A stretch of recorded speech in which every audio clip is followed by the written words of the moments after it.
You're in Braves country.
Like me, you can't smoke like me. So don't try and be like me. Let's party together.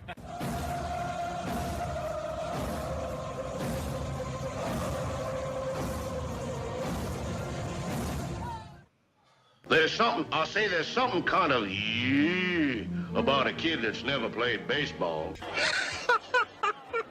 We have been hoodwinked, bamboozled, and flat out deceived. Why did you get so drunk? You got drunk. I'm just really exhausted. What's in that cup? Rum and Cokes. Do you have any idea how important this is? We're trying to save the pub call. Really? This is what you're doing? This is what you're doing?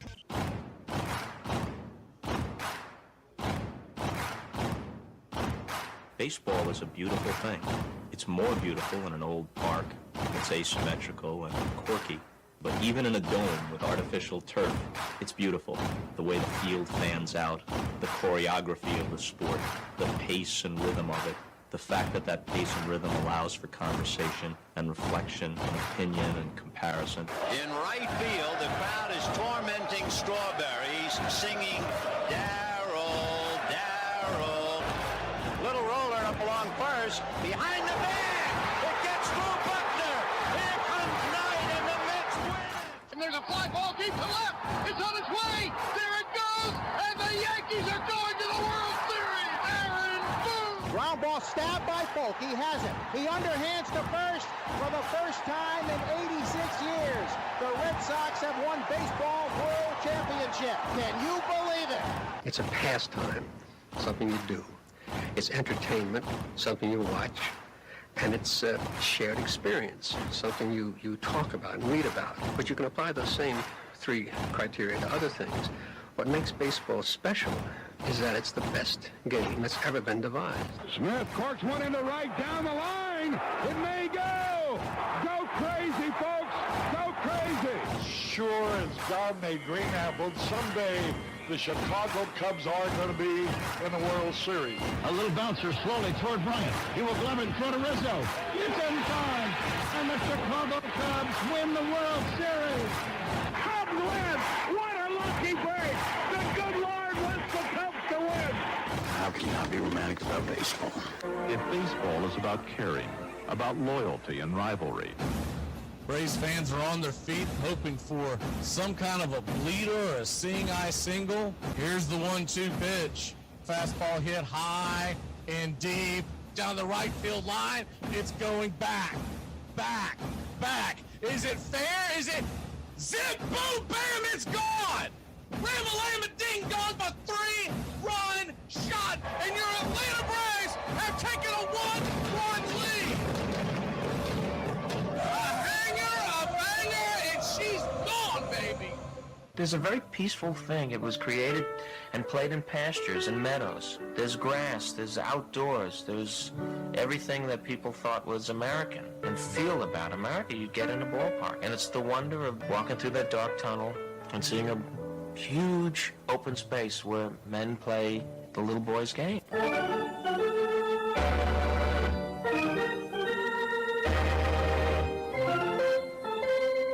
I believe in the Church of Baseball. I've tried all the major religions and most of the minor ones. I know things. For instance, there are 108 beads in a Catholic rosary and there are 108 stitches in a baseball. I prefer metaphysics to theology. You see, there's no guilt in baseball, and it's never boring. It's a long season and you gotta trust it. I've tried them all, I really have. And the only church that truly feeds the soul day in, day out is the Church of Baseball.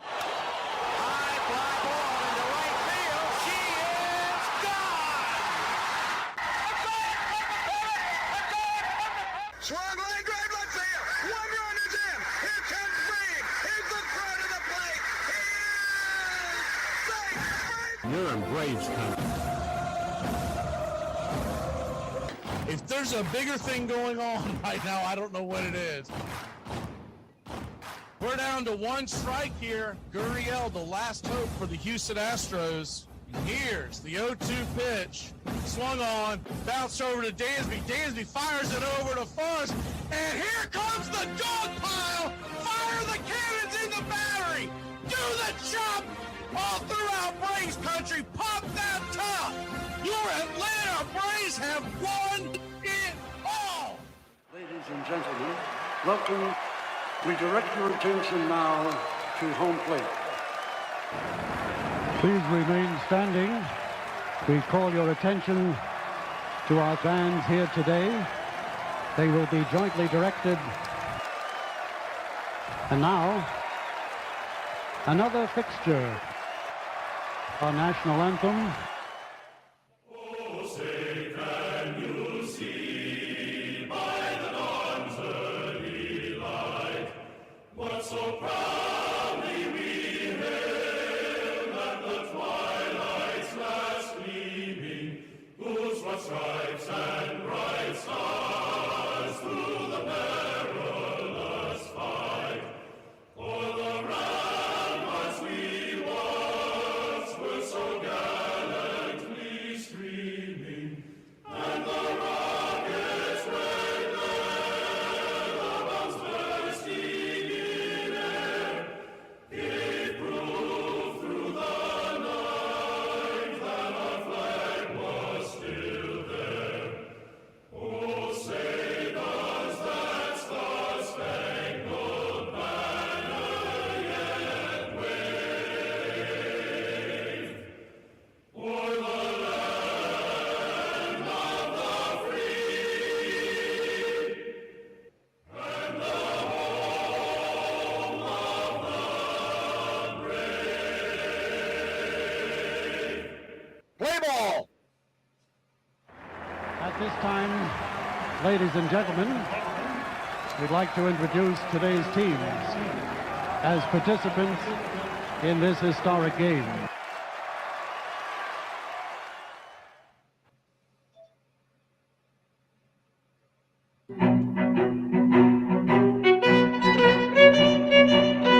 Hey, Braves Country, Mac McGee here for American Rebel Beer. From the mountains to the prairies to your pint glass with white foam, we're bringing back beer with a backbone. All that matters in our brew is taste and a touch of American excellence. American Rebel Beer, born in the USA.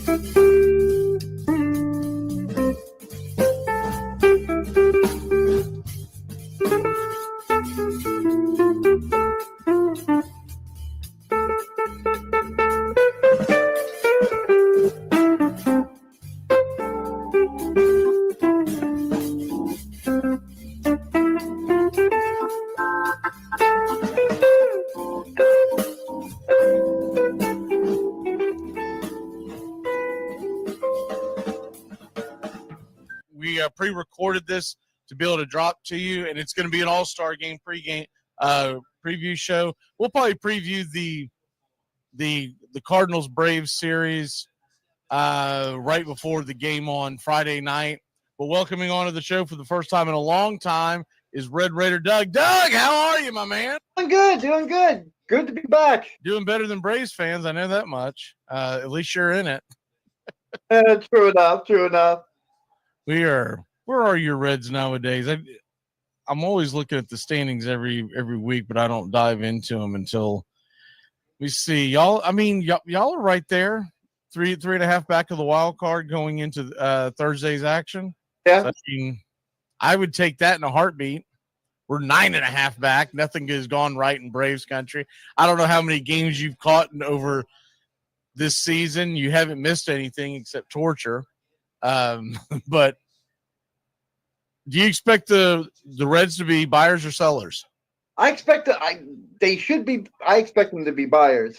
Yeah, I would think so too. I don't think they're going to do anything crazy, but I think you got to keep the fan base engaged, and they definitely, you got buyers, you got sellers, and sometimes you have stand patters, guys that'll say, you know what, we're not going to tear up what we're building, but we're not going to sell off either, and we're going to see how this plays out.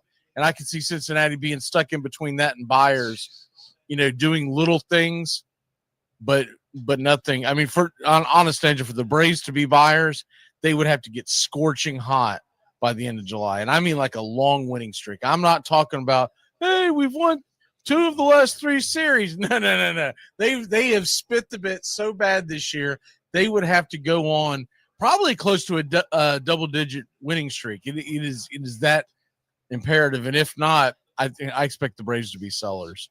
Yeah.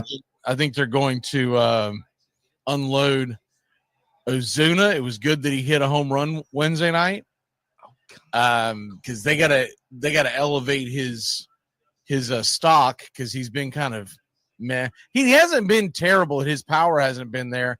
He says he's fine. I still think that injury's bothering him, but nonetheless, he has been working himself on base, so he does get on base quite a bit. And I think Iglesias gets sold at the deadline, and maybe a couple other pieces. But we're going to we'll dive into that after the All-Star break, and we'll see if you can possibly be with us for the trade deadline show. It's a tricky time. I think it's around 6:00 on the trade deadline, which I believe is a Thursday. Somewhere in that neighborhood. It's either 5:30 or 6 if that thing starts. But anyways, let's do the wild card talk, the wild card game. I guess the first thing that we'll get into is the actual rosters themselves. I was thought about putting it on the screen, but it's just too much to deal with. So we'll go over who the starters are, start with the American League, and then talk about the reserves. And then after that, you and I can talk about who we think got snubbed in the American League. The catcher is Cal Raleigh. Right now, to me, he's the MVP of the American League. And the only reason why there's an argument for anybody else is because they play out west and people don't realize how damn dominant he's been. Mm-hmm. Vladimir Guerrero Jr., he's had a nice year. It's not what you would expect from a guy you paid $500 million for, but he's starting to get a little hot. Gleyber Torres at second. Junior Caminero from the Rays at third. Jacob Wilson, question mark, because he got hit in the wrist the other day. I think he's going to be okay, but right now you don't know if he'll be in the All-Star game. Riley Green, Javier Baez. Who had Javier Baez in the outfield in the All-Star game on your bingo card this year? And Ryan O'Hearn. Not at all. I mean, that is him, and I'm happy for him, but him doing what he's done really is amazing, because not only did he take over a new position playing center field, normally that affects your offense, and it just hasn't. The report, by the way, on Wilson is that it was a contusion, so basically a bone bruise. And so, Jacob, I hope to hell that kid gets to play in the All-Star game. Man, he's having a hell of a season. I've had him back and forth on my fantasy teams. He's really honest engine. If you're playing fantasy, he's not worth having because he's kind of like the shortstop version of Luis Arias. He'll get multi-hit games, but they're all singles. Every once in a while, he's not quite as bad, but usually you can find a better option to put over there, especially in the shallow league that we play in. If you're in a deeper league, 12, 14, 10, then I can definitely see where Wilson's a starter. But it would just be a really cool story for that kid. I mean, he's hitting, I want to say when he got hit the other day in the hand, he was hitting around 335, 9 home runs. A lot of that's aided by the stadium that he plays in. But, man, it would be cool for the Athletics fans to have him in the lineup. The backups, by the way, your backup catcher is Alejandro Kirk. I don't know how that guy continues to be it really is amazing. Alejandro Kirk continues to be an all-star catcher, and he's about 4 foot nothing and 300 and something pounds. Yeah. But he can hit the damn ball. Yeah, he every time I kind of count him out, and I don't follow him, like I don't have him in fantasy leagues, but every time I turn around and watch a game, there he is, hitting a clutch hit. He's always hitting for Toronto. So he just stays around. Yeah. And so the other reserves, I won't go into a deep dive in them, but these are the guys, and some of them may or may not play because of injury, but we're just stating who they are. Jonathan Aranda of Tampa, Alex Bregman of the Red Sox, Jazz Chisholm of the Yankees, Brandon Lowe, Jeremy Pena, Bobby Witt Jr., Isaac Paredes, and Zach McKinstry. Those are your infielders. Your outfielders are Byron Buxton, Stephen Kwan, Julio Rodriguez, and Brent Rooker, DH. I was glad to see Kwan get onto at least as a reserve anyway. I think he's had a fantastic season, and I always think he's always an underrated player anyway. I like Kwan. He's the outfield version of what I just said about Jacob Wilson. He's hard to keep on your fantasy team because he doesn't wow you with power stats, but man, that guy can get on base. And from a baseball aspect of it, and unfortunately Cleveland's having a down year, I 100% agree with you. I think he deserves to be on there. Brent Rooker, I like him a lot. Zach McKinstry, the ultimate utility guy. Bobby Witt Jr. It's a little surprising to me that Bobby Witt Jr. didn't get the all-star votes. I mean, he's having a solid year, but I guess they must have flooded the ballot box, because I would assume that Bobby Witt Jr. would be the starter. Not taking anything away from Wilson, but that's why I know he's technically on the All-Star team, but I almost took that as a snub that he's not the starter. Right. But that all goes for voting, and there's nothing you can do about that. Yeah. What is the deal? Let me double check this. Just had it up. Did I tear it down? I must have.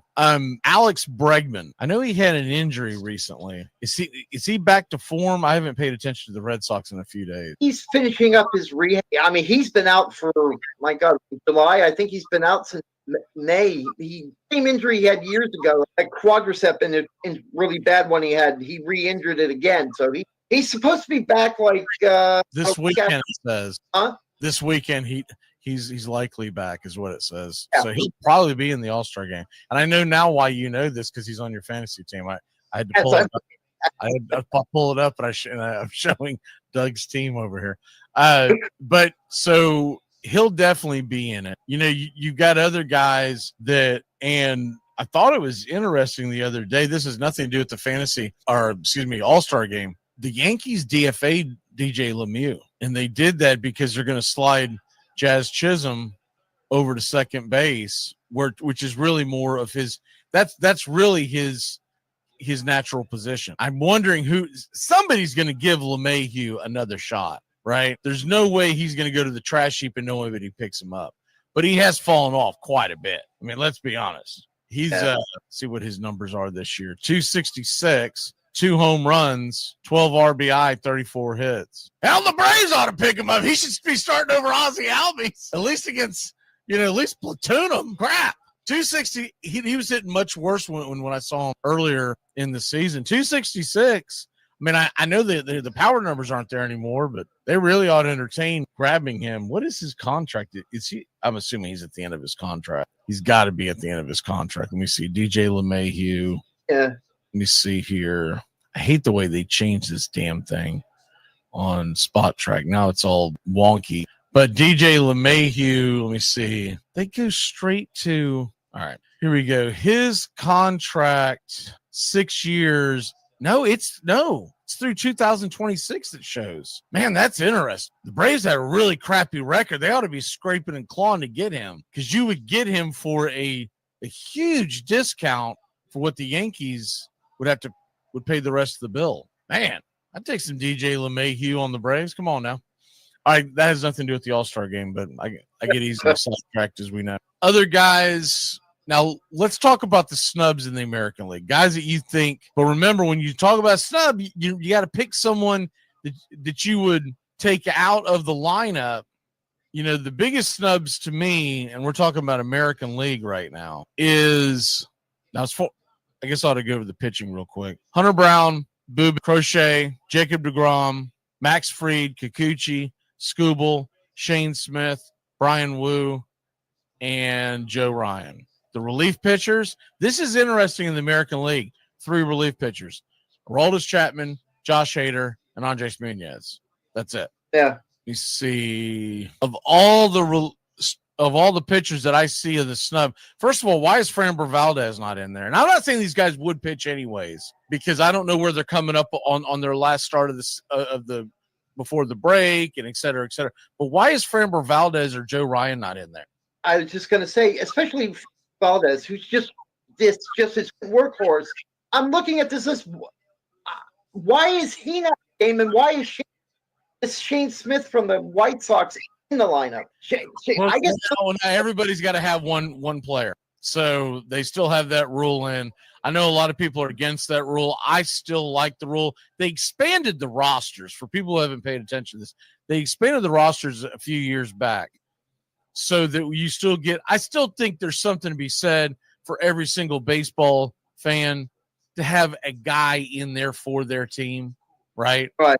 It doesn't mean that if they get selected and then they dip out the last minute, you have to pick another player off their team. But originally, they have to have a guy. So I don't hate that. But what I'm a little surprised about this year, because a few years back, it was the exact opposite. You had like 4 or 5 starters and the rest were bullpen guys. And now they've done a complete 180, especially in the American League this year, looking at other players that should probably be in the American League side. George Springer, he's a pretty obvious snub. George Springer, man, he's I mean, we're talking about a guy for Toronto who's had a resurrection, because he's had a couple of down years. And let's see where he is now. He's batting .280, 16 home runs, 53 RBI.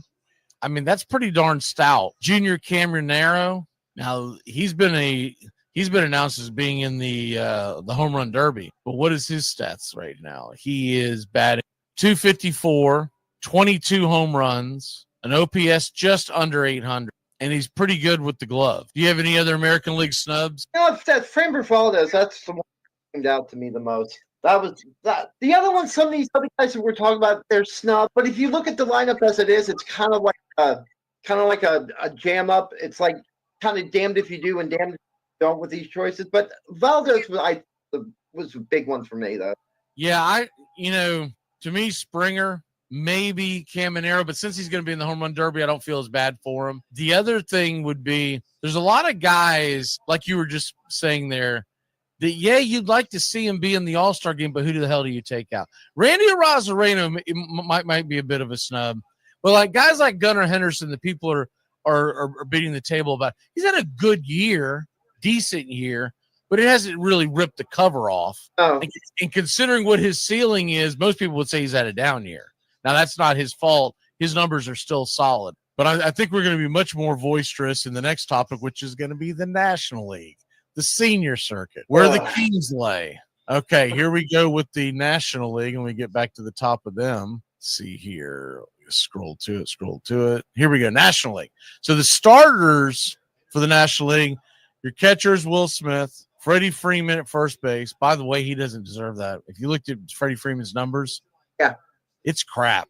That is literally Los Angeles Dodger. That's the only reason why, and what he did in the World Series and who he's been. But if you're going off of what he did this year, and I get that a lot of times when you get to this stage in a guy's career, that's what it's all about. It's acknowledging guys that have always done it. But, at that point, then why aren't you putting Arenado at third, right? Yeah. But Freddie Freeman's had it. For people who haven't seen it, I saw it, a stat. Was it this morning or yesterday morning? But anyways, since the beginning of June, Freddie Freeman, and this is a shocking statement, Freddie Freeman has the 5th worst OPS of qualifiers in Major League Baseball. Not in first base, in Major League Baseball. He's fallen off. Now, I think he's probably battling an injury. I don't know. One of the biggest things that jumps out at you, he's only had 1 stolen base, and Freddie Freeman still steals from time to time. He still moves his legs. He's not a Matt Olson where he's walk around with cement shoes, but his numbers are down. Ketel Marte's the second baseman. I have no problem with that. Manny Machado at third. I have no problem with that. Francisco Lindor's had a great season. No problem with that.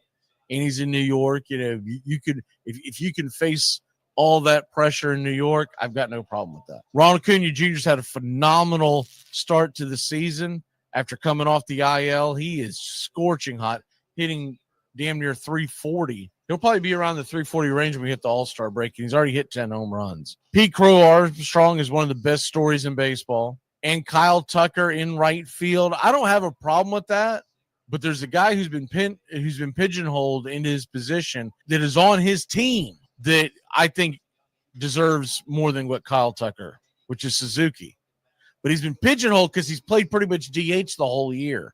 And he's only done that because his teams, because remember, he came over as an outfielder. He's played outfield almost every single year in right field predominantly. The Cubs put him in the DH position. So he's having to pay the price for his team being very aggressive in the free agent market. That's basically what it comes down to. And then Shohei Ohtani's the DH. I don't think anybody can argue that. I'd have a problem if they had him in there pitching. His pitching is not there. But the reserves, Hunter Goodman, catcher, absolutely. He 100% deserves it. Pete Alonso's had a good year. Ellie De La Cruz, no argument here. Brendan Donovan, he's had a solid season. Matt Olson, Eugenio Suarez, and what he's done with the home run. And then the outfield, they have an extra outfielder compared to the American League. It's Corbin Carroll, Kyle Stowers, and I think that's why is because they had to grab a Marlin. Tatis, James Wood, and Kyle Schwarber. I don't have any problem with any of those guys. Oh. The starters, Matthew Boyd, Mackenzie Gore, the Kershaw. It's a legend pick, they're calling that. What the hell is this crap? He sucks, man. He's on one of my fantasy teams. He's literally just an innings eater. Yep. Legend picked? No, I'm good. It's just an excuse. Clayton Kershaw's never been involved in an actual World Series championship. He was on the pine last year. 2020 doesn't count, but I don't even think he was healthy for that one. Even if he was, I don't care. It's a bubble ship. Clayton Kershaw, and I like him as a person, but he is the ultimate fake GOAT. There are going to be Dodger fans that will try to tell you he's the greatest left-hander since they've been watching baseball, ones who didn't get a chance to see Sandy Koufax. And he's always, for a long time, was very dominant in the regular season, but he always choked in the playoffs. And recently, he has been god-awful about staying healthy. I have a problem with a legend pick. It's just an excuse to get another Dodger on the team, I guess. I don't know. I didn't get it myself. I mean, let's be honest. Freddie Freeman's a legend pick. He hasn't having a good season, man. That's what it's slang for. Legend picks is slang for you suck now, but we remember when. That's what it's freaking. Freddie Peralta, Robbie Ray, Chris Sale, who won't play, obviously, Paul Skeens, Logan Webb, Zach Wheeler, Yamamoto, and Andrew Abbott, who definitely deserves it. If he were healthy, Schwellenbach would have been in that mix. But yes, him and Sale, no. They have a little more of a relief pin, so they're not running with three. They have five: Jason Adam, Edwin Diaz, Randy Rodriguez, Robert Suarez, and McGill. And if the kid hadn't got hurt for Arizona, he would have been in there too.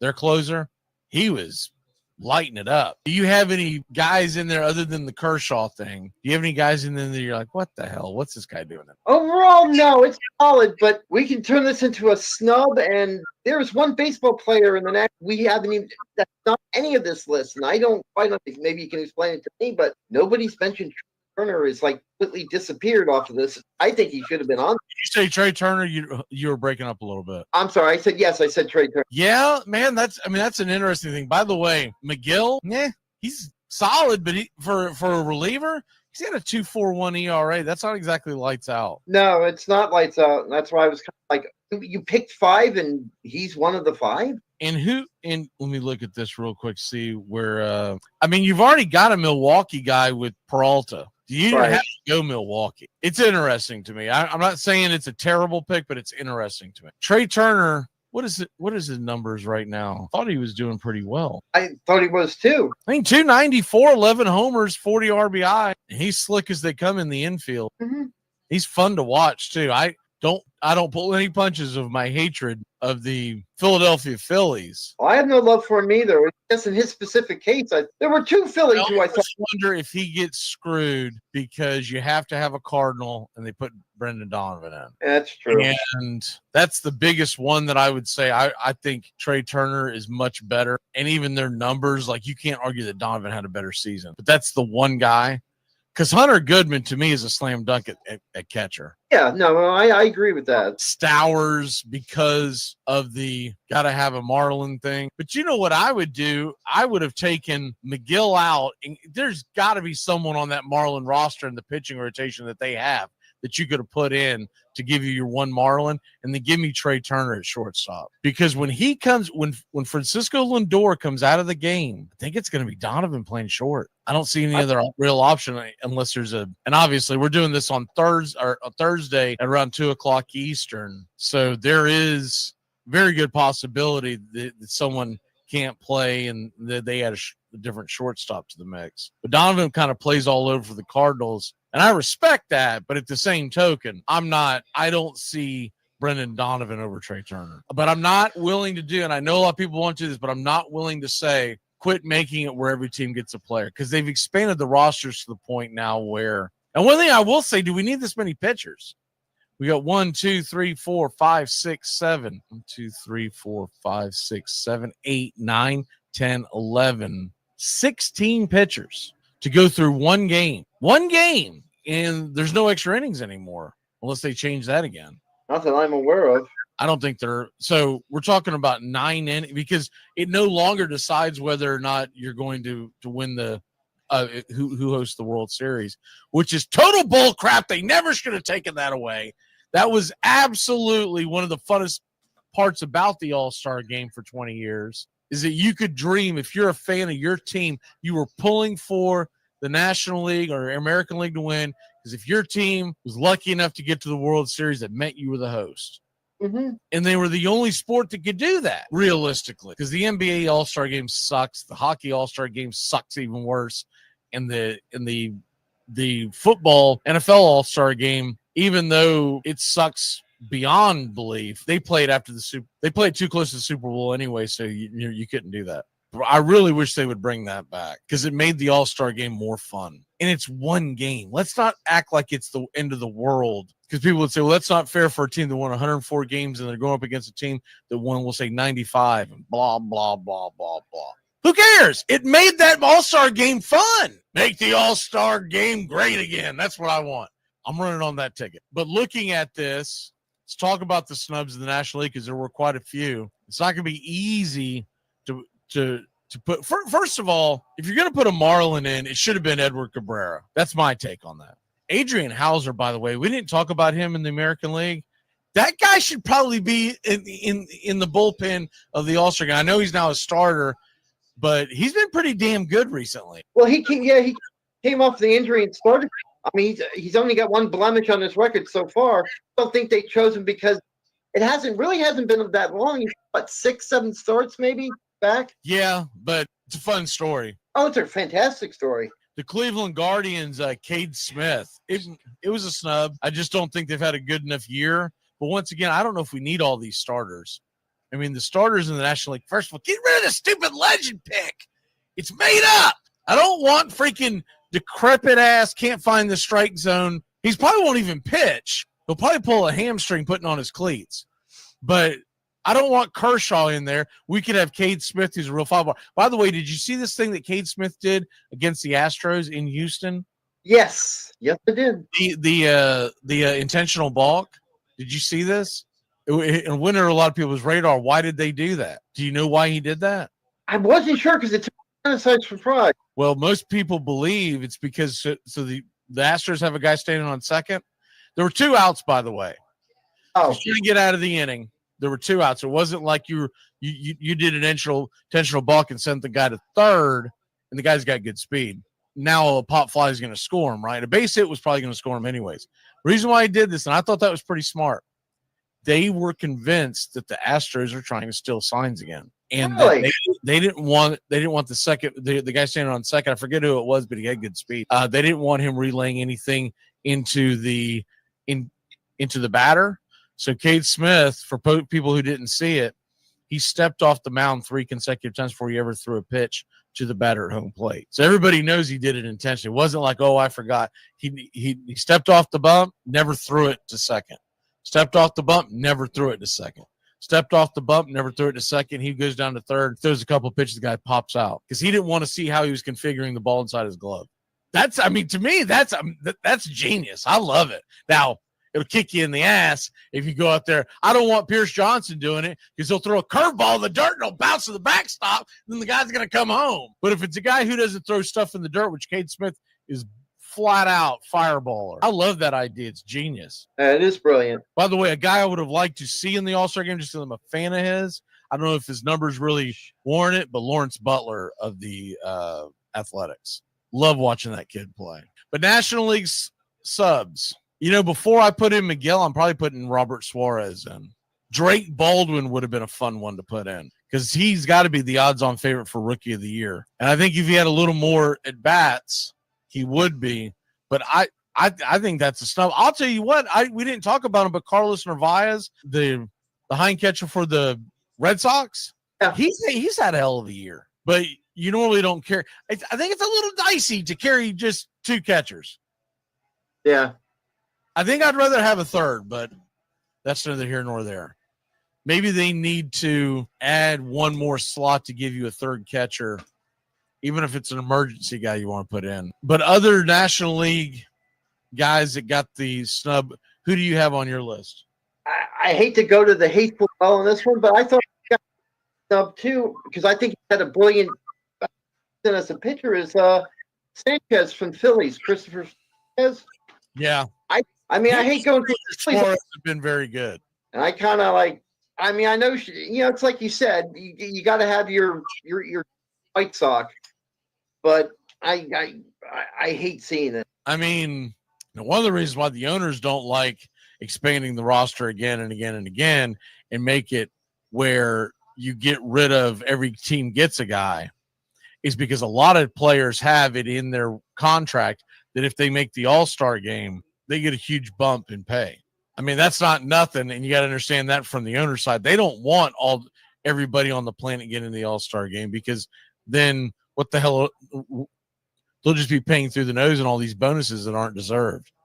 National League guys that I think probably got a snub. I mean, if we're not going to put Trey Turner in, what about Geraldo Perdomo, shortstop for the Diamondbacks? He's had a good year. C.J. Abrams, you can make the argument with. I like C.J. Abrams a lot. I don't know if you can continue to have that kind of – the problem is when you put all these guys in on bad teams that are having good years is that you're really not rewarding the overall play.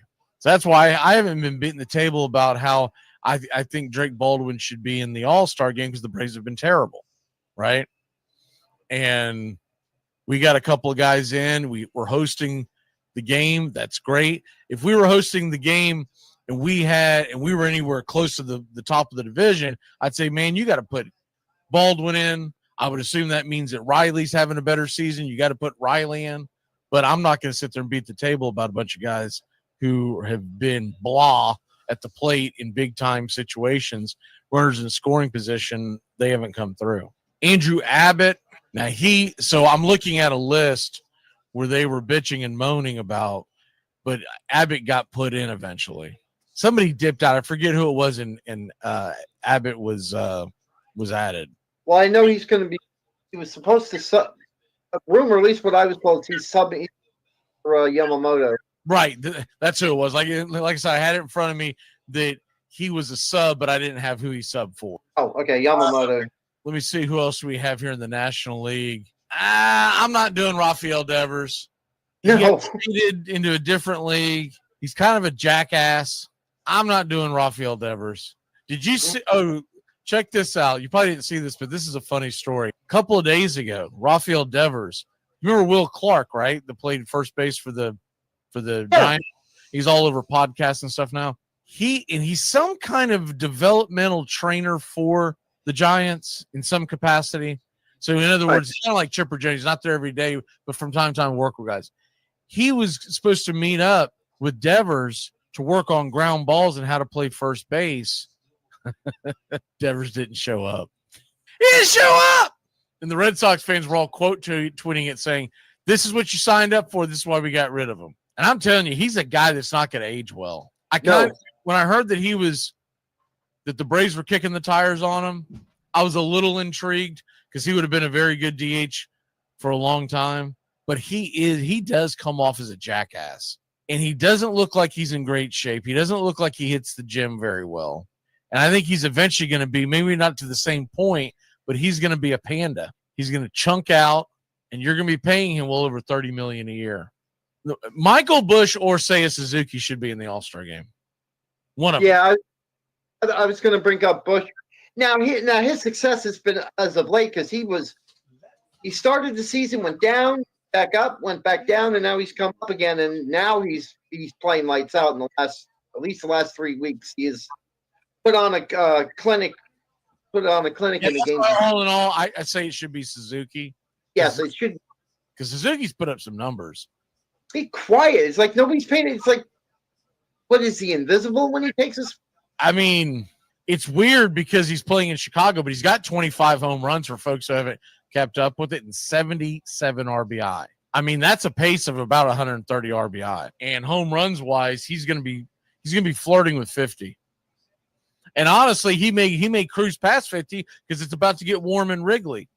And that when you go into July and August in Wrigley, that's usually where the home runs take off. Yeah. I don't get that one. All right, real quick, tell me how you would pitch. You take the American League. How would you pitch the starting pitchers in the American League? I'd start them. Well, believe it or not, who's going to be your starter? My starter American League is going to be, to me, I'm putting Bubic out there first. Bubic is going to be my opener, if you will. Then I'm going to follow with. Then I guess I would follow with Brown after that. Then I would the next pitcher I put out there is Matthew Boyd. Boyd. Wait a minute, we're doing American League. What the hell are you doing? Oh, I'm sorry, I'm looking at the wrong list. Let me try that again. Let me try Crochet instead. Crochet. So you're still starting with Bubic.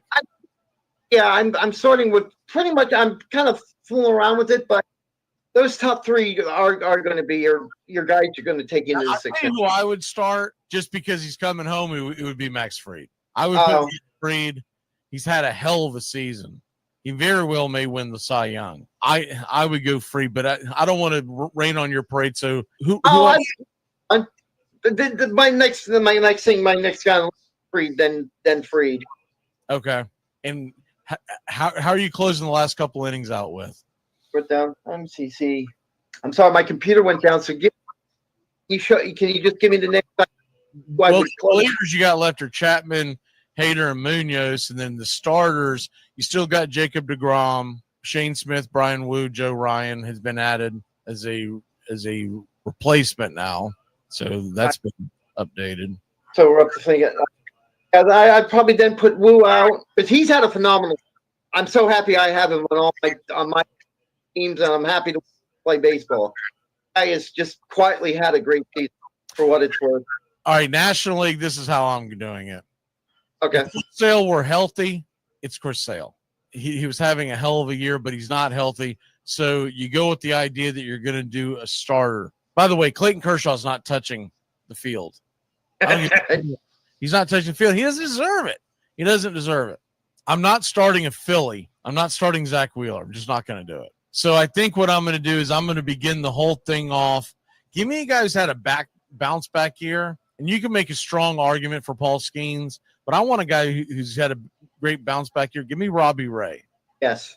And then give me Paul Skeens, or you can do it either way. You can flip-flop them. I'm not going to make a big stink about it. I've got to get Matthew Boyd in there pretty early. Zach Wheeler's got to get in there by the 4th or 5th inning.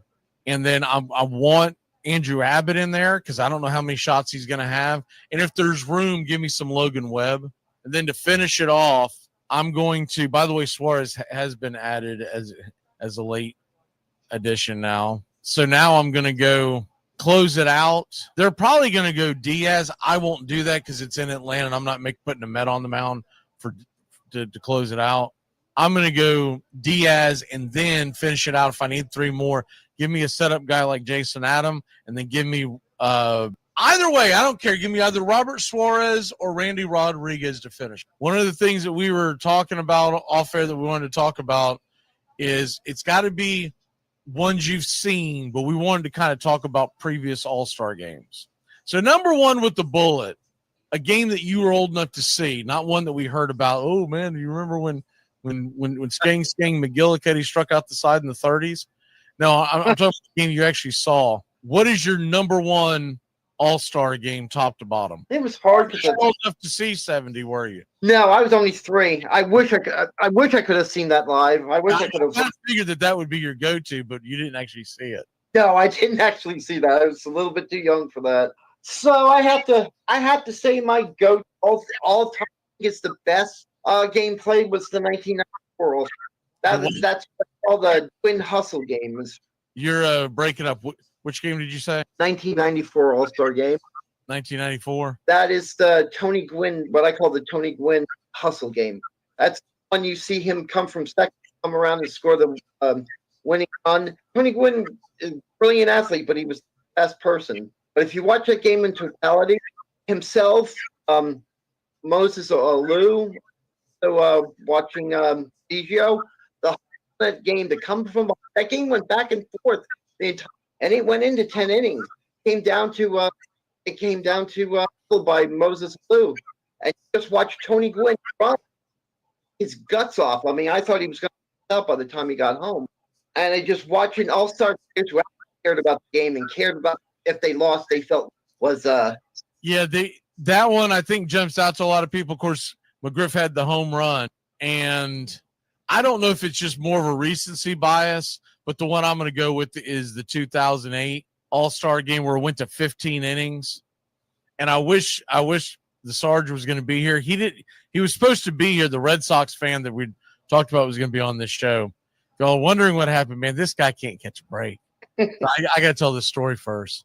But he's left the military, retiring out of the military, and he went to go work for the post office. In the post office, he was out on a route, and a car – I wish he was here to tell the story because I don't know the exact details, but a car basically like jumped a curb and hit him. And he says that he was able to jump out of the way at the last second or it would have been much worse. But if you know him like I do, I don't see him in his jumps, his ups, being the reason why he's healthy. I got to figure it was dumb luck because the guy's about the least athletic guy I've ever met in my life. So, okay, he's on the mend from that currently. And I get a text from him, and I got to call him because I'm like, damn, we're about to go on the air. What is he? First of all, I don't know why he's doing this half hour before we go on the air, but that's neither here nor there. He was outside messing around with his lawnmower, and somehow, let me see if I can make sense of it from the actual text itself. It's nothing bad that he wouldn't want me. A gas can exploded nearby me. I am burned on half of my body. I'm trying to get that straight now. I got to cancel the show. I was like, what the hell? So I call him like, dude, you all right? He's like, dude, I'm in an ice water shower right now, but I can't do the show. And I'm laughing. I'm like, quit going outside. Are you getting run over by cars? The gas can's exploding? God's trying to get you. I think he's got you. You only get 9 lives. And in the last few years, there's 4 or 5 that he's already expired on.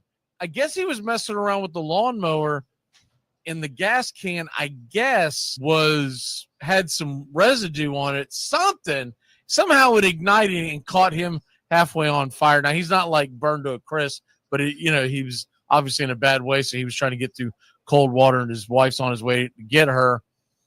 His wife is on her way to get him, is what I should say. They're going to the yard just to make sure everything's all right. And I believe he's okay. He burned himself, so I'm like, dude, only you could catch yourself on fire trying to mow a lawn. And why are you mowing a lawn half hour forward about going on the air anyways?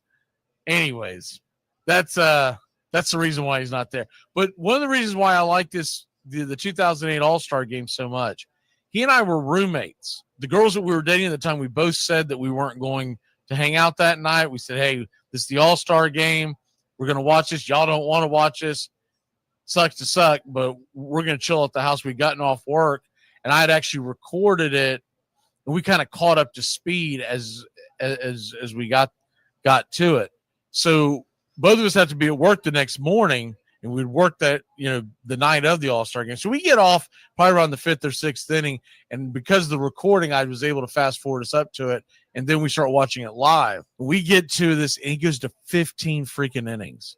And remember, this is on the heels of that dramatic home run derby where Josh Hamilton just obliterated the ball in Yankee Stadium. So this thing is in Yankee Stadium. It's in the Bronx. And Josh Hamilton hit 28 home runs the night before, is like the star of the week because everybody's talking about him. They go to 15 innings. Unfortunately, the American League wins, but that's my favorite one. Man, we stayed up watching that game and kept going, dude. I remember looking over going, we're not going to be worth a damn at work tomorrow. We're both in restaurant business. He's like, yeah, we're not. This is going to suck. Because I want to say that game ended at 2-3 in the morning. We had to be up and ready to rock and roll around 8 the next morning. And we were like, I don't know how many Miller Lights into the night, but we were plowed watching this game. Like, good God, but it's funny. The longer it went on, the more I didn't even want it to end. It was by far the most fun I've ever had watching an All-Star game. And some of it was us, drinking beer and shooting the bull, but a lot of it was the actual game itself. And I actually had to look up the details because I didn't even remember word for word how it ended. Nate McLouth threw out the Tampa Bay Rays catcher at home in the 11th inning, and that continued the marathon that was that game. And they ended up winning it 4-3. Was it Michael Young hit a sac fly? And that's how it ended. So, and he was teammates with Josh Hamilton, but it was a hell of a game. The 94 one, like I remember it, but it's been so long ago. I think it's gone back into and some of these others that are on the big national list, like I kind of remember them, but I really don't because I was working so much back then. I don't know if I was locked into any of them, but there were some good ones throughout the years. One guy, if you even want to go further back, it's kind of a sublime choice. Is 9 games. Just you want to watch one play his position at an All-Star level and at a Hall of Fame level. Just watch Dave Parker keep the National League in it to go on to win the game. Just his cannon for an arm and killing guys at third, and that cannon home. Get the guy. I can't remember the guy's name. His man, that throw that he made from right field to home is an all-timer, and it didn't matter that it was in an exhibition. That was an all-timer. I think the other thing that added to the 08 one that I was referring to is that they had already changed the rule that the winner hosted the World Series, so it meant something. And I don't know if we stay up and watch it if it wasn't the case. I really wish they would bring that back. Well, let's go ahead and jam out of here. We've been here long enough. What's your walk-off? Walk-off. I think the best story for this All-Star game is how Chris Bubik has gone from Tommy John surgery, low-level relief. Now he's a starting All-Star. I think it's a story, and I congratulate him for playing up and being an All-Star. Yeah, well, my walk-off is assuming health because he did play Wednesday night after tweaking his back on Tuesday. I think Ronald Acuna Jr. is going to be the story of this All-Star game. I hope he has a good showing in the home run derby. He probably won't win it. It's a hard thing to win. You almost have to kind of practice for it the way Pete Alonso always does. Him being in the All-Star game and in the home run derby in Atlanta. To me, that's just a great feel-good story. People have talked about this, but why isn't Olsen in it? He doesn't have a swing. He just doesn't have that home run derby swing. It's slow and methodical, and to get in the home run derby, like, you have to be on it. You have to be clicking. So that's my walk-off. We will see y'all next time here on Braves Country. Hope y'all enjoyed it.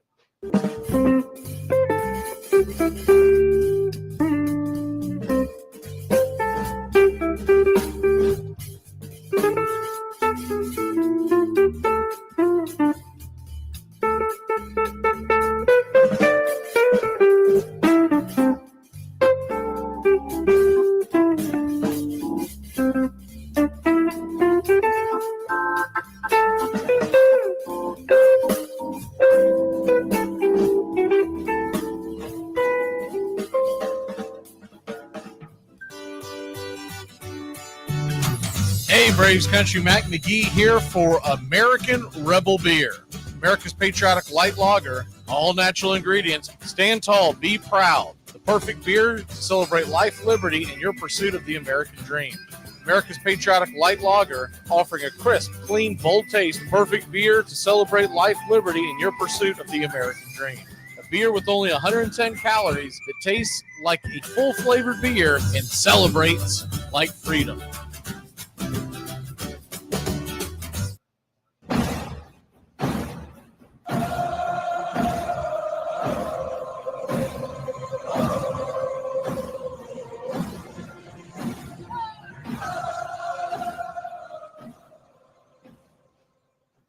On a beer?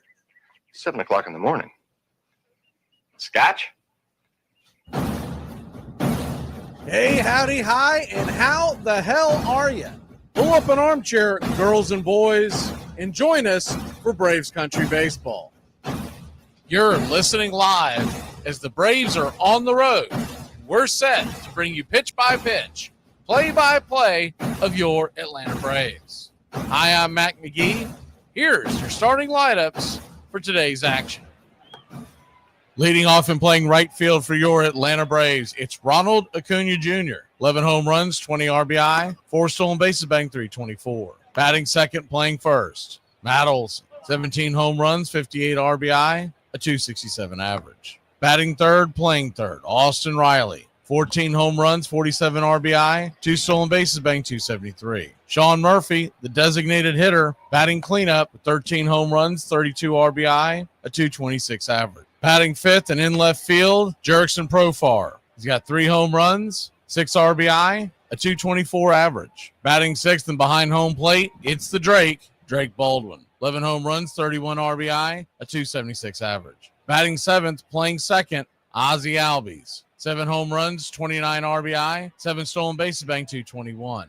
And batting eighth, holy hell, they listened to me, Nick Allen. 15 RBI, 6 stolen bases, batting .241. It's only taken several months, but Michael Harris II is batting ninth and patrolling center field for your Atlanta Braves. How long will they stick him there, or will they give up on it after a little bit of success? He has 6 home runs, 43 RBI, 12 stolen bases, batting .205. On the mound for your Atlanta Braves, it's Grant Holmesday. He's 4-8 with a 3.44 ERA, a 1.24 WHIP, 102 innings, 118 strikeouts versus 78 hits, 48 walks, 15 home runs served. He'll be going head-to-head with Matt Liberatore. The southpaw is 6-6 with a 3.7 ERA, a 1.18 WHIP, 97 innings, 80 strikeouts, 94 hits, 21 walks, 8 home runs served. Batting leadoff for the St. Louis Cardinals in the bottom of the first inning, playing second base, it's Brendan Donovan. 8 home runs, 35 RBI, 3 stolen bases, batting .296. Mason Wynn is batting second, playing short. 7 home runs, 32 RBI, a .263 average, 4 stolen bases. Burleson is batting third and in left field. He has 11 home runs, 42 RBI, 3 stolen bases, batting .289. Wilson Contreras batting cleanup and playing first. 12 home runs, 52 RBI, 4 stolen bases, batting .254. Newt Barr is batting fifth and in left field. 12 home runs, 37 RBI, 4 stolen bases, batting .230. While Arenado is batting sixth and playing third. 10 home runs, 42 RBI, 1 stolen base, batting .245. Gorman batting seventh, the designated hitter. 8 home runs, 27 RBI, 1 stolen base, batting .212. Paez, behind home plate, batting 8. He has 6 home runs, 25 RBI, a .209 average. Batting 9th and playing center field, it's Victor Scott II. He has 4 home runs, 29 RBI, 23 stolen bases, batting .232. Calling balls and strikes behind home plate tonight, it's Chris Conroy. Your first base umpire, John Toon Payne. Second base will be manned by Brendan Miller. And down the third base line, it's Jeremy Rehak. Game time temperatures here in St. Louis, Missouri, 91 degrees at first pitch, with the wind blowing out to left at about 8 miles an hour. Your Atlanta Braves are plus 107 on the money line. The over-under is 8.5. Our pick to click tonight, very small sample size across the board versus the lefty Liberatore. Olson's 1 for 4. Allen's 1 for 2. Nobody has gone yard. And Acuna, Riley, Profar, Ozzie, and Harris are combined 0 for 14. Sean Murphy and Drake Baldwin have never seen Matt Liberatore. So we're going to throw a dart on this one. We'll go with Sean Murphy. Smurf, batting 4th in the lineup. He should have some ducks on the pond, and maybe he can drive them in. We're going to take your Atlanta Braves to win a close one, a tight one, a low-scoring one. 2 pretty good pitchers on the mound tonight. Give me the Braves to win this one 3-1. American Rebel Beer, key to the game tonight. I expect Grant Holmes to go out and shove and give us a quality start. Will the offense answer? This is a decent offense by the Cardinals, top to bottom. They put together good at-bats, solid averages up and down, and they do have speed in certain pockets of the lineup that can cause problems on the base paths. Guys like Newt Bart and Burleson have had big days against the Braves in recent memory. They can navigate through the middle of the order and keep the damage to a minimum. The Braves ought to have a chance to get out on top and hold it down. Remember, once again, we're going to bring you the game tomorrow, 2:15 p.m., first pitch. It's kind of a weird start right in the middle of a Saturday. And then we'll see those who are making the trip up near Atlanta at the Creek Word Tavern. We'll put the information in the chat today and tomorrow for those who may want to show up. In case I forget to say it tomorrow, have a great All-Star break and enjoy the All-Star game. It does look like Acuna is going to play in both the game and the home run derby. And I'll tell you what, after seeing that lineup, we'll talk about it tonight. He's got a good chance. I thought there would be some ringers in there this year. He's got a pretty good chance of winning that one. Cal Raleigh is the only big-time home run hitter that I would be worried about, but I don't know enough about his history on whether or not he's ever been in a home run derby, and usually that first one doesn't go well. Put your click in the chat, slap that like, and let's get ready, Braves Country. We'd like to thank everybody for choosing Braves Country Radio, and a special thanks to all the country club members. Please like on your way in and subscribe, set those alerts, and share Braves Country Radio to help build the crowd so we can continue to bring you the classic call of Braves Country Baseball. Well, it's about that time. Grab you a cold one. Find you an armchair. Atlanta Braves Baseball right here on Braves Country Radio. Your modern-day superstation is in its 5th season of bringing you pitch-by-pitch, play-by-play of your Atlanta Braves and our one-of-a-kind production. Take us anywhere you go for over 170 Atlanta Braves ball games. Please like and subscribe today. Join the Country Club. Thank you to all the Country Club members. You help support Braves Country Radio. Get this bus moving. Stop. Come back. Too late.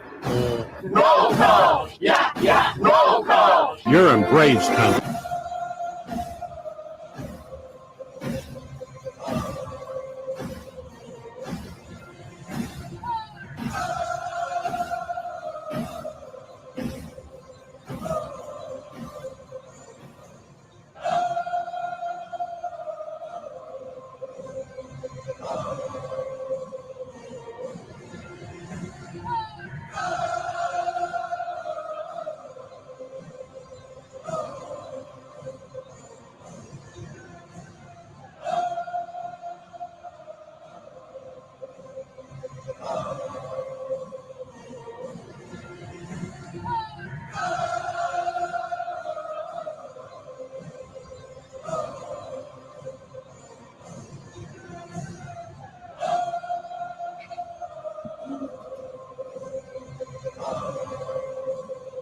Good evening, Braves country.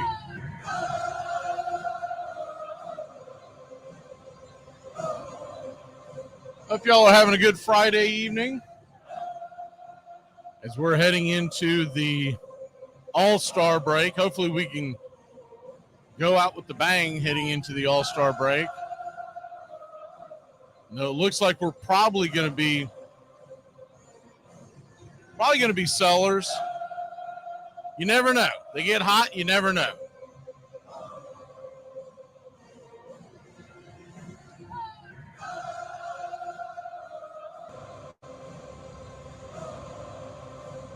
All right, who do we have here in the chat tonight? Let's get this. Let's get a lot of chat because it's a long one. That first game of the series is always tough to go through. So if I miss you, just jump back in.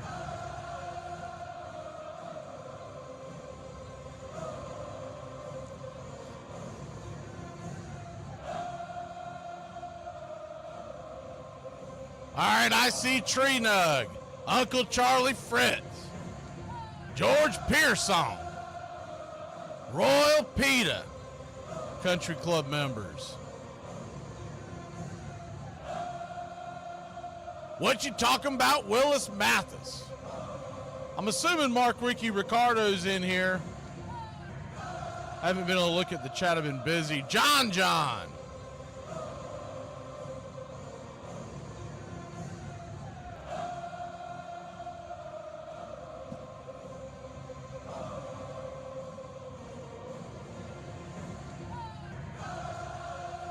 Think I already said Tree Nug. Addison, good to see you.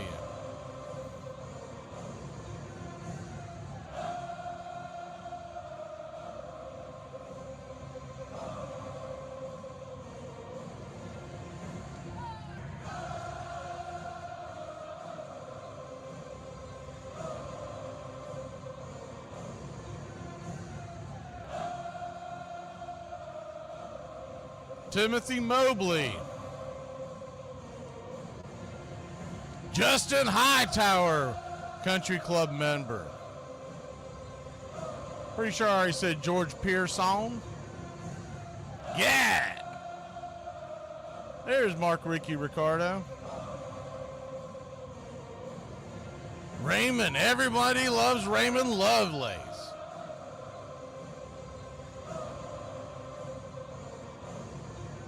I'm assuming Brian's in here, and assume we'll see Shooter sooner or later in here.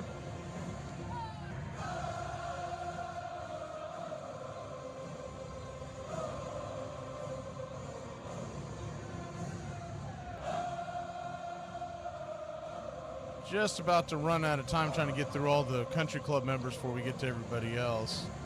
I'm sure Robert's in here somewhere. As Waldo Perez, Country Club member. My man Nathaniel Brooks, Country Club member.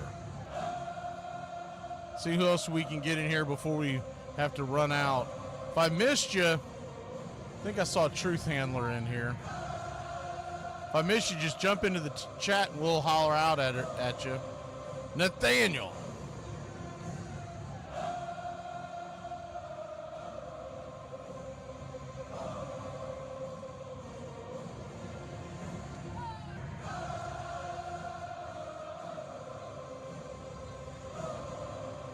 Timothy Mobley.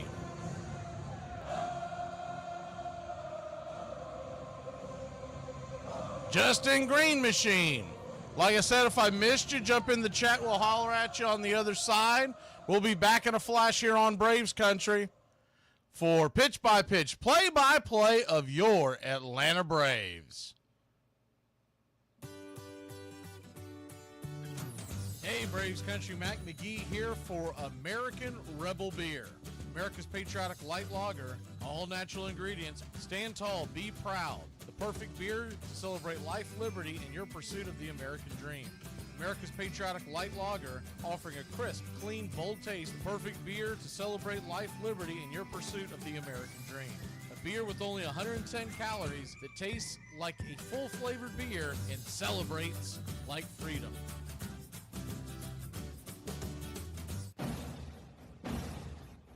Hey, Braves Country, this is Mac McGee with Braves Country Radio.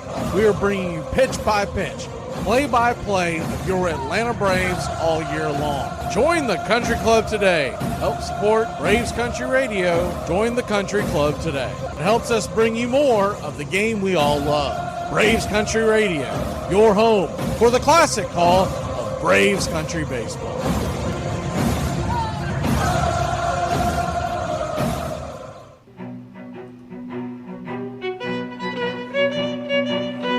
Hey, Braves Country, Mac McGee here for American Rebel Beer. From the mountains to the prairies to your pint glass with white foam, we're bringing back beer with a backbone. All that matters in our brew is taste and a touch of American excellence. American Rebel Beer, born in the USA.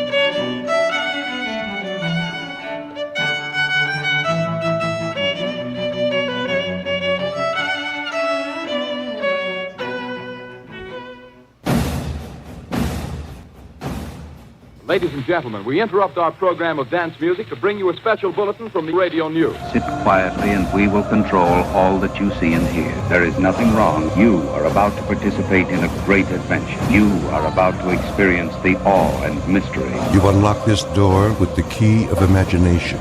Beyond it is another dimension, a dimension of sound, a dimension of sight, a dimension of mind. You're moving into a land of both things and ideas. You've just crossed over into Adventures in Time and Space. We offer you Braves Country Radio, your home for the classic call of Braves Country Baseball. Hi, folks. Join us now for another Braves ball game. Yes, sir. This is the one we've been waiting for. This is it. This makes you feel like it's spring and baseball, no more measles, and free tickets to the circus. You're in Braves Country.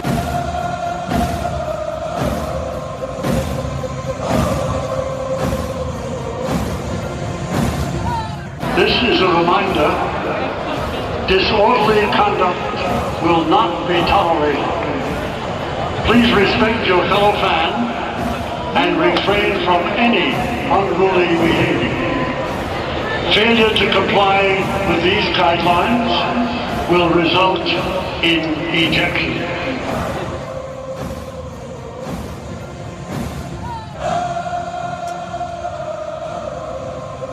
Good evening, Braves Country. I don't know if anybody's been paying attention to it, but that Chase Burns for Cincinnati, he is putting on a clinic. Now, he's trailing 2-1, but he's got 9 strikeouts through 4 innings. I had it over there because he's on my one of my fantasy teams, and I was just kind of curious. He got bombed his last time out, but I was like, this is the Rockies, man. He's got to be doing much better against the Rockies, and man, he gave up 1 home run, but other than that, 4 innings of 9 strikeouts.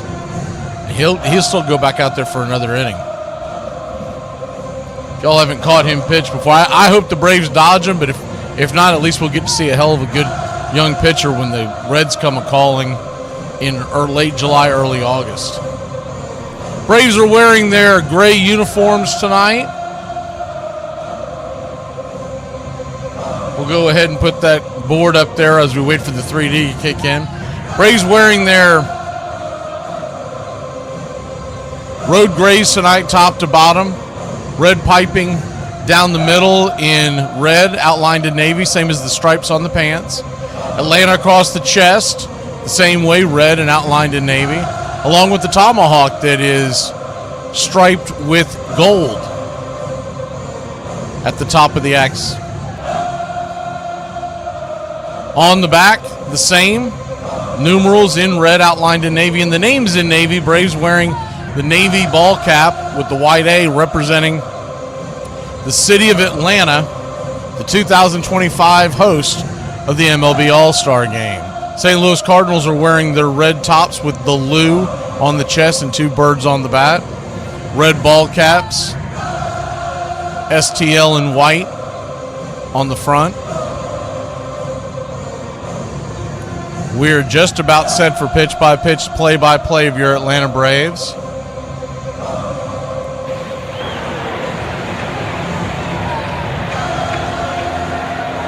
Ronald Acuna Jr. in the batter's box with the light blue batting gloves and sleeve and padding to protect on inside pitches. And we are just about set, still trying to get that screen to load up. It's jumping in and out, and that's why we put the board up so it doesn't make you nauseous watching it going back and forth. Ronald Acuna Jr. steps into the box. Pitch by pitch, play by play of your Atlanta Braves. 8:15 first start. We're sitting at about 8:16, but that's all right. Liberatore done warming up.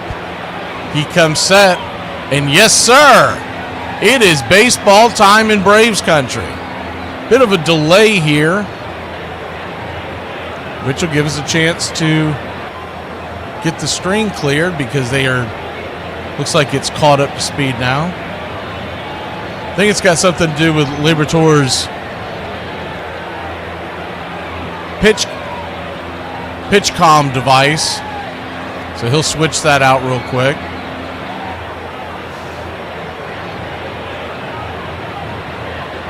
Left to right in the Cardinals outfield tonight, it's Lars Nootbaar, Victor Scott, and Alec Burleson in right.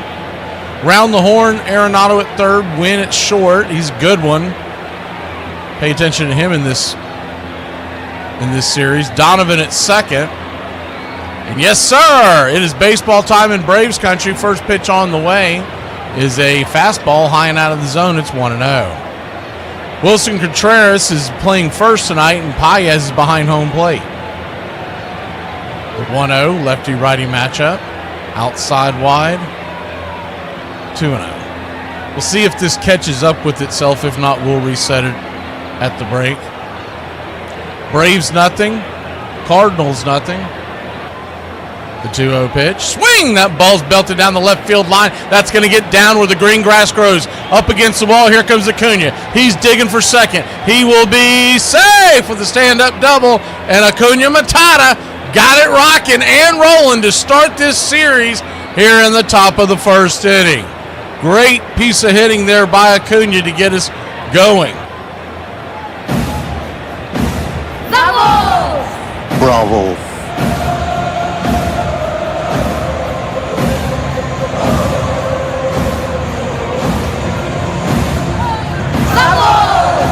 Bravo. First pitch on the way to Matt Olson is going to be popped up high in the sky. Coming in, making the grab is the center fielder, Victor Scott. He'll fire it into the infield. Acuna head back to second, one away. One pitch, one out for Olson. Just got underneath that one. Yeah, it looks like they're having an issue with the 3D as we get going here. Austin Riley, the batter. Lefty-righty matchup. Pitch on the way. Curveball bounces off the ground, goes all the way to the backstop, and Acuna will head on down to third base with just one out. That was a bouncer in the dirt. What you'll see from Liberatore here tonight, he's got 6 pitches, and he throws them pretty evenly across the board. He's a true kitchen sinker. The four-seam fastball he leans on the most at 27% of the time, and the slider 22. After that, you don't see this much. The curve, the change, and the cut all at 13%. 1-0, right there below the knees. 2-0. And the sinker at 11%. So those last 4 pitches, he uses them pretty, just like his name, pretty liberally. He doesn't seem to just go on to 1 pitch or 2 pitches. The 2-0. Swing! That ball's lifted into center field, coming in, making the diving attempt, but he won't get it. Ronald Acuna Jr., Victor Scott laid out. I thought that ball might jump over his head, but instead it's an RBI single, and your Atlanta Braves have taken a 1-0 lead. You're my boy, Blue! Blue, you're my boy!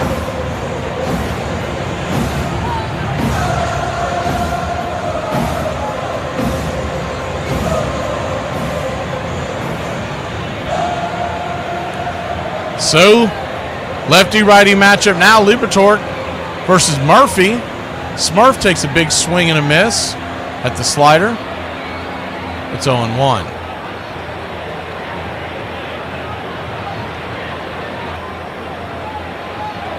The 0-1. Swing, fouls it straight back, 0-2. Sean Murphy's your designated hitter tonight if you missed the opening. Ozuna being benched. Found that interesting that they did that with the lefty on the mound. The 0-2 count. Swing! That ball's belted. Deep into the night. Zip, boom, bam, it's gone! Ram-a-lam-a ding-dong. 2-run shot. Earth, where are you? I must call an emergency meeting. Oh, there he is. Smurf is me. I'll be right there. Don't try to fool me. It's 3-0, your Atlanta Braves. Smurfy. 14th home run of the year. 437 happy feet later, and your Atlanta Braves have jumped out to a 3-0 lead. Jurickson Profar, the batter, first pitch, high and out of the zone. It's 1-0.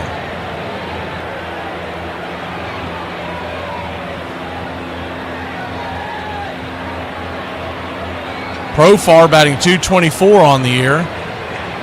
1-0. Right there at the knees. 1-1. The 1-1 count.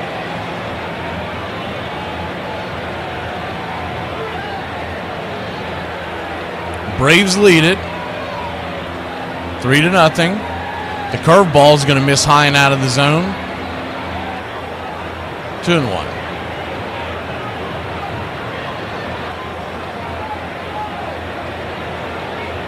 The 2-1 to Profar. Changeup in the dirt. His change really drops down almost like a curve, but that's what they're calling it.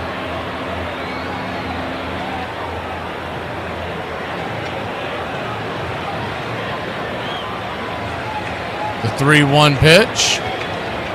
Swing, fouls it straight back. Full count. I think I have figured out how to get this thing caught up to speed, so we're going to clear the screen real quick while they're showing the replay of the Murphy home run.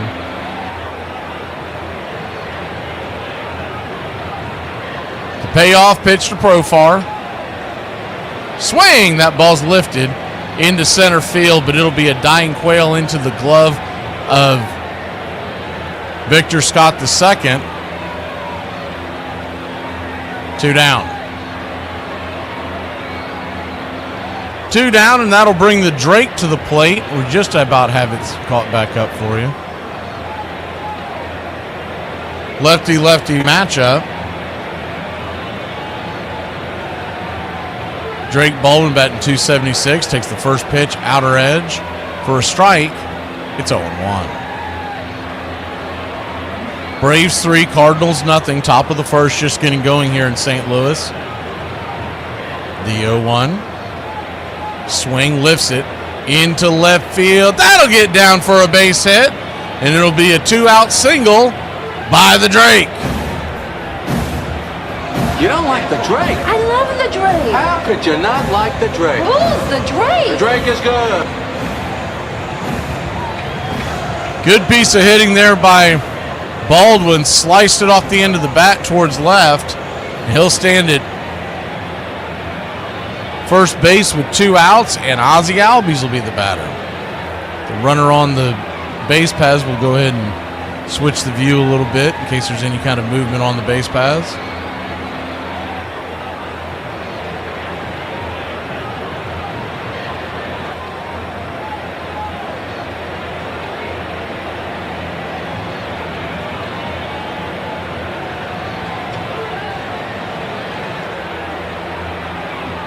Lefty-righty matchup. Ozzie Albies batting .221 on the year. Hit a home run last night, his 7th of the year, the first pitch. 89, high and out of the zone. Bad call. It's 0-1.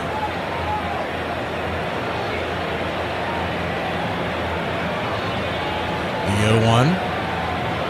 Liberatore comes set. Looks over at Baldwin. Brings it. Swing! That ball's lifted. Popped up.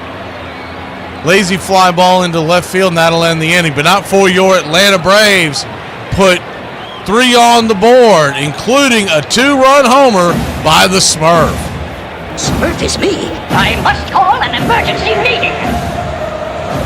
All right, team. We're going to be reviewing the new client slide deck this afternoon. And get a haircut. At least someone noticed. Yeah, thanks. Brian, is that why I haven't been able to get a hold of you for like the last 3 hours? Ryan, did you get a haircut since our meeting this morning? Well, yeah, it was a little slow, and I got one after our morning meeting, so... Okay, you can't just get a haircut on company time. Okay, well, my hair grows on company time, so I don't know what, like... Are you joking, Brian? Are you guys joking? Y'all, I just completed a chore that I've been putting off for 6 months and only took me 15 minutes to do it. Libertarianism is all about individual liberty, and it should never be defined by the terms liberal or conservative. And communism is no good. That's right. Big swing and a miss. Yeah. And what's the word for when a few clerics are in charge? Religious oligarchy. Holy a man after my own heart. The matter of Mr. Rose is now closed. Let no one think that it did not hurt baseball. That hurt will pass, however, as the great glory of the game asserts itself and the resilient institution goes forward. If we think about the 80s, we will always remember 1989, which was a terrible year because it was the Pete Rose business hung over the sport all through the summer and came to a sad conclusion. Immediately afterwards, Bart Giamatti died, who would in a very short space of time had really become a significant figure in baseball and was admired and loved by everybody in the game to an extraordinary degree. And then we all went out to the World Series in San Francisco when the earthquake hit, which seemed to sum up the whole thing. It was the worst baseball year that I can remember.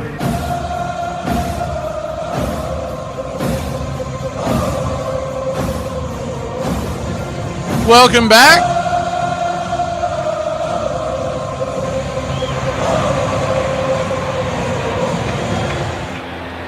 Grant Holmes steps on the bump. First pitch on the way to Brendan Donovan is swung on and fouled back out of play. It's 0-1. I play real sports, not trying to be the best at exercising. I'm Teddy Powers! I'm the man who has the ball, so that is why I am better than everyone in the world. The 0-1, 92, right there on the outer edge. 0-2. So an 0-2 count.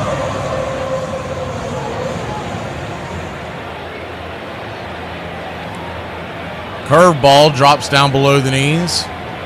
1-2. They're showing since May 31st, Grant Holmes has 2.5 runs of run support per start. Well, we've already cleared that mark. Let's hope we can keep it going. The 1-2. Swing, chops it foul. 1-2 count.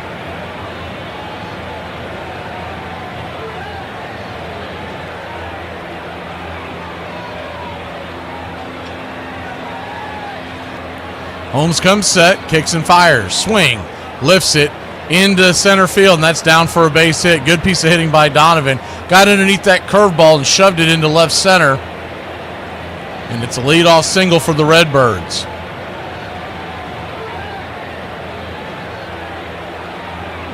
We added this right here that you see in the emojis. It's Beat the Birds. Found that today, so we added that one for the St. Louis series. 1 on, nobody out. Mason Wynn, the batter. 7 home runs on the year for the shortstop. First pitch on the way, 92 cutter. It's 0-1. Hit the out-of-town scoreboard here in a second. There was a game already in the books today, making up for the game that was rained out last night. The Guardians beat the White Sox in game 1 of a doubleheader, 4-2. The 0-1 right down Main Street. First strike, it's 0-2. Got some good late game action tonight, but games that are going on right now, we'll dive into that first. 0-2 count.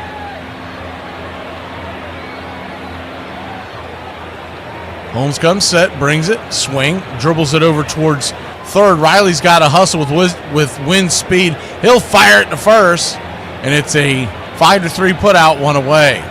On the play, Donovan, with good speed, makes it down to second into scoring position. The Braves do get an out.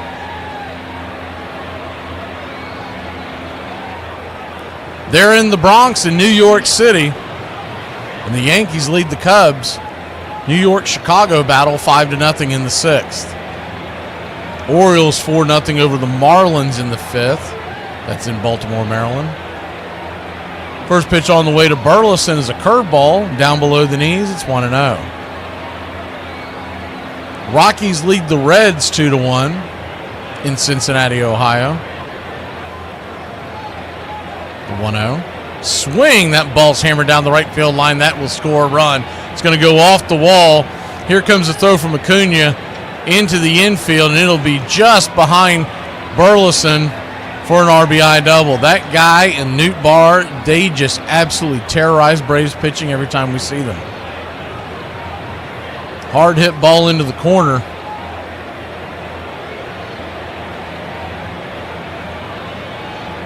Still one out.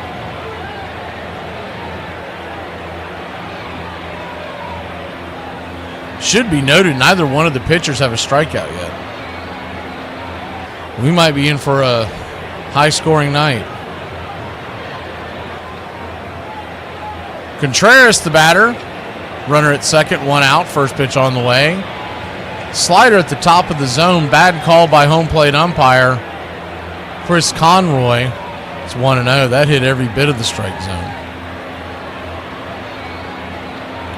The 1-0. 85 below the knees. 2-0. So he pinched him at the top, but he's not giving it at the bottom. Conroy may not understand the strike zone. The 2-0. Brings it. Right there. That's down the center of the plate. He does call that a strike. You can't help but Bronx cheer that. The 2-1. Righty-righty. Fastball misses high, 3-1. They're in Detroit, Michigan, and the Mariners lead the Tigers 4-1 in the 5th. Boston, Massachusetts, and Fenway Park. Rays lead the Red Sox 4-1 there in the 4th inning. The 3-1. Fouls it back, 3-2. Guardians and White Sox have just begun game number 2 of the doubleheader on the south side. It is scoreless in the first. And the Mets and Royals are in a rain delay in Kansas City. Full count. Brings it. Swing. Dribbles it up the middle. It's going to get past the diving attempt of Nick Allen. That'll score a run. This time they'll throw it down to second, keep the runner at first, but it's 3-2. Bottom of the first, still just one out. Good piece of hitting by Contreras. Just put a worm burner past the diving glove of Nick Allen. He almost got that. If he gets to it, he at least stops the run. He might even get Contreras at first. Baldwin goes out there to talk to Holmes real quick.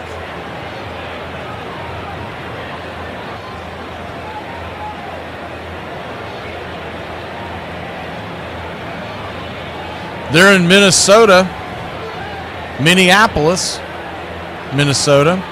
And the Twins and Pirates are scoreless in the first. Paul Skeens' day for the Buccos. First pitch on the way is a four-seamer off the plate to Newt Barr. It's 1-0. Braves jumped out to a 3-0 lead, but are in danger of coughing that lead up. It's 3-2, bottom of the first, one out. The 1-0. Turns and flips it over to first. Back in plenty of time. The Rangers and Astros, 2-0 Texas in Houston. They're in the first. The 1-0. 94 on the outer cut. 2-0. Brewers and Nationals are scoreless in the second inning. They're in Milwaukee, Wisconsin. And later on tonight, you got the Diamondbacks at the Angels, Phillies at the Padres, the 2-0 pitch. Swing and a miss, slider underneath his bat, 2-1. Blue Jays are at the A's at 10:05, and then the late game tonight is Dodgers-Giants, 10:15. The 2-1, swing, rips it down the first base line, but foul, 2-2. Braves 3, Cardinals 2.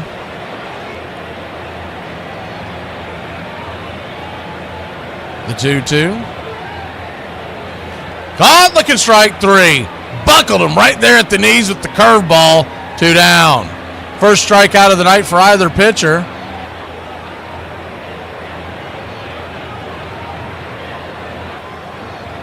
Yeah, Mark, I saw the Braves brought in Joey Wentz.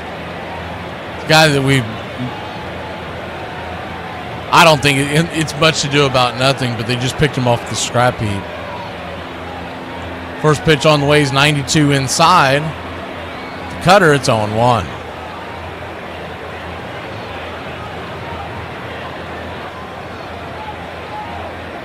The 0-1. He's not on the active roster tonight. The 0-1's in the dirt, 1-1. But you expect to see him at some point in the season, most likely. Could be waiting to make the move after tonight. Mum has been the word on who they are pitching tomorrow. Is the 1-1 swing, chops it off his instep, 1-2. They can't make that announcement until they make the move that's going to bring up whoever's going to start it. So that's probably why they're holding off on that. And you probably won't know about Sunday's starter until Sunday morning. The Cardinals are going to bring Eric Fetty tomorrow. Is the 1-2 swing, chops it foul. We'll do it again. And he can be gotten to. He's got an ERA about 4.5.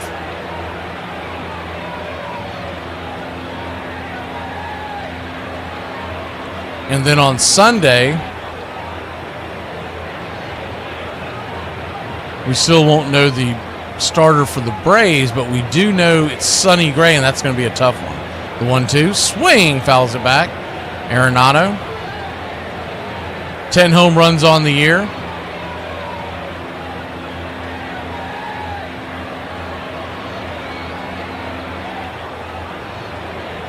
It'll be interesting to see who they throw to the Wolves for Sunday's game. 1-2 count. Holmes flips and gets it over there. Almost got him. Oh, that was close. Contreras was starting to go off the bag, and Olsen still had the ball in his hand. I guess they're not going to show it on the replay that you're looking at there, but kind of darted off, and Olsen almost tagged him. The 1-2 count. Swing, chops it foul.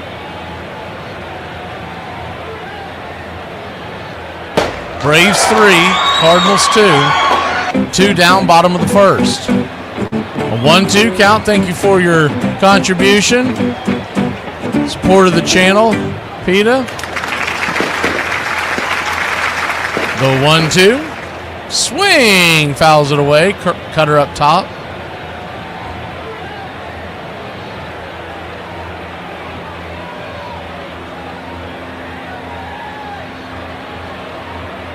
One-two count.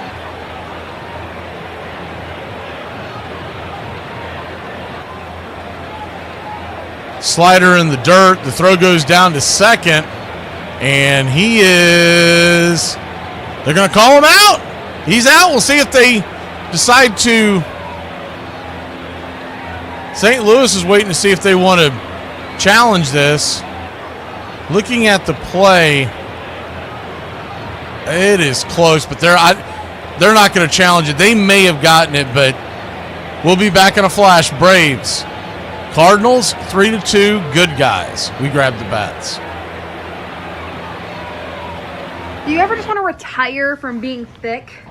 God, I've been thick my whole damn life. Like, I want to switch it up, change the tempo, retire, collect my 401k and just settle down.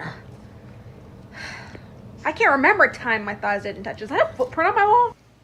I'm worried about any number of things, but this is one thing I never, ever worry about.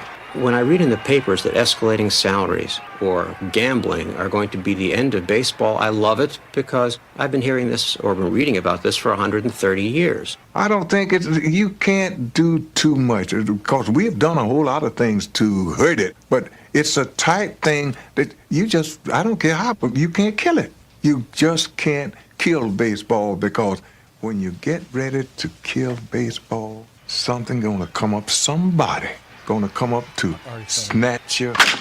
After the Black Sox scandal, here comes Ruth. I heard Ruth hit the ball. I'd never heard that sound before. And I was outside the fence, but it was a sound of the bat that I had never heard before in my life. That was Ruth hitting the ball. And the next time I heard that sound, I'm in Washington, D.C. I rushed out, and there was Josh Gibson hitting the ball. Now, I didn't hear it anymore. I'm in Kansas City. And I heard this sound one more time that I hadn't heard only twice in my life. Bo Jackson swinging at that, and now I heard this sound. It was a thrill for me. I said, here it is again. I heard it again. I've only heard it 3 times in my life, but now I'm living because I'm going to hear it again one day if I live long enough.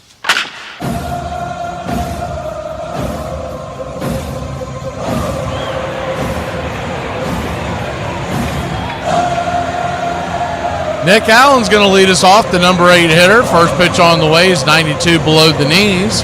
Liberatore. It's 1-0. Braves 3. Cardinals 2, top of the second. The 1-0. 93 right there, sinker on the inner cut. Evens up the count at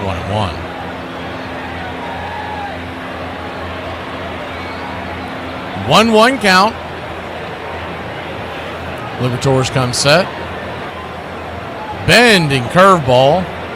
About middle part of the zone, 1-2.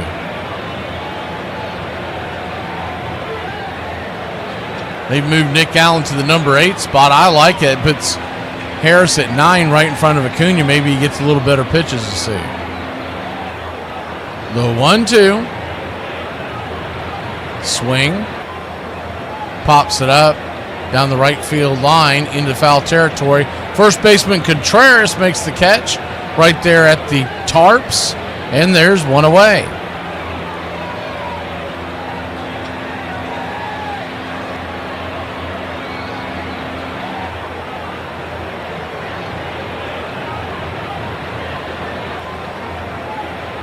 One down.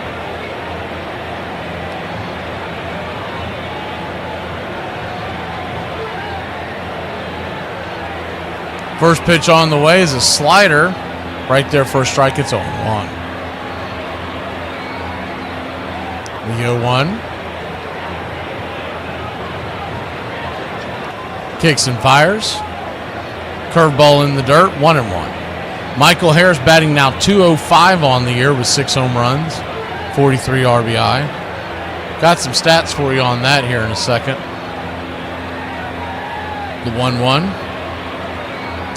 94, a little bit below the knees, but they gave him the call. 1-2. 1-2 count. This was posted last night. 1-2. Swing! That ball's hammered into right field. That's down for a base hit. That's going to get down where the green grass grows. Harris rounds first. He'll head to second. Put on the brakes. Think better of heading to third. And we've got a 1-out double for Money Mike. Just like that, you put him in the 9th spot, and he sees better pitches with Acuna on deck. What they know about that? God bless you, Mike. Keep your game tight. Never know. You know what I'm saying? I got a little razzle dazzle. Good piece of hitting.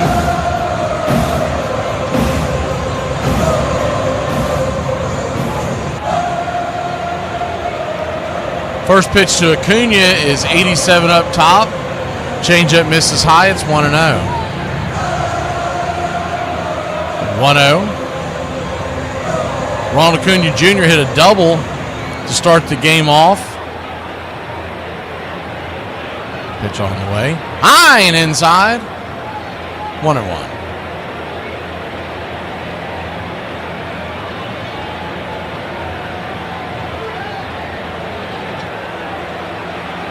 In case you're joining us late, Riley singled after a pop-up by Olson, and Acuna scored, and then Riley scored after the 2-run home run, 437-foot blast by Sean Murphy. Cardinals scored a couple in the bottom of the first, and that's where we stand. The 1-1 misses high, 2-1. We'll draw the camera back so you get to see the 2-1. Swing! That ball is smoked down the left field line. That's going to get down where the green grass grows. Here comes Harris, rolling around first. And it's going to be a long single. The ball shot off the wall, but nonetheless, it's an RBI single for Acuna Mentada.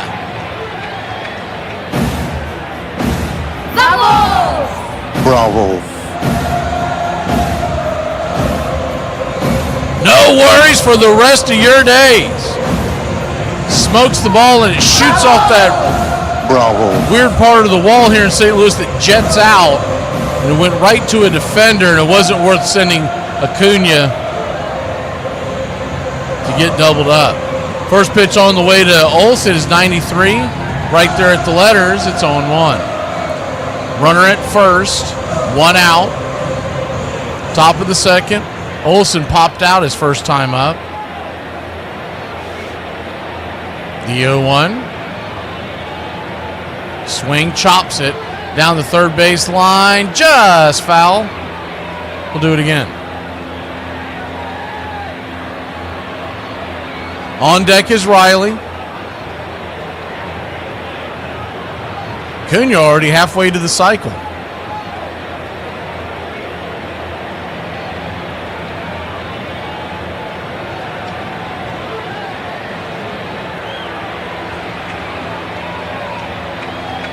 To the 0-2 count.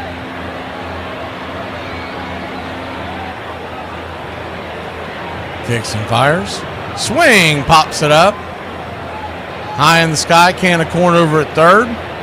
Easy catch for the Gold Glover, Nolan Arenado, 2 down. If you're keeping up with the clicks. So Acuna is definitely clicked. Riley had a hit and a run scored. He clicked. Smurf, that was our pick tonight. 2-run home run was a click. That click clacked. And that's where we're at. First pitch on the way to Austin Riley is inside for a ball. It's 1-0. Baldwin is halfway there with the single. You need 2 bases or a run or a base and a run scored or RBI. The 2-0 or 1-0, excuse me. Swing and a miss. Slider below the knees. 1-1. A 1-1 count.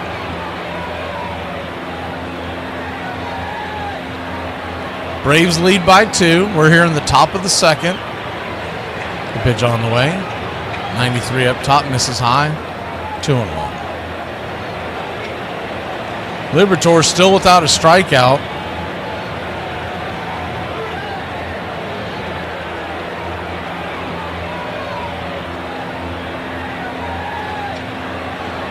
I think his number was 4.5. And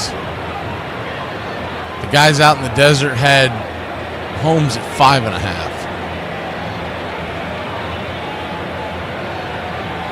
The 2-1. Swing! That ball is hit high and deep. Going back right there on the warning track, making the catch is Newbar for a loud out number 3. He just missed pay dirt. But we did get a run in. Once again, Acuna Matata doing things the right way. Bravo. Y'all, I can't believe my mama used to drop me off at the skating rink with no cash, no phone, and go home and wait for a collect call from, "Hey, Mama, I'm ready. You can come and pick me up now." What's your biggest pet peeve that really isn't that serious, but it still annoys the hell out of you? I'll go first. I don't know why, but it really, really bugs me when someone takes their food out of the microwave before the time is up, and then they just leave the remaining time up there. Like, come on, dude. Reset the damn thing so I can see what time it is without having to glance at my phone. Hey, Jack. Yeah. What's a transgender athlete? It's a dude who wants to win so bad, he pretends to be a girl. We're not being asked to do anything that none of us hasn't done before in our own kitchens in our own home. Now quit! Kill 5 eels! What? I'm serious! Every restaurant critic in Seattle is out there and they all want anguilla, so start killing eels! But wait! How do you suggest I do that? How do I know you're the chef? Throw a toaster in the damn tank for all I care! It is played everywhere. In parks and playgrounds and prison yards. In back alleys and farmers' fields. By small children and old men. Raw amateurs and millionaire professionals. It is a leisurely game that demands blinding speed. The only game in which the defense has the ball. It follows the seasons, beginning each year with the fond expectancy of springtime, ending with the hard facts of autumn. It is a haunted game in which every player is measured against the ghosts of all who have gone before. Most of all, it is about time and timelessness, speed and grace, failure and loss, imperishable hope and coming home.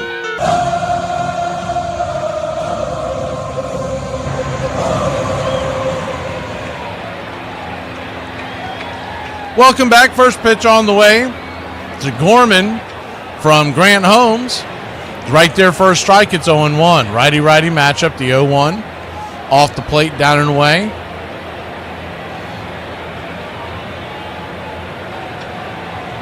One and one. So 1-1 count. Holmes comes set. Check swing. Did he go around? Looked like he did. First base umpire John Tupain missed the call. Says he held up 2-1. Tupain, unfortunately, is going to be our umpire tomorrow. Remember last time he was on back behind home plate? He was a disaster. The 2-1. Oh, hey, high inside. Curveball almost got him in the noggin. He bent out of the way at the last second.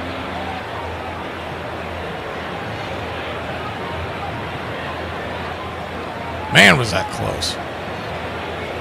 I believe it was the curveball, just didn't curve.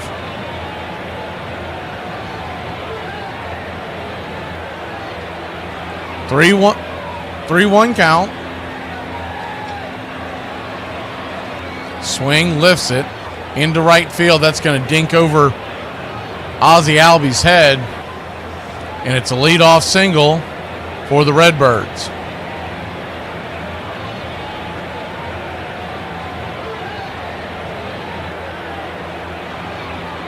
Didn't hit it hard, but hit it off the end of the bat and hit it where they ain't.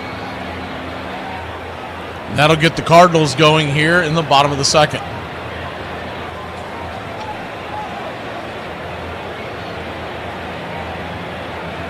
First pitch on the way. Check swing. Right there at the knees.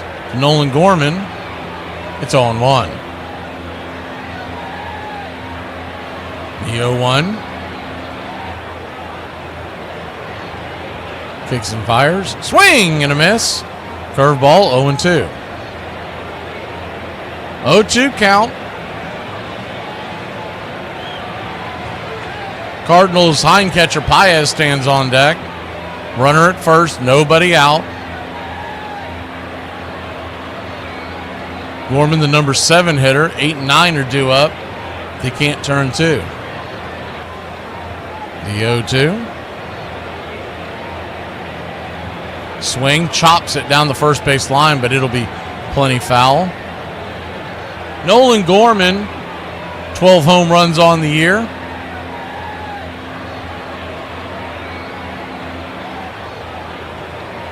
The designated hitter with a .694 OPS. The 0-2. Misses high, four-seam fastball, 1-2.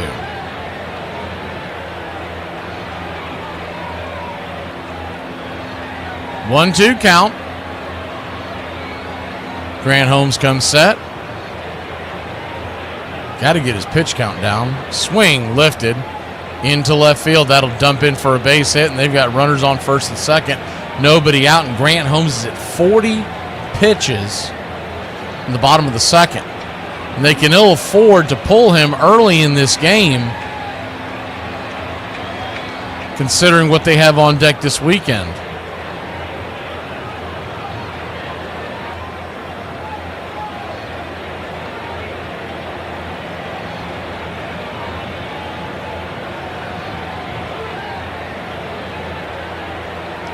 Righty-righty matchup now. First pitch on the way is bunted down the line. Riley barehands it, fires it to first.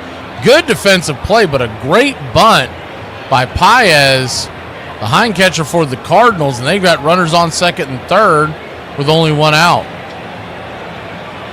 And that was a perfect bunt. I don't know how much he bunts, but man, that's a secret weapon right there.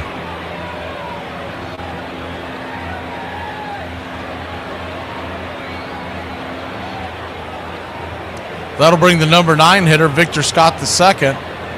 Righty-lefty matchup, first pitch. Looked like he went around at the slider in the dirt. It's 0-1. Third base umpire, Jeremy Rehak, confirmed.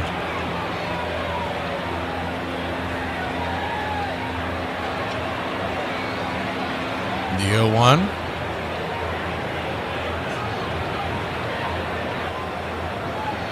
Kicks and fires. Swing, chopper in front of the mound. Baldwin has to fire it to first, but he had no time. Scott can fly, and it'll be an infield single. Baldwin was a little more concerned about the runner at third. He was looking him back, and that's all the time that Scott needed to beat that out. Kind of what didn't help him either is the ball, when it hit the dirt, it did like a backspin, almost like a pitch shot in golf. He was expecting to catch it off the bounce, and it just deadened. So now the bases are loaded, one out, and we're at the top of the order. Brendan Donovan, first pitch swinging, hammers it down the first base line. It's 0-1. Sticky situation here for Holmes. You'd love a double play to get out of this mess. Braves lead by 2, but the bases are loaded and just one out. The 0-1. 93 on the inner cut, did not get the call. Man, is he pinching him back there. Chris Conroy. It's 1-1. 1-1 count.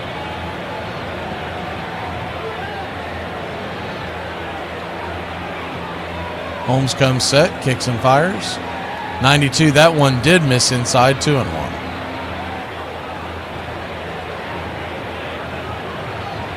Good speed on the base pass, so it's not going to be easy to double these guys up.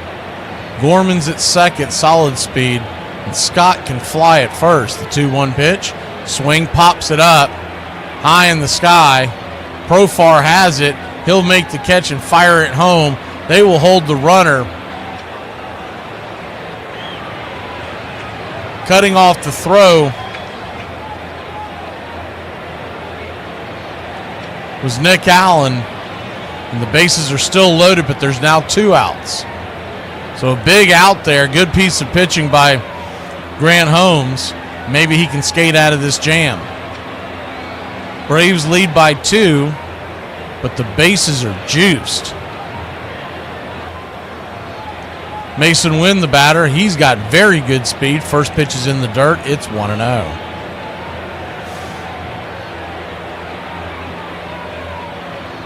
The 1-0.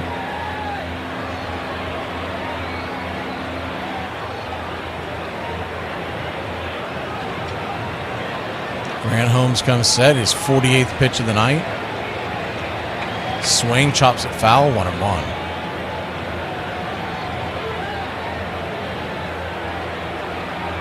He's had a couple long innings to start this game. If he can get out of this jam, that's one thing, but he's going to have to get a quick inning here somewhere if he expects to make it through even 5.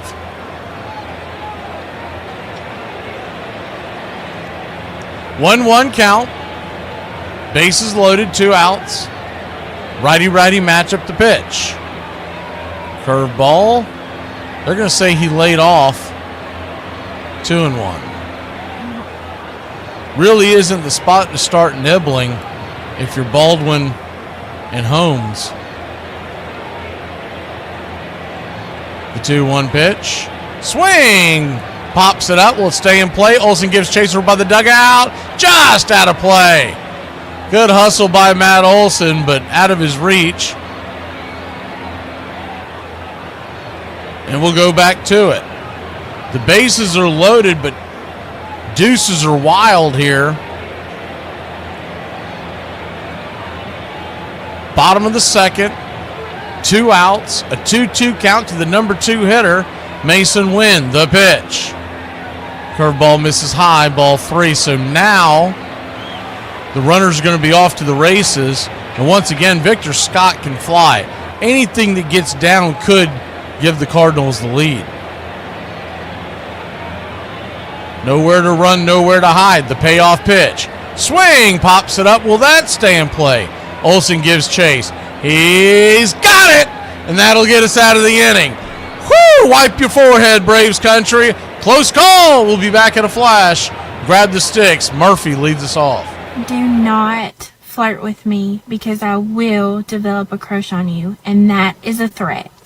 What if I told you that Mark Fidrich wasn't the only bird flying around the baseball field in the late 1970s? Here is the short baseball career of Larry Bird. After leading the Sycamores basketball team to a 33-1 record, Larry was razzed by the head coach of the baseball team at that time about how often he was icing his body. The coach would even go as far as saying anybody could play basketball and that baseball was the harder of the two sports. This led to a dare Bird wouldn't turn down. Would he be able to play college baseball for Indiana State? With a non-conference doubleheader coming up against Kentucky Wesleyan, the time and the place were set. Wearing the number 24 instead of his legendary 33, he would take the field in the second game of a doubleheader. Bird would play first base, and while playing there, he made 9 putouts. His first at-bat ended with a strikeout and a trip back to the dugout. In his second at-bat, he would get his redemption when he drilled a single up the middle that plated 2 runs. After being told to take it easy in the field, he went after an infield pop-up between first base and home plate. Both Larry and the catcher would collide and remain down for several minutes. Bird would eventually get up. It was later confirmed he just got the wind knocked out of him. Not taking any more chances, he was taken out of the game. And just like that, the short baseball career of Larry Bird was over before it started. 2 months later, he would sign an NBA contract with the Boston Celtics, and the rest is history. The idea that home plate has a little roof. A little roof, it has a little roof. It's a little house. It brings us back to where we're safe and where we care and where we're cared about, where we're loved. Coming home on a baseball diamond's pretty darn dramatic. You feel immense relief to have gotten out of all those hazards out there. Between first and third is hazardous territory. And then third home is joy. You're out of trouble. You're coming back and you're running toward the home team dugout. You can see them and they're all grinning and they're glad to see you and their arms are out and you come across that thing. It's pretty big league stuff.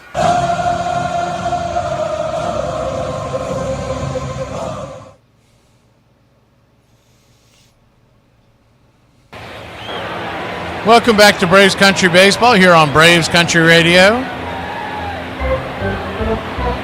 Sean Murphy leads us off. First pitch on the way to the Smurf is a four-seam fastball. About belt high, it's 0-1. Sean Murphy, last time up, hit a 2-run home run. Give the Braves the early lead. The 0-1, did he go around? He did not. 1-1. 1-1 count.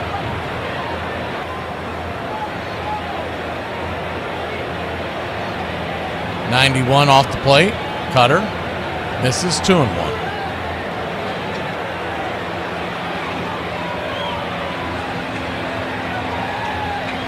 The 2-1 count. Bender, top of the zone. 2-2.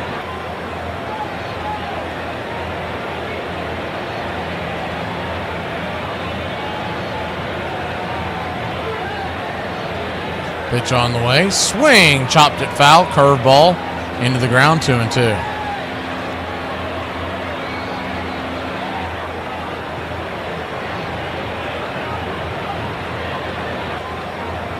Braves 4, Cardinals 2.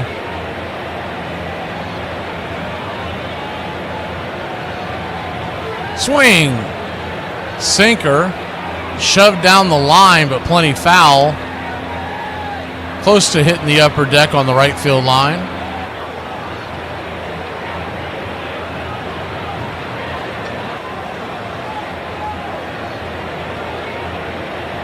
The 2-2 pitch. Swing, chops it foul.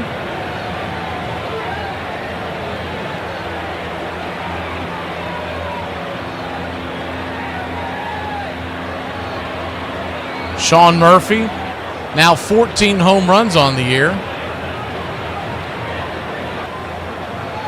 Pitch, swing, hammers the curveball into the dugout.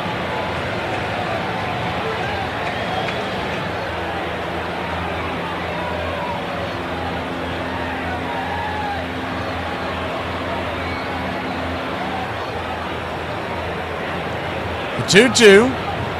Chops that one foul down the line.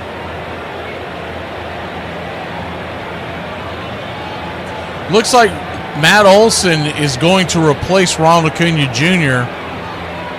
in the home run derby. That was announced about an hour ago by the Atlanta Braves. The 2-2 in the dirt, 3-2. Y'all might have already been talking about it. I didn't see that news till just a little bit ago. The payoff pitch. Swing, fouls it back.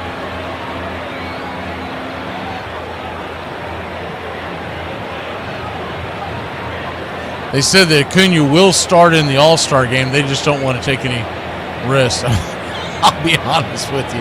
I'd kind of prefer Matt not be in it, but it is what it is. The payoff pitch. Fouls it away. Just always feels like those derbies put these guys in slumps when they come out. That is the last thing the Braves can afford, is to have Matt Olson or Acuna, for that matter, on a massive slump coming out of the break if they're going to make any noise. The 13th pitch of the at-bat. Swing! That ball is belted high and deep. Going back on the track. Zip, boom, bam, it's gone. Ram-a-lam-a, ding-dong. Put Sean Murphy in the home run derby. My word, a 440-foot blast. Earth, where are you? I must call an emergency meeting. Oh, there he is. Earth is me. I'll be right there. Don't try to fool me. His 15th home run of the year. 109 miles an hour off that bat. The Braves take a 5-2 lead. Murphy. First pitch on the way to Profar is up top for a strike on the outer edge. It's 0-1.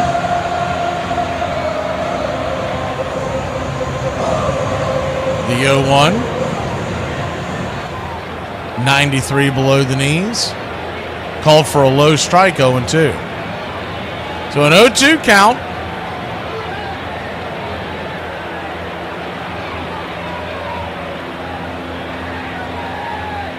Liberatore comes set. Swing, pops it back foul. Out of play. Matt Liberatore yet to have a strikeout in the game. 7 hits. 5 runs, no walks, but no strikeouts.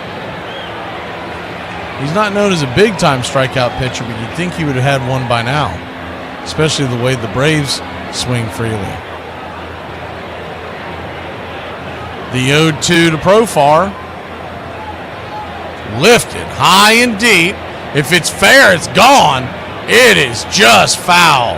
It missed the left field foul pole by a few feet, then kept hooking into the crowd.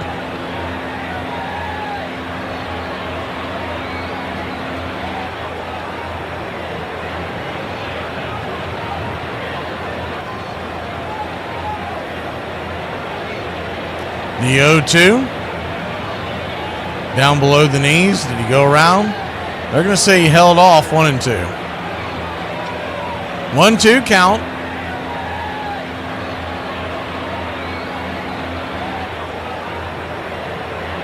Liberatore comes set, brings it. Check swing back behind home plate. Did he got just enough to stay alive? I still think when it's all said and done, I saw your comment, Charlie. I still think when it's all said and done, the Braves are most likely going to keep Baldwin and Murphy and let Ozuna go. Is the 1-2 outside wide.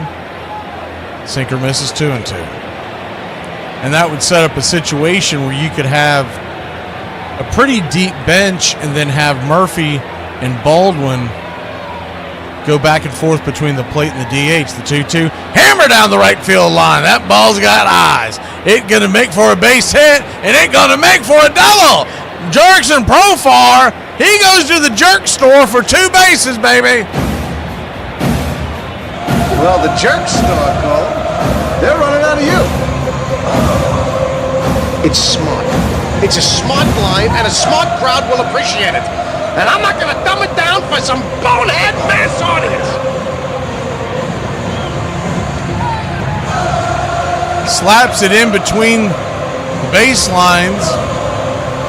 Profar, his bat might be heating up a little bit. Liberatore is at 59 pitches. And I'm sure St. Louis doesn't want to go to their pen this early, but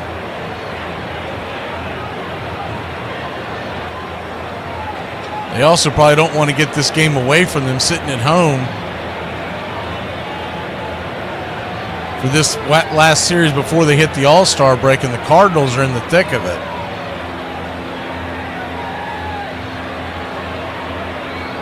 St. Louis Cardinals are just 1 game behind the Giants for the last wild card spot in the National League. Braves are a little bit further back at 10.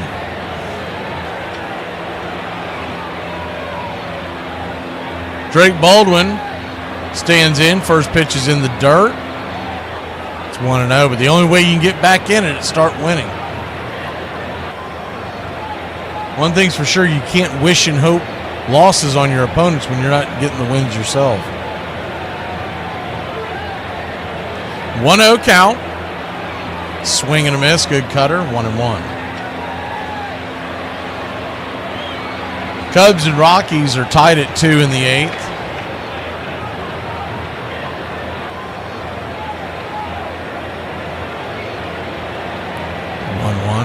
Swing lifted. High into left center field. That's going to get down for a base hit. Profar will come all the way around to score. Baldwin will stop at first. A long single, but it's an RBI single. Like the Drake. I love the Drake. How could you not like the Drake? Who's the Drake? The Drake is good.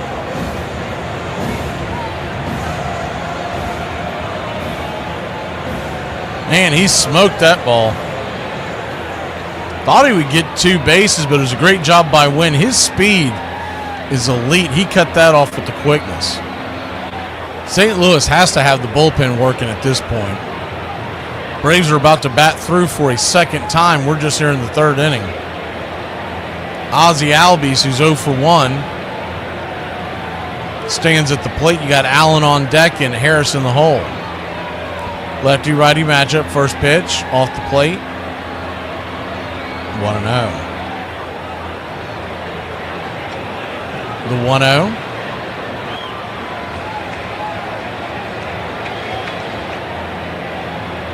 Brings it in the dirt. Slider 2-0. Yeah, Liberatore just looks like he's just cooked.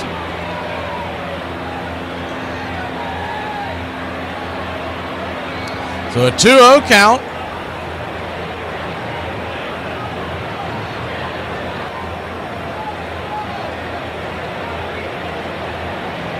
Ozzie Albies open stance from the right side. Here's the pitch.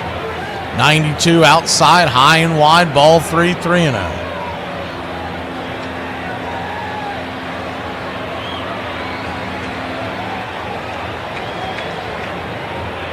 Ozzie flew out his first time up. The 3-0. 92. Misses high, ball 4. And he'll head on down to first. You got to wonder how much longer they're going to let him twist in the wind out there. He just doesn't seem to have it. We've seen Liberatore before where he's had some pretty good stuff, but he doesn't seem to have it tonight. Nick Allen will be your batter.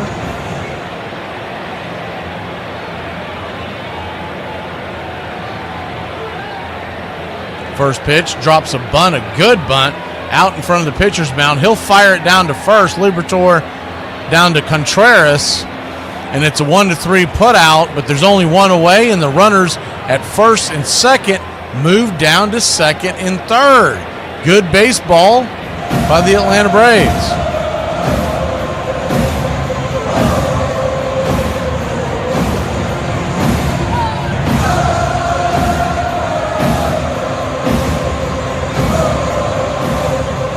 Michael Harris II will be the batter, lefty-lefty.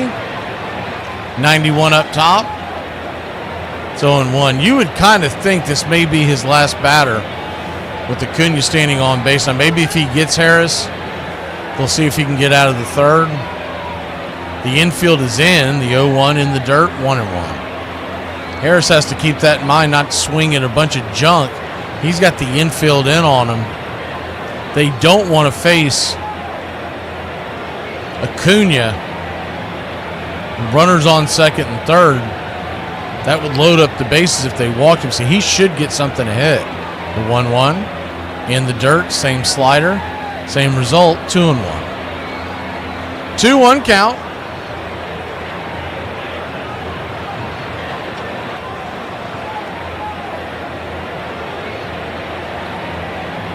Harris doubled his first time up, the 2-1 pitch. 93, good pitch right there on the outer edge. Just kissing the black. It's 2-2. The 2-2. Liberatore comes set, looks in, brings it. Swing, pops it up. Will it be deep enough? It's fairly deep. Wind calls off the left fielder. He'll fire it into the infield. It's going to be a high throw. Is Baldwin safe? They're going to call him out, and Acuna is pointing to the dugout saying, check it, check it, check it. He thinks he beat it. It's a close play.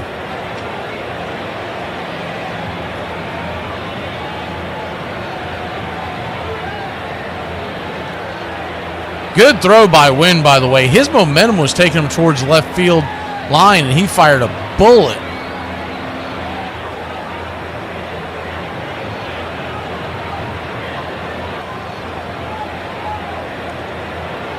Man, I think he beat it. Just looking at the blind, and here comes the replay, the slowed down replay.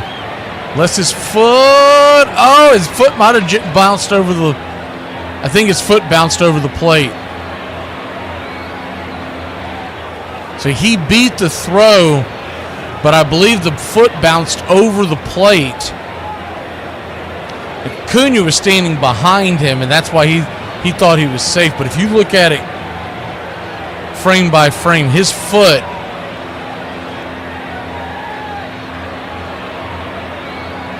he stuck his right foot down, stop his momentum, and it looks like it bounced over the plate. And there's so much dirt flying. If they called him safe, they'd probably hold it up. But I think he's going to be out. I'll be in utter shock if this isn't.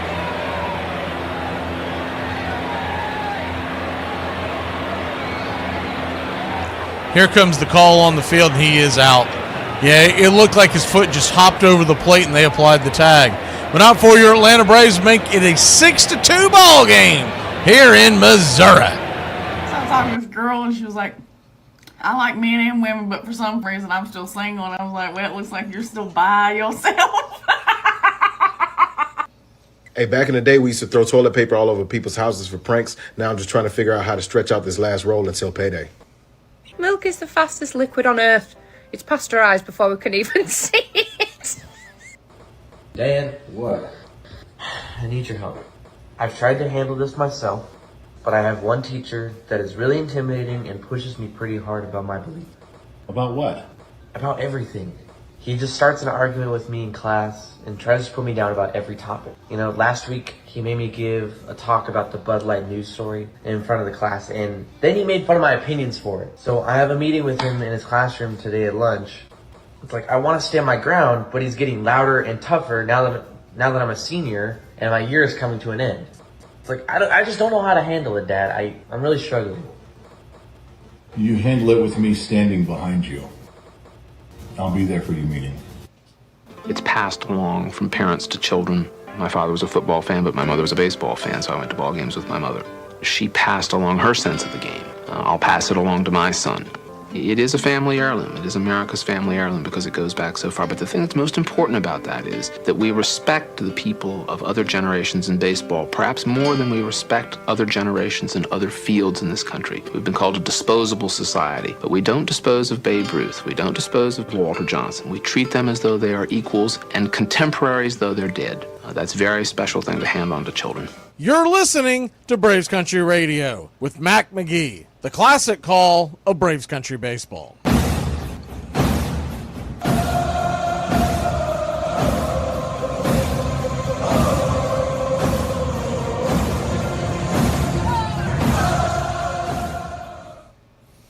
Welcome back.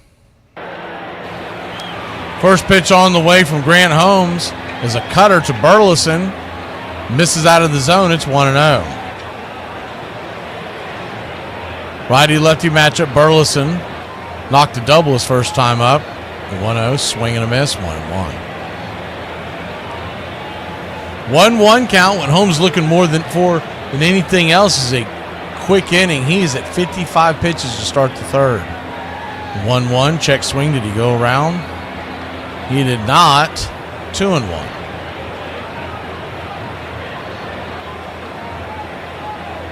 2-1 count. Braves lead at 6-2. Bottom of the third. The pitch. Swing belted down the right field line. That is trouble. It is fair. It's going to bounce into the seats, and it's a leadoff double for the Redbirds. Burleson continues to terrorize Braves pitching. We just got to make a trade for that guy. That's all that matters, man. Make a trade, make that happen.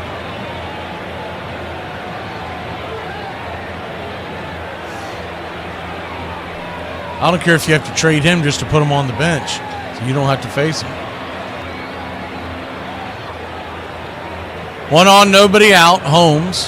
High pitch count here in the third inning. Contreras the batter. He'll be followed by Nootbaar and then Arenado. Braves lead by 4. Holmes. First pitch inside. Well inside. Almost hits him. It's 1-0.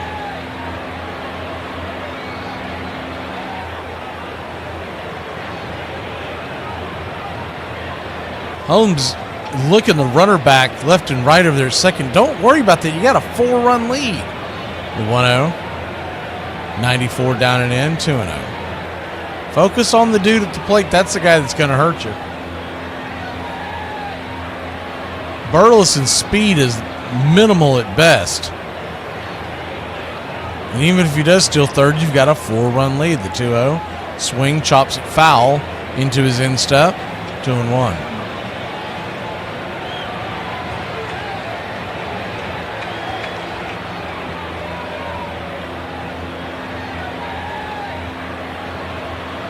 Two-one count.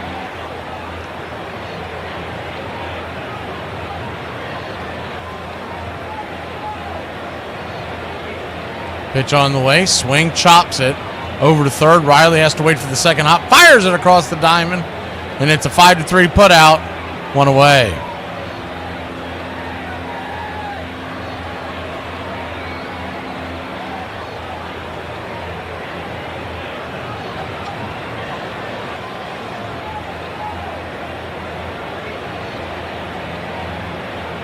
So 1 down, and you got the runner at second, and he's not a threat to steal. First pitch on the way is a slider in the dirt to Nootbaar. It's 1-0.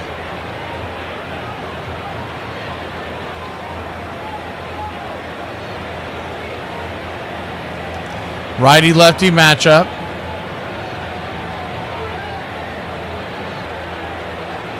Down and in. 2-0.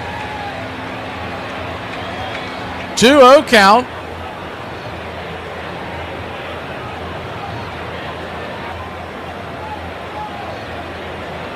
Comes set. Kicks and fires. Nowhere near the zone. 3-0. He has been all over the place tonight.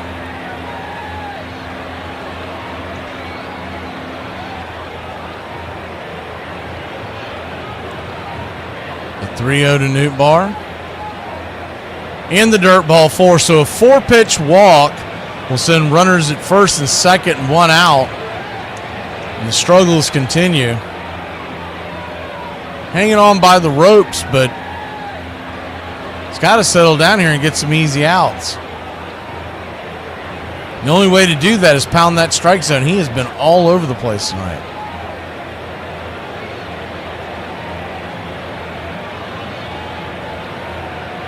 First pitch on the way to Arenado is slapped back foul. Chased the cutter down and away. It's 0-1.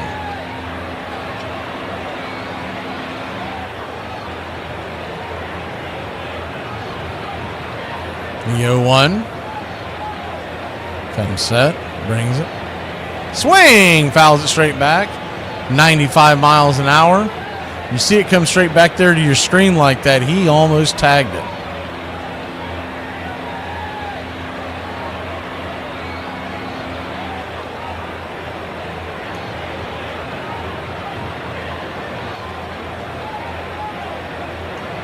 The 0-2. Belted. High and deep. Going back. Near the track. Making the catch is Money Mike for a loud and important out number 2. The runners will head back to their bases. They were going halfway with the ball heading towards the gap. He got underneath that one. And Holmes is an out away of getting out of this jam. But flirting with 70 pitches. 68 right now. Gorman, who's 1 for 1, stands in. First pitch way outside wide. Slider, pitch out territory. It's 1-0.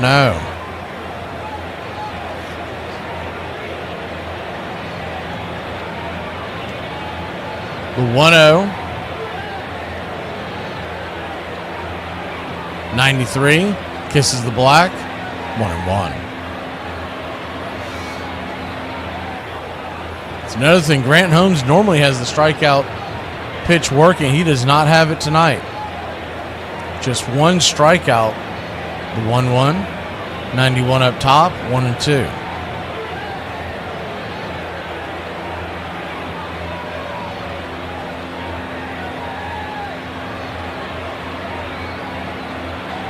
One-two count. Gorman, .216 batting average, 8 home runs, a .701 OPS. So though a low batting average, he puts some pop into the ball. The 1-2.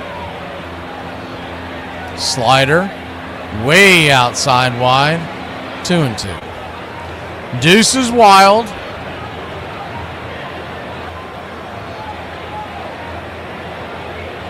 The 2-2 count.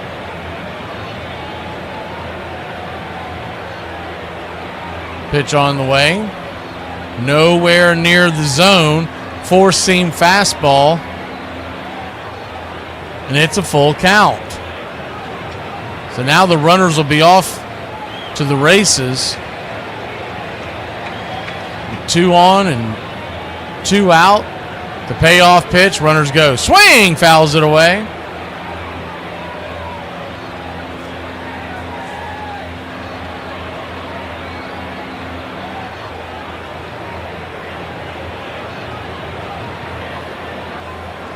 Once again, a full count. He's at 74 pitches in just 3 innings.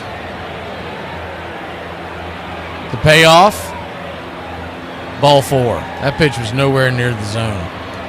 About a foot off the plate, and that'll load the bases. It'll bring the tying run to home plate. See if Krantz will get off his can and go out there and talk to him. There's ever a time to send somebody out there, but it doesn't look like they're going to do it.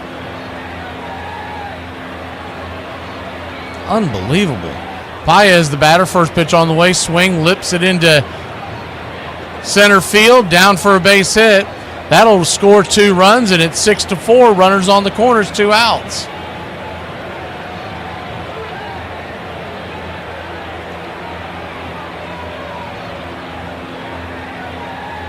76 pitches in, and he looks exhausted.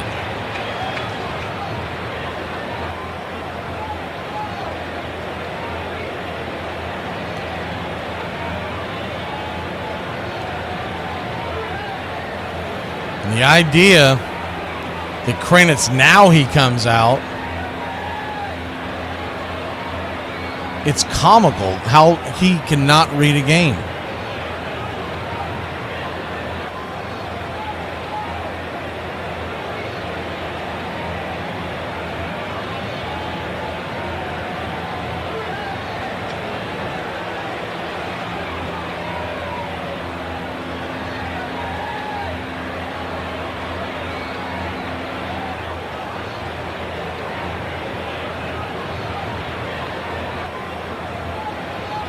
So runners on the corners and 2 outs.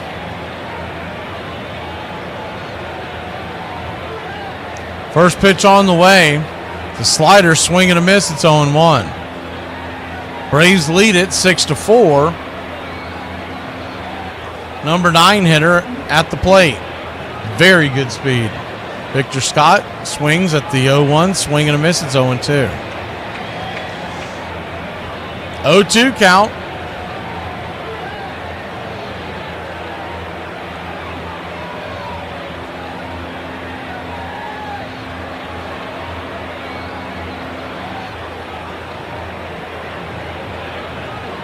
Holmes comes set, the pitch.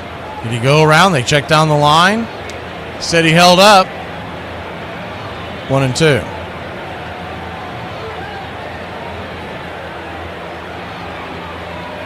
Take a look. Looks like he probably held up. The 1-2 count. Another curveball in the dirt. They went to that well 4 times in a row. He's starting to recognize it. Can't keep doing that over and over again.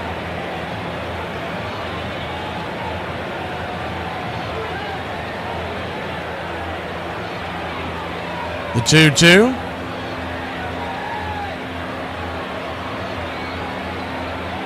Swing, chops it foul.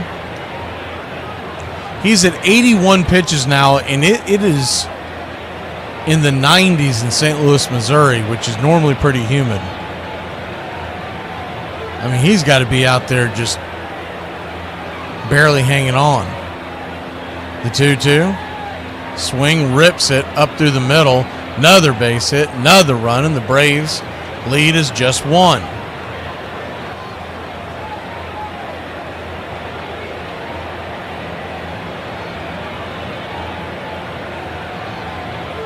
Runners on first and second, 2 outs, and it's 6-5.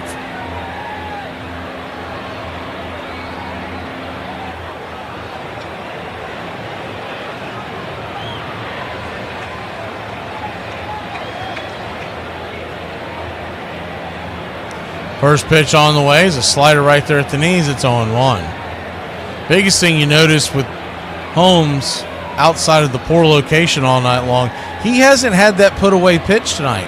He'll get to 2 strikes and he can't get the job done. The 0-1 in the dirt, 1-1. And now it's got to be a matter of just absolute exhaustion. 84 pitches through 3 innings. That's unheard of. 1-1 count. Misses high. 2-1. Give you an example of how different guys think. Right now, the Astros and Rangers, Lance McCullers gave up the 2-1, misses high. 3-1. Lance McCullers in 3 innings, right at here where we're at with Grant Holmes. He gave up 5 earned runs, just like Holmes, and was at 83 pitches. They went and yanked him. The 3-1 hits it back up the middle. Allen's got it, steps on the bag, and that'll end the inning.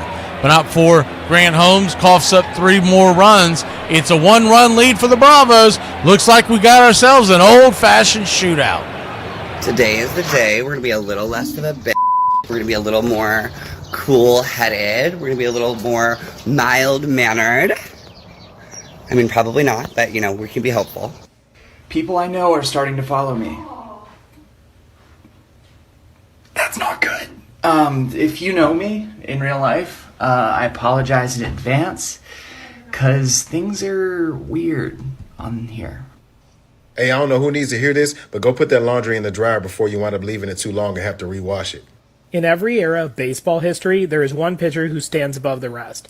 For over 4 decades, that pitcher was John Donaldson. With the Tennessee Rats, he went 44-3, including those wins were a 31 and a 27 strikeout performance. Buck O'Neil claimed he threw a slider 20 years before anyone else did. John McGraw once said he was the greatest he had ever seen. 73% of his starts resulted in a win. 92% of them ended in a complete game. He once threw a fastball so hard it broke his catcher's hand. How about we close this off with some stats? 413 wins, 5,091 strikeouts, and 2 perfect games. Without question, I believe Donaldson should be in the conversation for top pitchers of all time.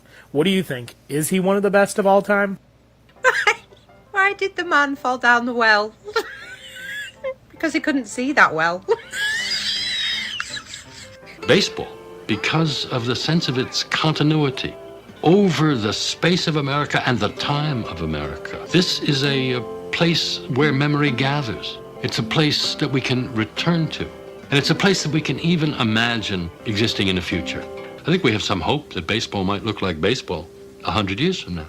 Braves Country Radio, your home for the classic call of Braves Country Baseball.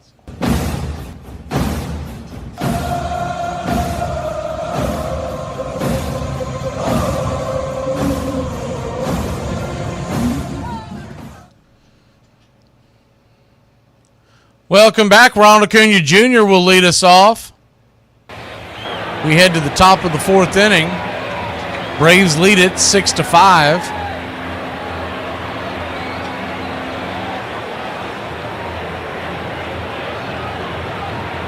O'Brien, the right-hander, comes on for the Cardinals. First pitch on the way is a slider. Well outside wide, it's 1-0. Well, what I was saying about the Astros, not only did they pull their starter, they've made 2 other pitching changes. With a sinker up top for a strike. It's 1-1. So their manager doesn't believe in that old not going to chase a win stuff. And they have crawled back into it. It's 5-3. It was 5-0. The 1-1, 98 misses high. 2-1. 2-1 count.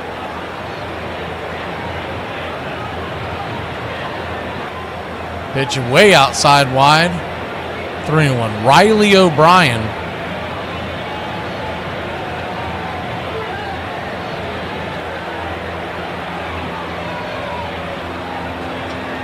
.30-year-old, looks much younger. The 3-1 swing, pops it up. Lazy fly ball in shallow center field. Wind comes in, makes the grab. 1 away. 6'4", 180-pounder out of Seattle, Washington. He was drafted by the Rays way back in 2017. Played his college ball at Idaho.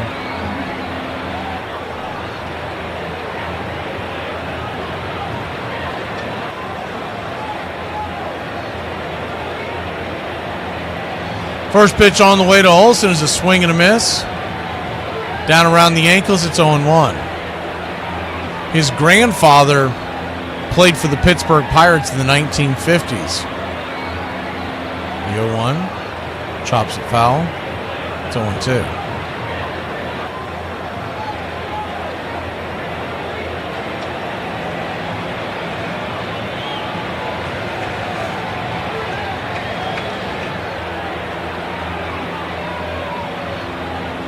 The 0-2 count.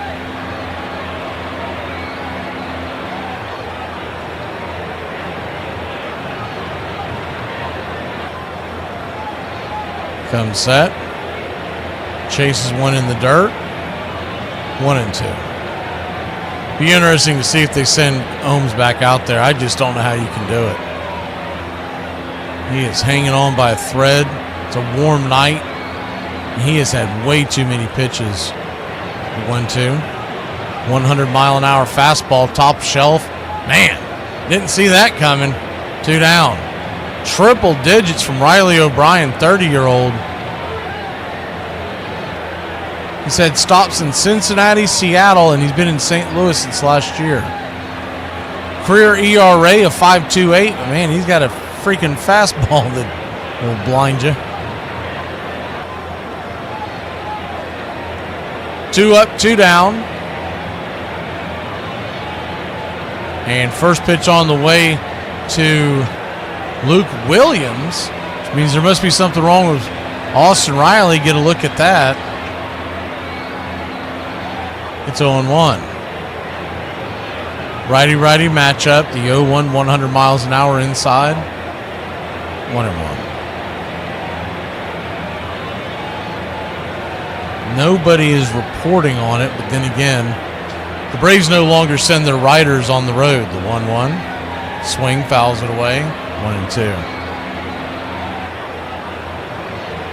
They all cover it from home, so they're probably all scrambling trying to get text messages. 1-1 count.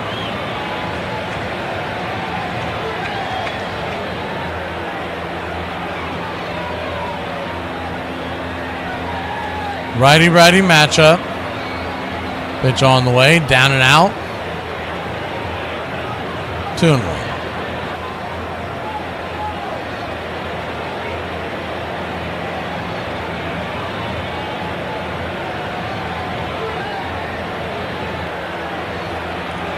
The 2-2.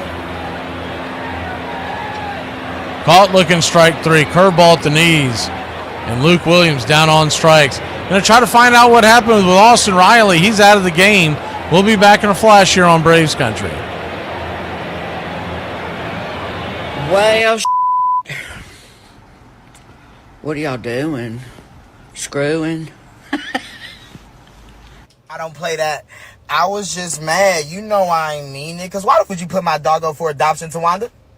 You had to mean that. An hour ago, my granny was a bald head. But now you want to go get seafood. Girl, you. Because my granny got a full head of hair. You. If you mad, throw a shoe. Why you in here punching TVs? Go get your damn purse, because I just got that TV for Black Friday. You mean the world to me. I'll never do that again. You said that when you tried to hit me with your car at Target. You're out of control. We're here at spring training. Let's check in on Anthony Rendon real quick. That's never been a top priority for me. This is a job. So I do this to make a living. I don't want to talk to you guys at 7 in the morning or whatever time it is. Do you want to like be here playing baseball? I have answered your question. So why do you keep picking at it? Oh, yeah, you technically answered it. This ass wants to come out and say I wouldn't wish this life on anybody. I went from almost laughing to this gentleman to now despising this man. I'm angry on behalf of anyone who actually goes to work, God forbid, 2 to 3 jobs to put food on the table and pay rent and make sure their kids have what they need to go to school and barely are getting by. That's the life I don't wish on somebody, you ass. Why would you say something this out loud on the day in which you are just now showing up for work for the beginning of the season? Read the room. The fun of recalling something that you saw 5 days ago or 5 years ago or a lifetime ago, knowing that that's there to be plucked back into your life in an instant. Oh, God, that's rare.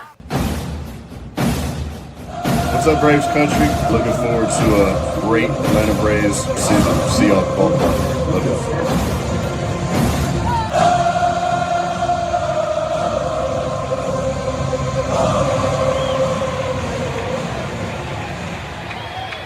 Welcome back.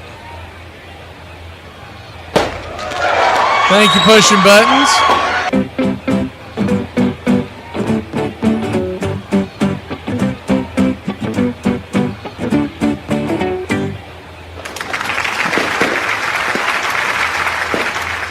First pitch on the way.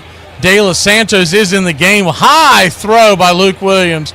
He'll fire it towards the dugout, and they'll have a runner at second with nobody out. So instantly, Luke Williams coming in for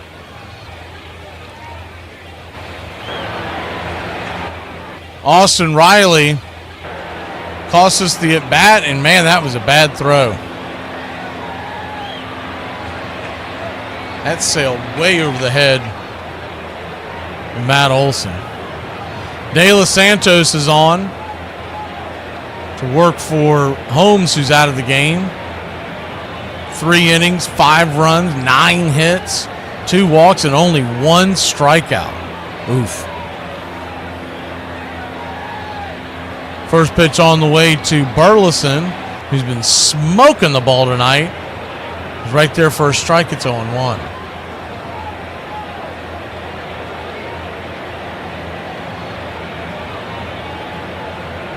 The 0-1. Swing, lifts it. Into left, Profar's underneath it.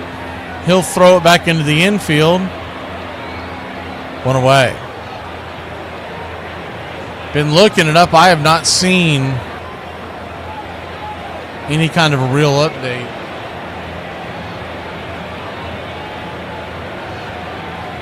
On what's going on with Austin Riley.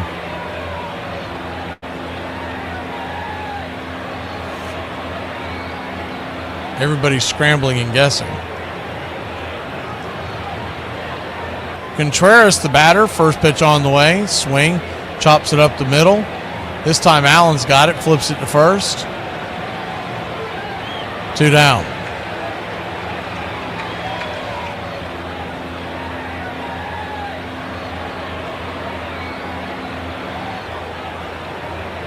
Two down, and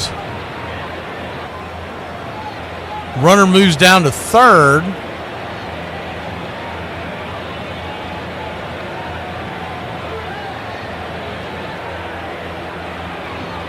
That'll bring up the left-handed bat. It's the first pitch on the way to Nootbaar. They're going to call that a strike. Okay, we'll take it. It's 0-1. That was a bit above the zone. The 0-1. Brings it. Swing, slaps it foul down the third base line. It's 0-2.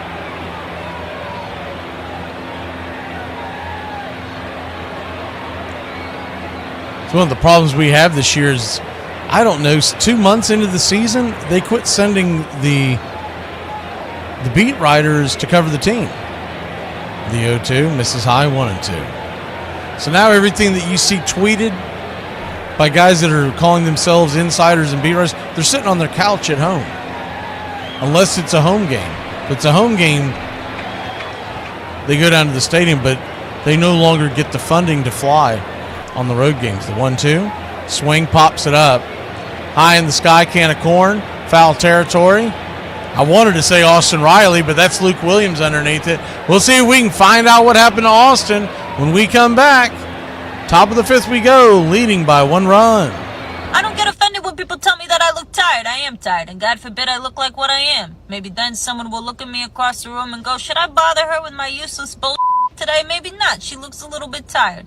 And then we'll all live happily ever after, because on that day, I was left alone. Y'all, my 6th grade teacher used to tell me if I didn't do well in school, I would wind up working on the back of a garbage truck. Little does she know the garbage man actually makes more money than she does. What did the buffalo say to his son when he left for college? Bison. Hey, Braves Country, this is Mac McGee with Braves Country Radio. We are bringing you pitch by pitch, play-by-play of your Atlanta Braves all year long. Please like and subscribe today. It's free, and it helps us bring you more of the game we all love. Braves Country Radio, your home for the classic call of Braves Country Baseball.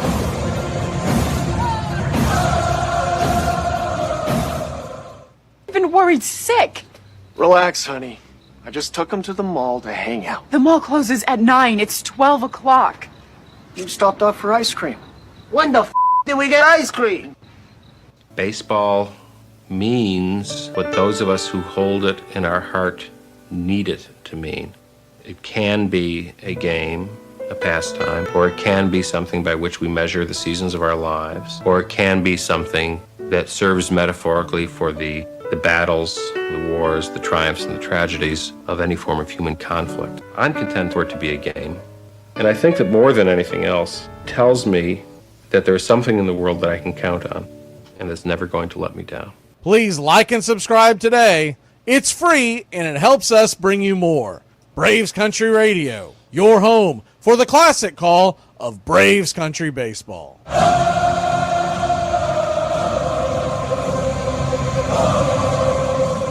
Welcome back. There's all kinds of conspiracies going on X Twitter right now. First pitch on the way to Sean Murphy has popped up over the head of the first baseman, Contreras. He's going to try to catch it over his shoulder, and he will miss miserably. I don't know if he's ever tried that before. He was nowhere near the ball. Man, that was bad. Looked like one of y'all trying to catch a loaf of bread falling out of the cabinet. That was terrible. We'll take it. Smurf with another base hit.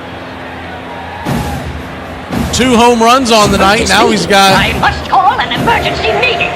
3 hits, 3 for 3, and Profar comes to the plate. First pitch on the way, chop foul down the line. Don't try to fool It's me. 0-1. So there's all kinds of rumors. The reason why I said that, made that joke of Austin Riley, what if he got traded? There's all kinds of rumors online that the Yankees are trying to get him, and the Yankee fans are freaking out, not wanting to give up a couple of big prospects for him. The 0-1 slices it foul. It's 0-2. And one of their big prospects just got pulled out of their game. Now, it could be totally unrelated, but you go, what the hell just happened? And you talking about being able to reset your payroll. I would hate to see it. I love Austin Riley, but that would be a shocker. The 0-2 in the dirt, 1-2. I'd say it's more likely he's got a minor injury because we didn't see anything happen on the field.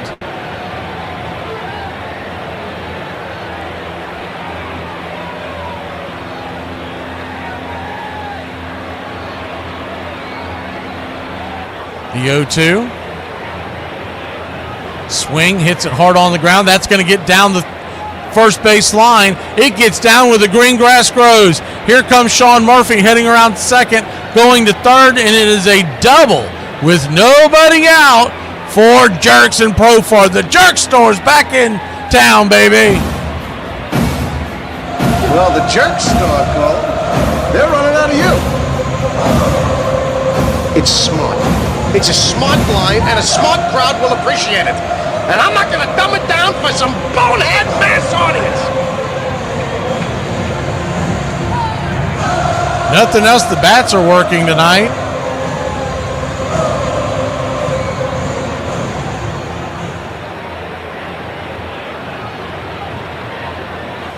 Here's the other thing. Nacho Alvarez was just pulled in Gwinnett. So now you are starting to wonder, was he traded? Because he gets moved out of the game. Nacho gets moved out of the game. And now there's a big prospect who, by the way, is a third baseman for the Yankees that got pulled out of the game. See what's going on here.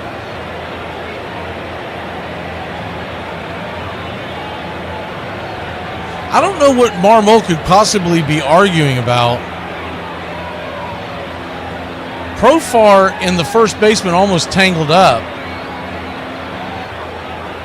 But that's the first baseman. Realistically, they should have given the Braves an extra base. And Marmol went out there and shot his mouth off to the umpire. If I'm the umpire, I'd launch him and give him an extra base. Anyways, first pitch on the way to Baldwin, who's 2 for 2, is high and out of the zone. It's 1-0. Braves lead at 6-5. That does not feel like it's going to be enough tonight. 1-0. Rips and kicks. 91 inside. Slider. 2-0. O'Brien back out there for a second inning of work. The first one was a seeing eye blooper over the first baseman's head. The other one was scorched down the first base line by Profar. The 2-0 banged off the plate. 2-1.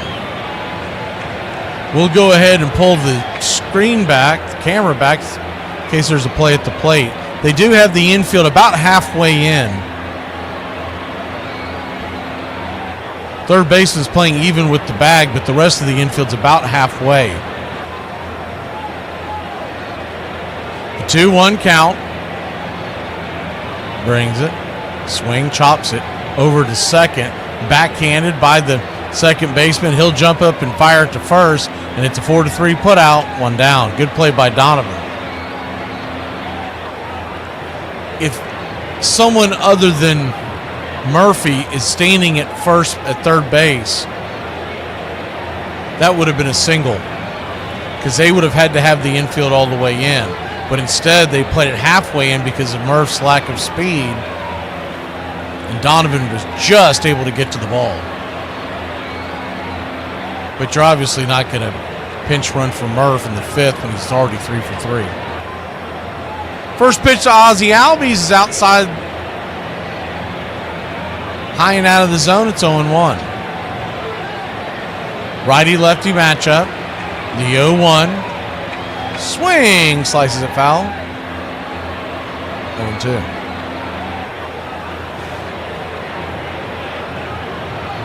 There's the other thing that if you kind of have to keep both catchers in when you do this, because as the 0-2 misses high and out of the zone, 100 miles an hour, 1-2.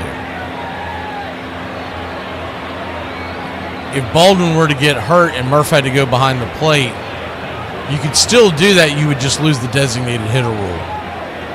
The pitcher would then have to bat. The 1-2, high and inside, 2-2. So a 2-2 count. Infield once again halfway in. They're trying to get Ozzie to pop up. The 2-2. Swing and a miss, strike 3. Slider off the edge. 2 down. Now the defense could pull back.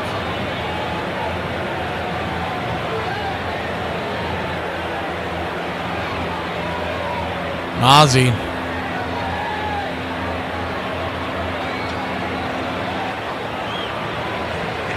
is now 0 for 3.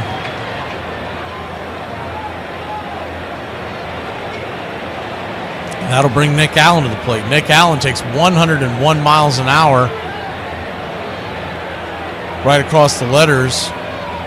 It's 0-1. Third baseman Arenado is playing even with the bag. Everybody else is back. The 0-1. Check swing. Did he go around? He did not. 1-1.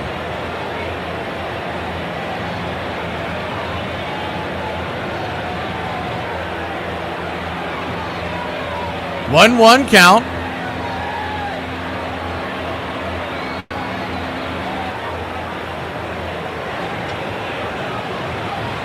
Outside wide. 2-1.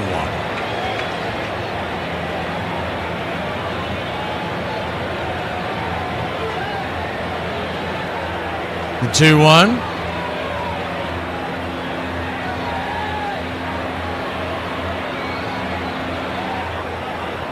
Inside high, 3-1. Whatever it is that has Austin Riley out of the lineup, hopefully it's something that's a short-term problem. Either a very minor injury, but anything but him being traded. I would just be flabbergasted by that. The 3-1 fouled back, 3-2. Still searching, and I still don't have an answer. We'll wait to see. You keep waiting for Jeff Passon to bop out there, or one of those other guys bop out there with the breaking news.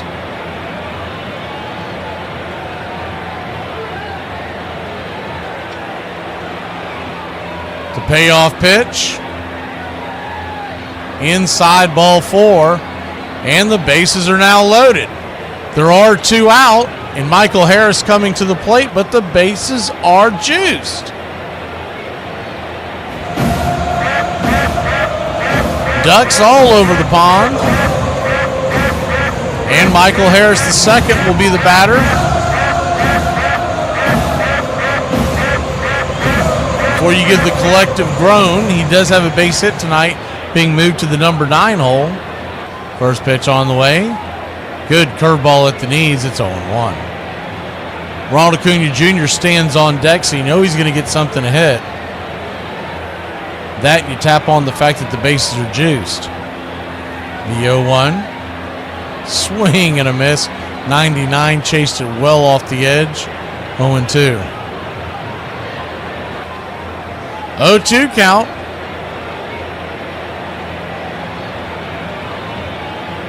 Righty-lefty matchup.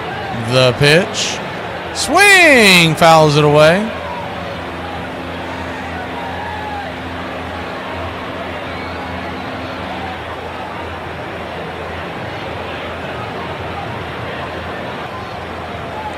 You got an 0-2 count. It is very strange that nobody has made any kind of announcement this deep into pulling one of our stars. The 0-2. Swing and a miss, strike three. Chase one around his shoelaces, and par for the course. That'll end the inning. Braves threaten but fail to score. At 6-5, we go to the bottom of 5 here in St. Louis.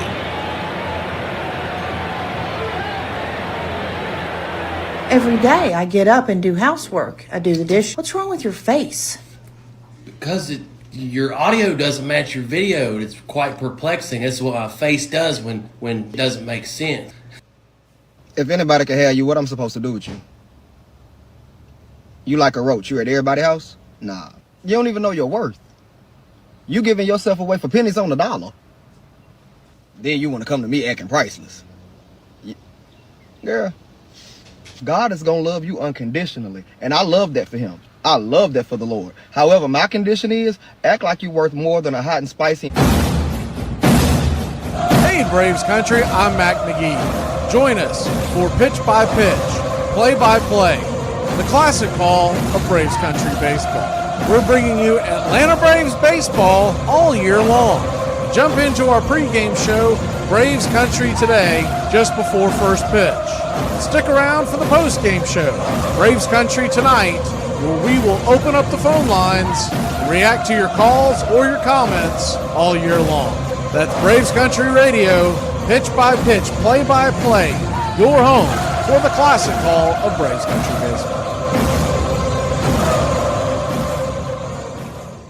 I know so many times at the ballpark when I'm sitting with my kids, I look at them and their excited faces and the fact that they love baseball just like I do, and remember the days when I was at Ebbets Field with my own father, who died before they even had a chance ever to know him, and he was the most wonderful character, Michael Francis Aloysius Kearns, with this optimistic view of life. And I know that they know him through baseball, and sometimes when I close my eyes, it's almost as if he's there and not my kids, and then it all gets mixed up together. If there is a magic in baseball, I'm sure that's what it is.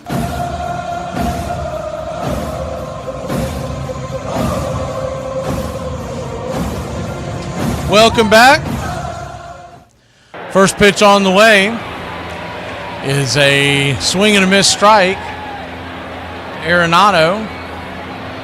Braves lead at 6-5. It's 0-1, bottom of the 5th. The 0-1. Outside wide, 1-1. Now, the one thing is about the Nacho Alvarez that everybody's freaking out about, if he's injured, they would have pulled him anyways to know that he's got to come up, possibly. The 1-1. Swing, pops it up. Into right field, Acuna makes the grab, 1 down. I did thought it would be a fun little exercise, though. Let's say the Braves did trade him. You can't use Shohei Ohtani. Who's the one player that you would be willing to trade Austin Riley for?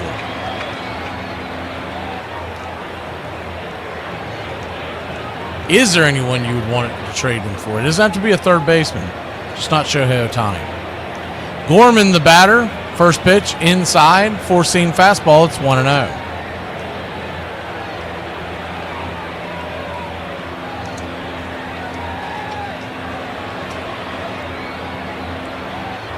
The 1-0. Righty-lefty. Kicks and fires. 97. 1-1.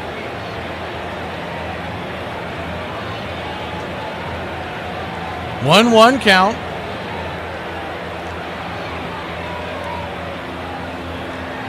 Brings it. High and out of the zone. 2-1. They don't play the same position, but if you told me it was Bobby Witt Jr., I'd be okay with it. The 2-1 count. Swing, fouls it straight back, 2-2.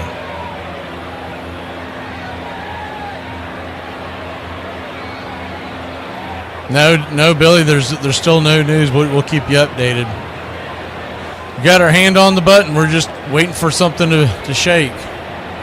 It's either a minor injury, the 2-2, hey, high, outside, wide, full count, or it's the unthinkable, they've traded him.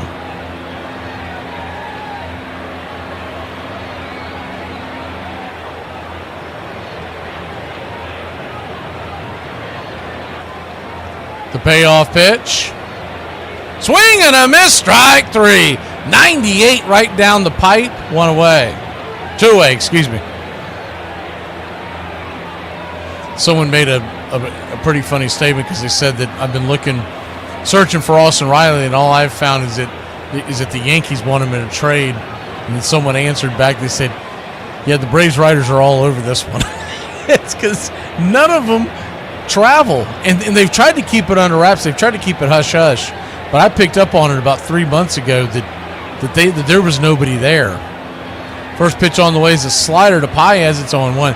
The AJC had a writer, and they quit funding him to do that, so he's no longer covering the Braves as the 0-1. Swing and a miss, slider, 0-2. And he was really the only one that was scheduled to go out there to go cover these games every game. The AGC pulled the plug. So realistically, you got Bowman that writes for MLB, but they don't pay for him to travel around to follow the team. And David O'Brien has strictly become a sit-at-home on the couch guy, and he'll go out to the park when they're at home. The 0-2, swing lifted into center, drifting open. Making the catch is Money Mike, and that'll end the inning. Cardinals go down 1-2-3. We go to the top of the 6th. Top of the order coming for your Atlanta Braves. You know, they say, like, money doesn't buy happiness. First of all, that person had money. Secondly, like, I don't know who they are. But I do know that I'd like to form my own opinion on the subject.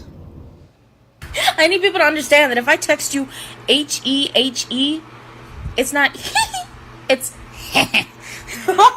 it is not it's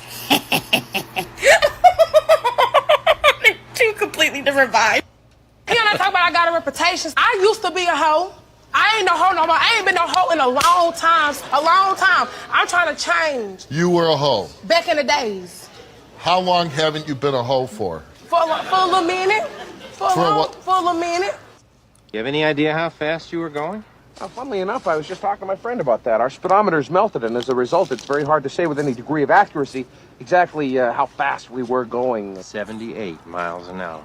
78, huh? Well, yeah, I could buy that. Sure, I guess. You would know better than us. Do you feel this vehicle is safe for highway travel? Yes, I really do. I believe that. I know it's not pretty to look at, but it'll get you where you want to go. Now, you got no outside mirror. No, we lost that. You have no functioning gauges. No, not a one. However, the radio still works. It's clear as a bell.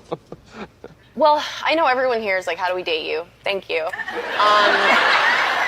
You can't. And not just because I'm not totally out of the woods with this UTI I have right now, but also, thank you. Oh my God. The feeling of connection, bat against ball back and forth with your father or your brother. The idea that you can throw a piece of yourself out there into the ether and it comes back to you. This is the promise of everlasting life, that it's not going to end, it's going to come back to you.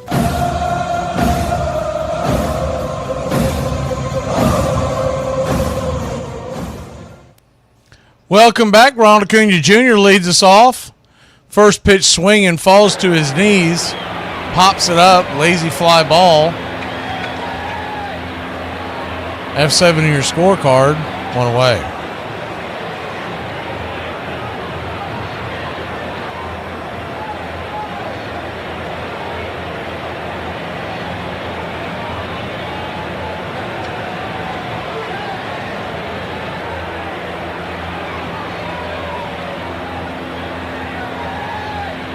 One down, and Matt Olson will come to the plate.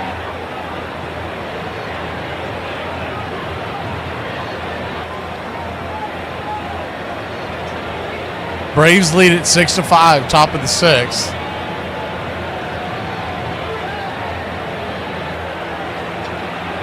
First pitch swinging, 95-mile-an-hour cutter. Straight back to the backstop, it's 0-1.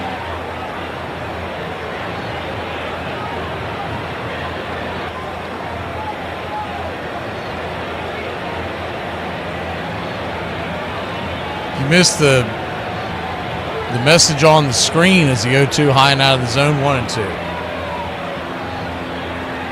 The Atlanta Braves finally updated it at the break. It's abdominal tightness that he was pulled out of the game for, Austin Riley. Is it 1-2 in the dirt?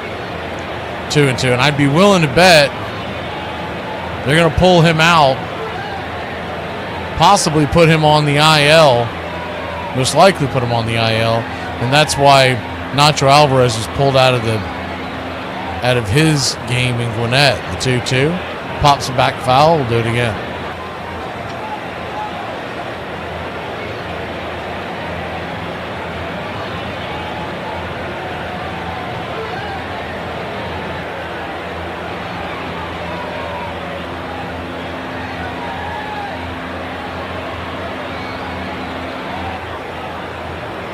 The 2-2. Another foul back. Swanson is the pitcher on the bump now for the Cardinals.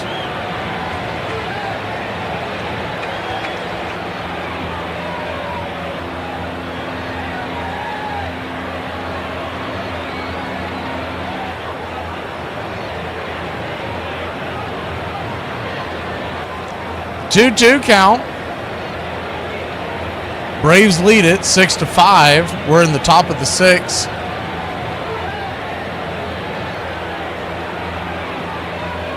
Brings it.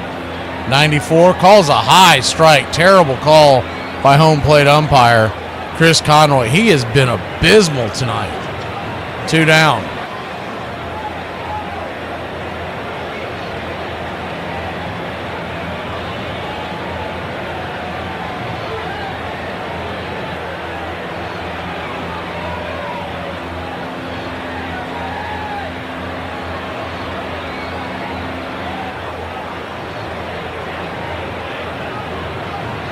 That'll bring Luke Williams to the plate, who is in for Austin Riley. First pitch is right there for a strike. It's 0-1.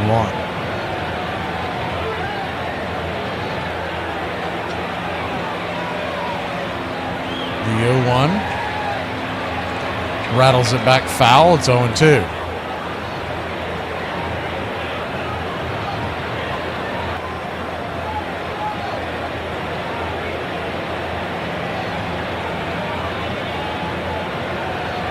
The 0-2 count. Caught looking strike 3. Sinker, 98 on the outer edge, and he didn't even inch his bat towards it. We'll head to the bottom of the sixth, clinging to a 1-run lead here in St. Louis. You listen here, you walking pile of panic attack. You're gonna inhale, exhale your way through this bullshit. If it's the last thing you do. Your thoughts aren't real, your mind hates you, but you're gonna give it the old and you're gonna be okay.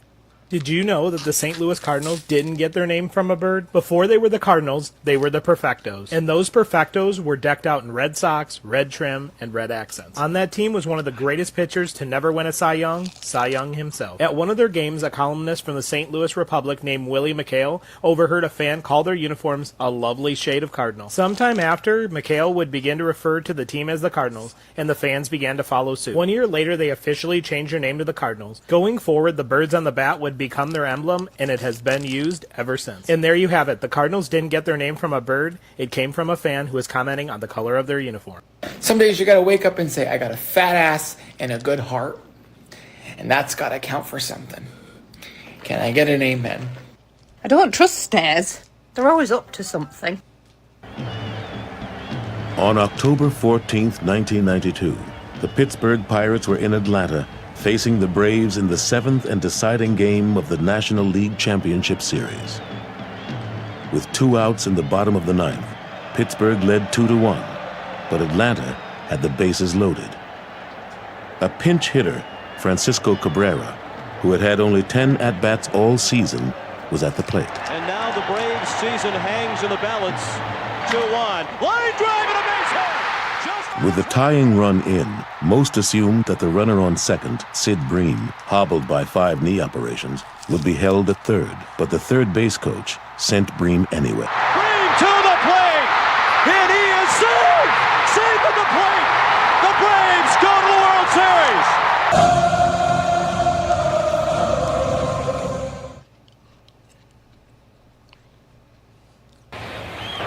Welcome back. Austin Cox, the pitcher, and dropping a bunt, bouncing it high in the air and out of play is Victor Scott the second. It's 0-1. Scott, the number 9 batter for the Birds, is 2 for 2 on the day. The 0-1 in the dirt, 1-1. Braves lead at 6-5. You're just joining us. The Braves scored 3 in the first. St. Louis scored 2 to make it a 1-run game. The Braves scored 4 in the second and 2 in the third. 1-1, chops it foul. It's 1-2. And then the Cardinals answered back with 3 of their own to make it 6-5 in the third, and that's where we stand here in the bottom of the 6th. Got to figure there's going to be a lot of shuffling with the Braves pitching over the next couple of days to cover the next 2 starts. The 1-2. Swing lifted. High into center. Not very deep. Underneath it is Harris. He'll make the catch. 1 down.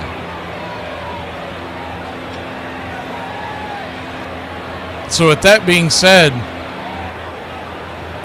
in a perfect world, you would get Austin Cox through about 2 innings here. Now, he'd have to pitch clean, and that's a big if, but nonetheless, that's what they would like to do. And then send him down to go get somebody else. Curveball is right there on the outer edge. For a strike, it's 0-1. He still has options, and if he goes, we'll say 2 or maybe even 3 in a perfect world, he wouldn't pitch again this weekend. The 0-1 hit hard on the ground to Olsen. Olsen has to hit Cox on the run with the underhanded shovel pass. He'll grab it, step on the pillow. Nifty play between Olsen and Austin. 2 down.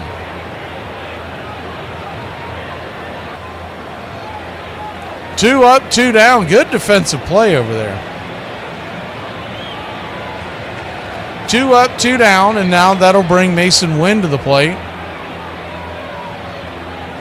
He was injured the first time we saw St. Louis in Atlanta at the beginning of the season. Back when we had high hopes and dreams. First pitch on the way to Wynn is popped up. Can of corn. Shallow center. Who wants it? Michael calls everybody off. Says, I got it. He shovels it to Ozzie. That ends the inning. Cardinals go down. 1, 2, 3. We'll be back in a flash here on Braves Country. Okay, listen. I might not be good looking, but let me tell you, my personality is also a show. I literally have nothing going for me. Hey, Braves Country. This is Mac McGee with Braves Country Radio. We are bringing you pitch by pitch, play-by-play of your Atlanta Braves all year long. Please like and subscribe today.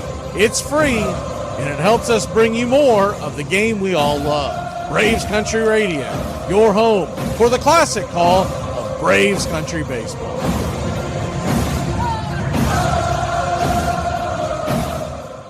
I told my doctor I could only hear buzzing. He said, don't worry, it's just a bug going round.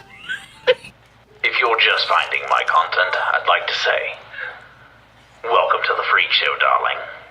For the next decade and a half, Atlanta would dominate the National League, returning again and again to the postseason.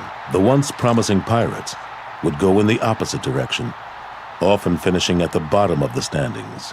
And their supremely talented left fielder, who had almost thrown Bream out, would never again play for Pittsburgh. During the off-season, he would sign the most expensive free agent contract the game had yet seen. He would go on to become one of the greatest and most controversial players in the history of baseball. No one in baseball ever supported Bobby Bonds. The owner, the general manager, the press, the teammates, nobody in the game stood up for the father. So what Barry learned about baseball was great talent matters, great scholarship about the game matters, but you can't count on anybody in this game to stand up for you because they didn't stand up for my father.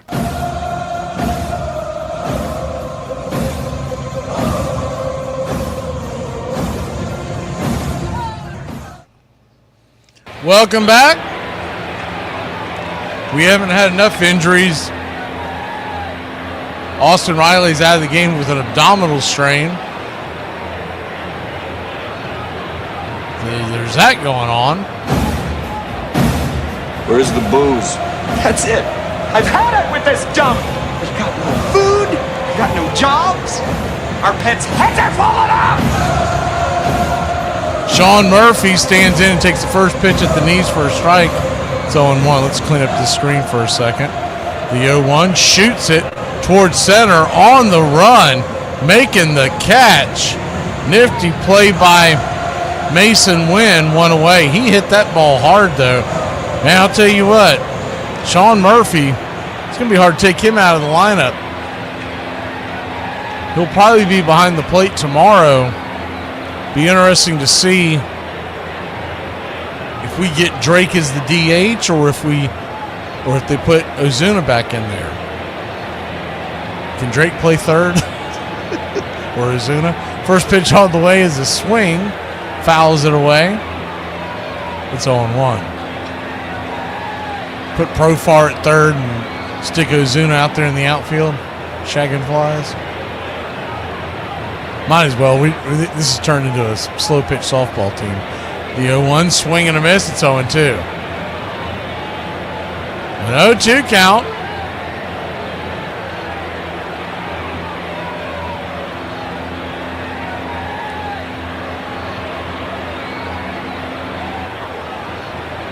In the dirt, sweeper 1-2.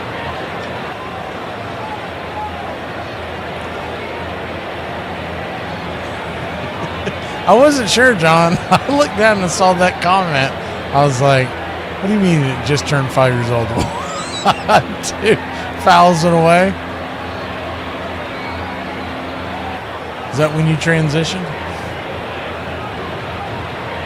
Couple more games and then we hit the All-Star break. And when we come out of the All-Star break, we're going to be hosting the New York Yankees. 1-2, misses high and out of the zone. 2-2. 3 games set in Atlanta. The first 2 games are night games. They, as far as I know right now, the Sunday game is going to be a day game, the 2-2. Fouls it straight back. I bet they had eyeballed that as possibly as the Sunday night game of the week. And then the Braves said, hold my beer. We're going to be about 10 games under 500 when that happens. So they have changed it. I think I saw it was the Tigers and somebody. I can't remember who it was, what the matchup was. The 2-2 pops it up. High in the sky, can of corn. Right behind second base. 2 down.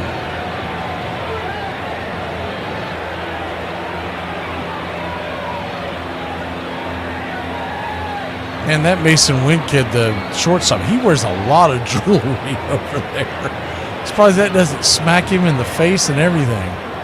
Wonder how many mishaps he's had of that jewelry coming off. He's got long dangling earrings and a big old chain. The first pitch on the way to Drake is right there for a strike. It's 0-1. The 0-1.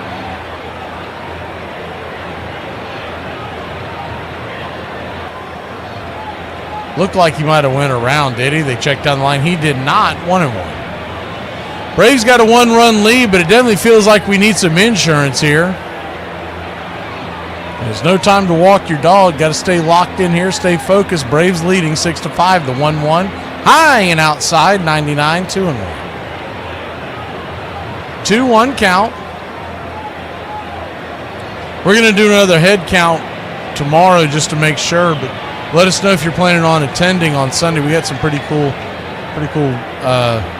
gift pack that we're giving everybody that shows. The 2-1 fouls it straight back 2-2. And you ask, and you shall receive. You're going to get a sample of that American Rebel beer we keep talking about. The 2-2 count. Righty-lefty, the pitch. Swing, pops it up. That'll be a can of corn. Third base. Man, waiting for that punt to come down. Arenado catches around the 50-yard line. That's where the Cardinals will set up shop. We'll be back in a flash. Bottom of the 7th we go. Get up and stretch, Braves country. We're clinging to a 1-run lead.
Welcome back. Austin Cox will go back out there for that 7th inning to face Burleson, Contreras, and Newtbar, 2 lefties. First pitch on the way is a curveball in the dirt. It's 1-0. If anybody gets on, probably a decent chance that they go to someone in the pen, as Arenado would follow Newtbar. 1-0. 88. Teardrop that misses just below the knees. 2-0. 2-0 count. Shaky start here to the inning for Alex Cox. Braves lead it by 1. 2-0. Outside wide. 3-0.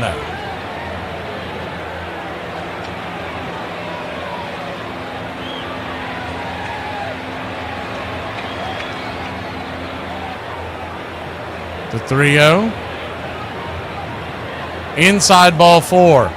So after a clean first inning of work, he comes out here for his 2nd inning and walks the leadoff batter on 4 straight pitches, and none of them were near the zone. Maybe that first one, but looks like Brian Snicker's had enough. He's going to go out there and grab Cox. If he's coming out there, that's not just to talk to him, that's to get the ball. Rafael Montero, buckle up, boys and girls. He's coming in the game. He'll either be majestic or he'll have you scratching your head. We'll be back in a flash.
Rafael Montero's coming in to try to put out the fire.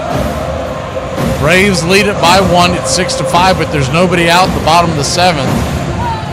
Cardinals have the tying run, standing at first.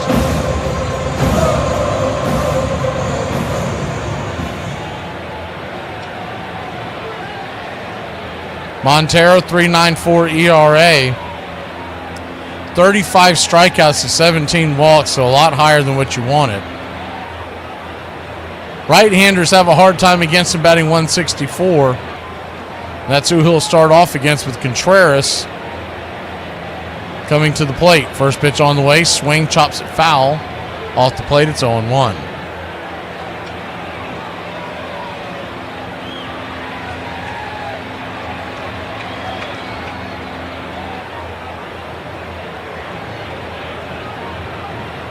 The 0-1, Burleson at first. Has okay speed for an outfielder, not blazing fast, but not a tortoise either. The 0-1 turns around, flips it over to first. Quick move by Montero. He was trying to catch Burleson napping. We're going to go ahead and change the screen so you can see all the movement over there. That was close.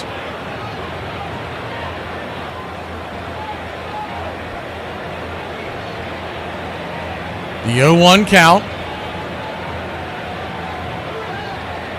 Swing, chops it off his instep. Splitter, it's 0-2. If you can get him to bang that on the ground, you can turn 2.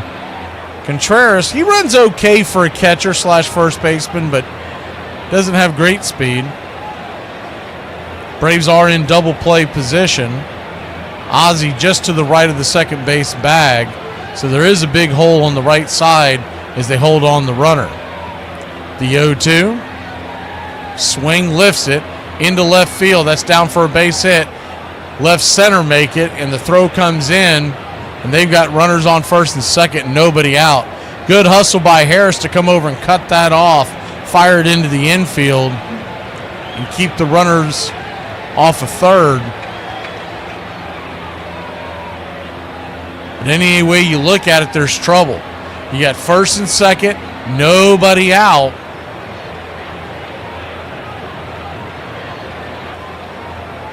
And the heart of the order due up for the Cardinals. Looks like Contreras did something to his shoulder. They're taking a look at him right now. His left shoulder, he keeps moving it around.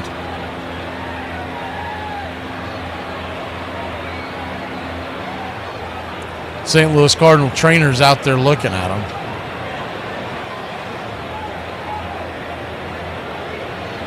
Get you caught up here on the out-of-town scoreboard. Rangers 7-3 over the Astros in Houston, Texas. That game is in the top of the 8th inning. Mets and Royals have finally gotten underway. New York 1-0 over Kansas City in Missouri. White Sox and Guardians. Game 2 of the doubleheader. Guardians took the first one. The second one, they're knotted up at 3 on the south side. In Minneapolis, the Twins lead the Pirates 2-1 in the top of the 8th. Montero goes back to work. First pitch on the way to Newt Bar is high and inside. Fastball misses. It's 1-0. Diamondbacks and Angels, they're 4-4 in the third.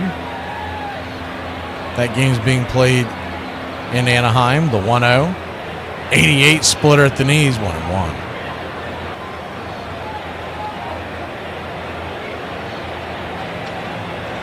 Padres lead the Phillies in San Diego, California, 3-2 in the fourth.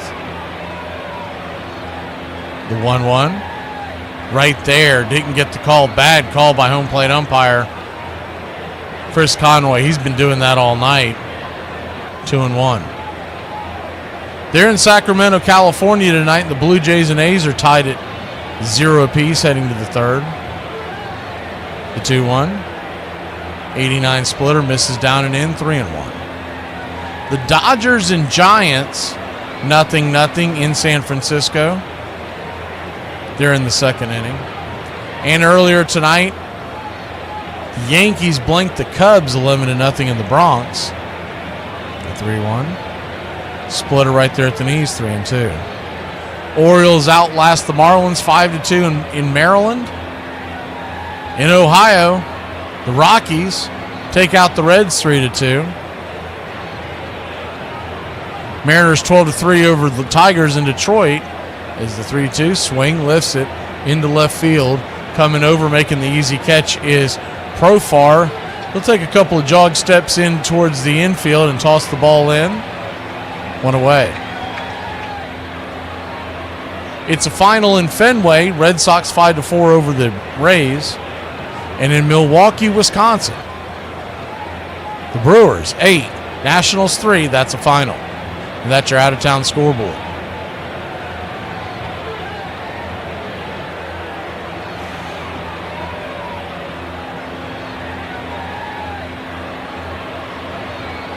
First pitch on the way to the right-handed bat of Sagesi, who's in for Arenado. Is he injured? That ball's banged foul. It's 0-1. What the hell's going on at third base tonight? The 0-1. Strangely enough, in the face, he looks a lot like Liberatore. The 0-1. Pitch high and inside. It's got to bend out of the way. It's 1-0. 1-1 count.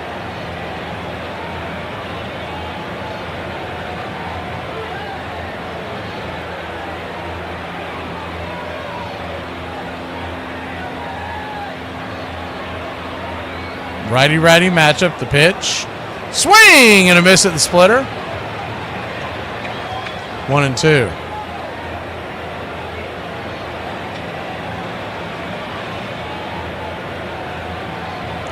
One-two count, double play depth for the Braves. They'd love to get a double play here, get them out of the game.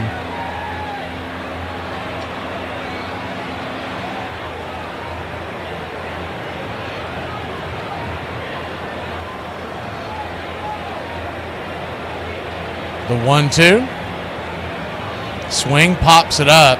High into center field, drifting over, making the running catch is Harris. He'll fire it into the infield. Runners will stay put. And there's 2 down. He's been pulled because of a injury. I haven't figured out what it is yet. Instead, it's a bunch of Cardinal fans and fantasy baseball fans bitching and moaning that he's hurt. But people are the best, aren't they?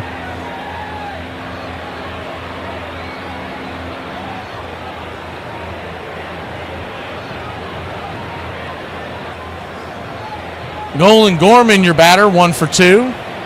Takes the first pitch, splitter down and away. It's 1-0.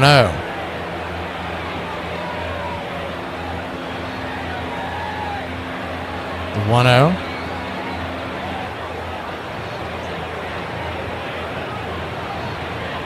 Down and away, 2-0.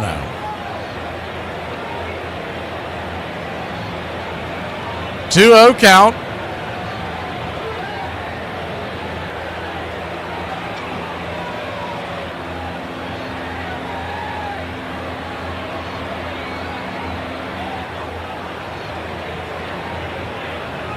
Swing, slices it foul. Chase the splitter a little bit out of the zone, 2-1. It is almost like deja vu looking up the Arenado injury, just like the Riley injury. Nobody knows. And there's Cardinal fans that are assuming he's been traded as well. But I don't think he's getting traded because he's got a no-trade clause. It seems like he doesn't want to leave. The 2-1. Swing, pops it up. High in the sky. Can of corn. Who wants it? Nick Allen says, get off me. I got it. And that'll get us out of the inning. After putting 2 on, they go down 1, 2, 3. We'll be back in a flash with a 1-run lead heading to inning number 8. It's the Ocho. Am I boring? Sure. Social skills? None. But I'm loyal if you feed me, and I will never leave you because, well, I need the food. Please like and subscribe today. It's free, and it helps us bring you more. Braves Country Radio, your home for the classic call of Braves Country Baseball. I think one of my biggest faults is that when I ask somebody what their name is, I forget to listen to what their name is. On July 15th, 1994, in a game between the Chicago White Sox and the Cleveland Indians, umpires confiscated a bat belonging to the Indian star slugger Albert Bell. They suspected Bell had tampered with it, illegally hollowing it out and filling it with cork to enhance his bat speed. Bell's teammates were worried. They were sure that all of Bell's bats were corked and did not want their best player suspended. Indians pitcher Jason Grimsley had a plan to get his teammate off the hook. Gripping a flashlight with his teeth, he hoisted himself into the crawl space above the clubhouse and inched along on his stomach until he was on top of the umpire's dressing room, where Bell's bat had been locked away for safekeeping. Grimsley lowered himself into the room, replaced Bell's bat with an unadulterated one belonging to another player, and then crawled back to the clubhouse. The umpires were furious when they discovered the switch, but there was little they could do about it. The hero of the piece is probably Jason Grimsley because he's the one acting on behalf of the team. But there's your problem with cheating. Some of it is, in fact, weirdly commendable, if not noble. You know, Gaylord Perry, how many times did he throw a spitball, and how many times did he merely convince you that he threw a spitball? How many of these are not so much cheats as deceptions, artful deceptions?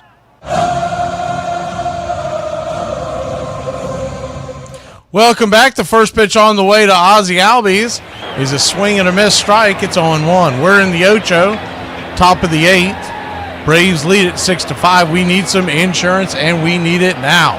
First pitch on the way off the 0-1 is swung on and lifted high and deep into center field, drifting back on the track, making the catch at the wall is Victor Scott the second for a loud out number 1. He gave that sucker a ride.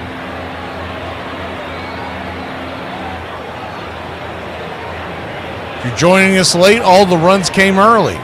6 runs by the Braves in the first 3 innings.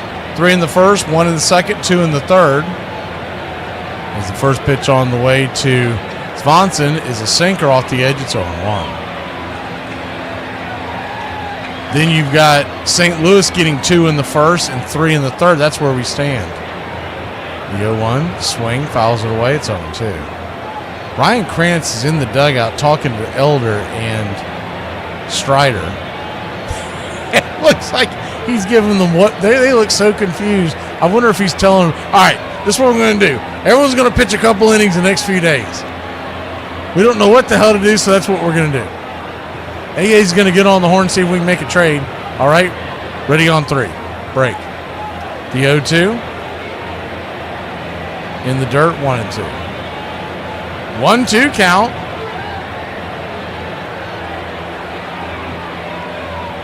Meanwhile, Strider's over there looking at Elder like, I've got a guaranteed contract. You're screwed. I'll go out there. Who cares? The 1-2 to Allen. Pitch in the dirt. 2-2. Swanson, 31 pitches. He typically is their long man out of the pen. What's interesting is that normally, by the way, Swanson's 6'5", the 2-2, down below the knees, full count. They checked down the line, he did not go. Matt Swanson, 26-year-old out of Illinois, drafted by the Blue Jays in 2021. The payoff pitch, swing and a miss, sinker underneath his hand, strike 3, good pitch.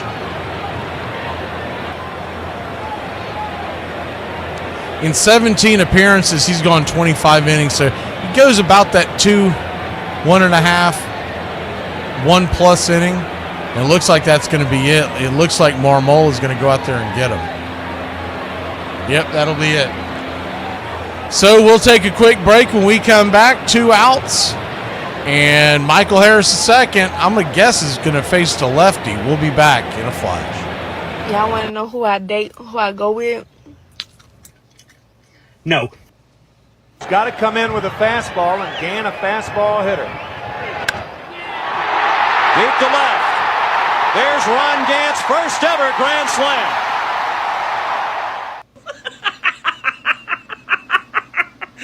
I was talking to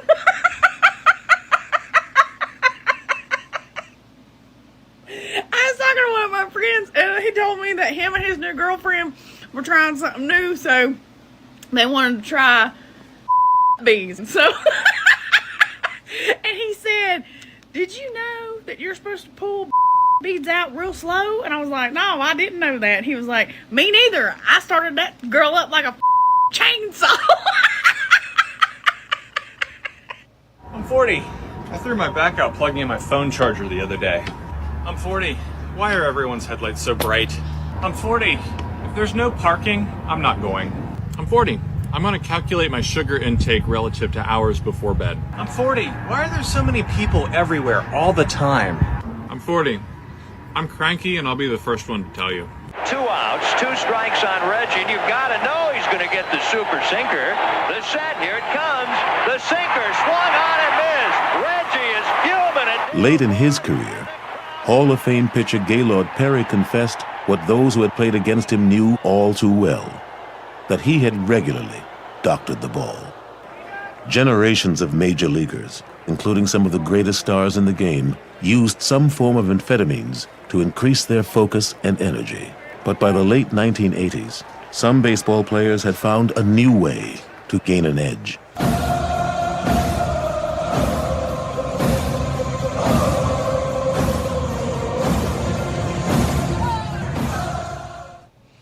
Welcome back. It will be the left-hander, JoJo Romero. We have seen him quite a few times over the years. First pitch on the way is the lefty-lefty matchup to Michael Harris. He's out on the outer edge for a strike. It's on one. Little surprised they don't pinch hit here, but I guess with the lead, they want to keep Harris in. The 0-1, chops it down the line. It's 0-2. 0-2 count. We'll tighten up the screen a little bit. Nobody on base. JoJo Romero. Slider. This is high 1-2. 28-year-old out of California, and you would most know him from the Phillies, but he's been with the Cardinals since 2023. The 1-2 swing and a miss, strike 3, and that will end the inning. Braves go down in order. We go to the bottom of the 8th, clinging to that 1-run lead here at the Lou. Interesting facts about me. I was born on my birthday.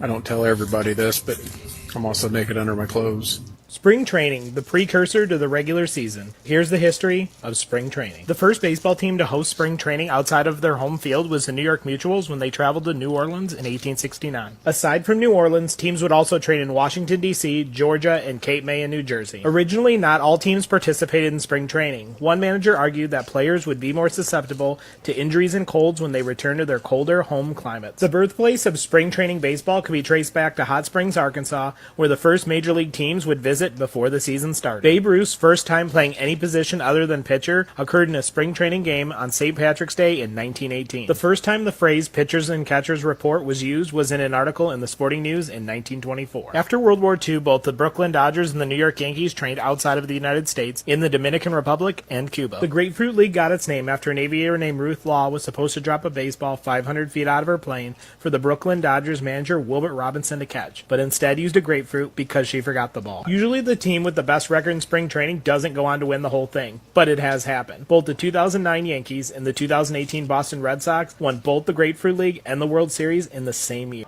So it wasn't just Canseco, and so one of the reasons that I thought that it was an important subject was it was spreading. It was already spreading by 1988. The sports writer Tom Boswell tried to raise the issue, but no one paid attention. Soon, other players, including some of Canseco's Oakland teammates, were asking him for advice, following his training program. We began seeing these enormous bodies like we'd never seen before. And, you know, when you saw some guys take off their shirts, all of a sudden it's like, whoa, what's going on here?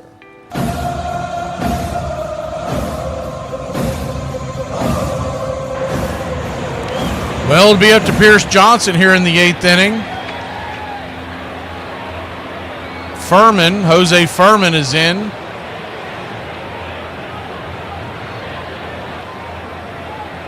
Right-handed bat. Into pinch hit as the first pitch on the way is a curveball down and in. It's 0-1. He's pinch hitting for the catcher Paez. The 0-1.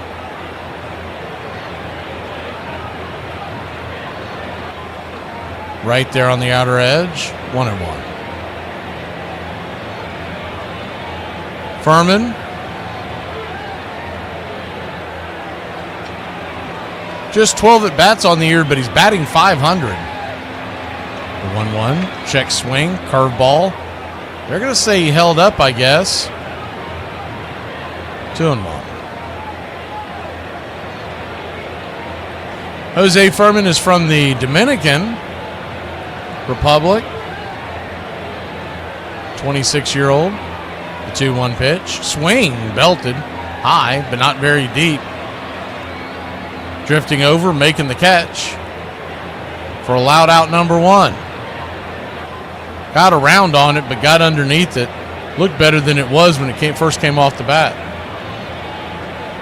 1 up, 1 down. So far, so good as we are in the Ocho, the 8th inning. Used to be the inning the Braves really were owning at the beginning of the season. Now I can't say that we have a particular inning at all that we own, but that'll bring Victor Scott II to the plate. He's 2 for 3 with 2 singles and an RBI. First pitch is a curveball in the dirt. It's 1-0. Donovan stands on deck, so 2 lefties. If anybody gets on, Mason Wynn, the right-hander. 8-9-1 due up in this inning. The number 9 hitter Scott, the 1-0 swing, fouls it away, 1-1.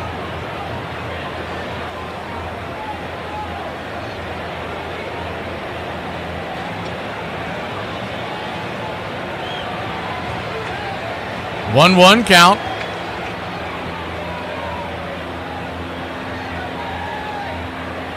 Right there for a strike, curveball. Kind of locked up on his swing, but it was right down Main Street. No matter what, it's 1-2.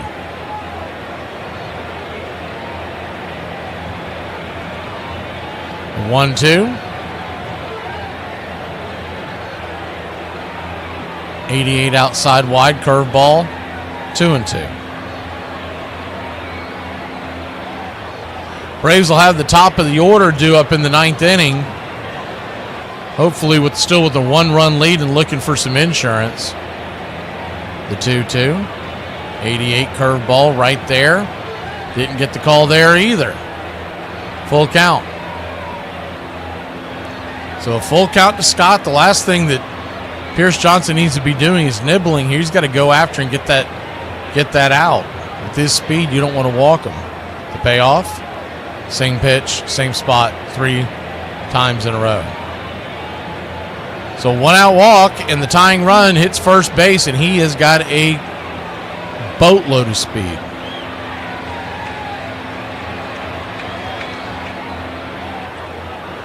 Bat at bat there by Drake and PJ.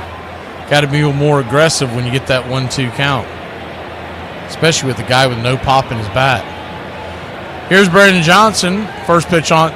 Donovan, first pitch on the way is a cutter up top for a strike. It's 0-1. The 0-1. Righty-lefty.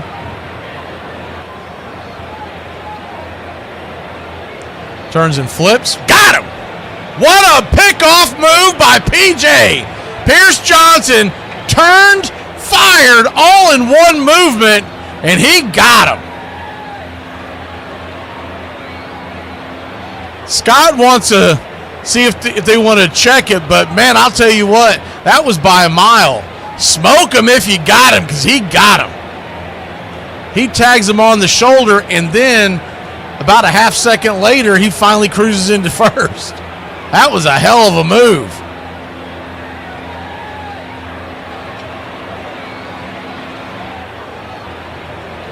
Wow. That came out of nowhere. Scott's still standing there. I guess they're going to try to challenge it. Yeah, they are challenging it, but that's probably got more to do with the fact that it's the 8th inning and it's representing the lead run. He's frozen in time. He was actually leaning a little bit to second when the throw goes over there.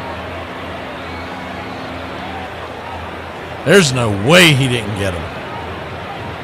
Just waiting for the confirmation. Here comes the call from up top, and that's it. He's out. Sit down, turkey! 2 down.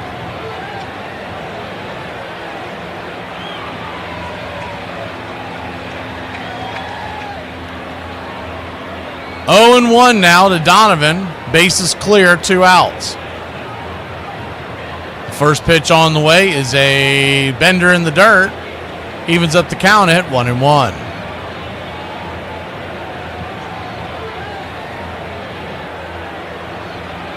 The 1-1 comes set. PJ brings it. In the dirt, 1-2. Pierce Johnson has changed his glove. I wonder what that's about. He's now wearing like a dark, I don't know if that's dark green or dark blue. He'd been rocking a red glove all year long. The 2-1 pitch. Way outside wide. 3-1. So he's in danger of walking another. Putting the leadoff runner. I guess that's his game plan. He's just going to walk him and then try to pick him off. 3-1 to Donovan. 1 for 4 on the day. He's got 8 home runs. The pitch, swing, hammered towards left, going back on the track, making the catch at the wall, and that'll end the inning. Pierce Johnson doing the Lord's work in the 8th inning. We'll be back in a flash. 9th inning we go, leading by Uno. Out of all my body parts, my eyeballs are the strongest because I roll them like 342 times a day. You see this?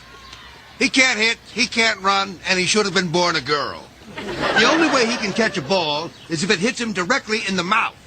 And yet, he shows up week after week just like a cold sore. If he can try, you can try. Now get out there and act like there's something in those jock straps. Happy day to everyone except people that insist on putting loose change on top of dollar bills in your receipt in your hand. Like, don't do that. Change first. In the wake of drug scandals that had rocked the game in the 1980s, Commissioner Fay Vincent was more concerned with preventing cocaine and marijuana abuse. And the powerful Major League Baseball Players Association, now led by Donald Fear, was vehemently opposed to any mandatory steroid screening program as a violation of their members' right to privacy. As a result, professional baseball players were free to take whatever they wanted, with no fear of punishment. The notion that we would willingly surrender to our employer as the price of a job all the protections we insist on from the government is a rather extraordinary notion. The Players Association did a horrible job in this case. They should have seen this early on and said, wait a minute, how can we expect some of our players to compete at a competitive disadvantage or force them to make the horrible choice of running whatever risks there may be to their health or their reputations or whatever it may be to either use to keep up or don't use and inevitably fall behind? Who is it that we represent?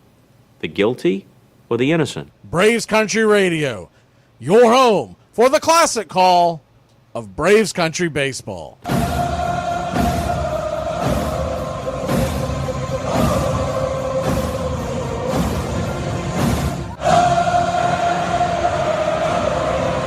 Welcome back. First pitch on the way to Ronald Acuna Jr. That ball's going to get dropped into the gap.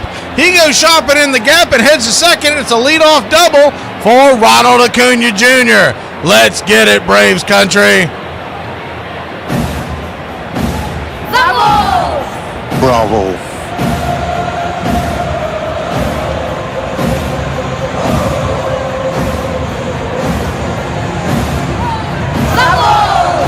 Bravo. Lefty-lefty matchup.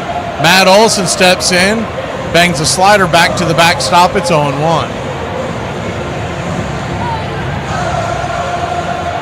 The 0-1. Romero still out there on the mound. The 0-1. 94 just misses the outer edge. 1-1.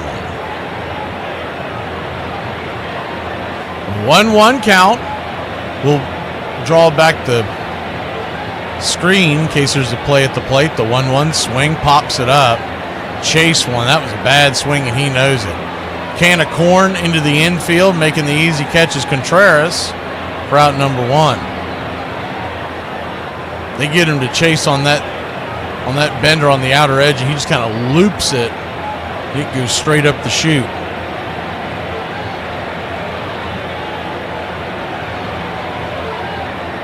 Matt Olson with a bad day at the plate today, 0 for 5. So 2 strikeouts. Luke Williams now the batter. First pitch, 95 inside. It's 1-0.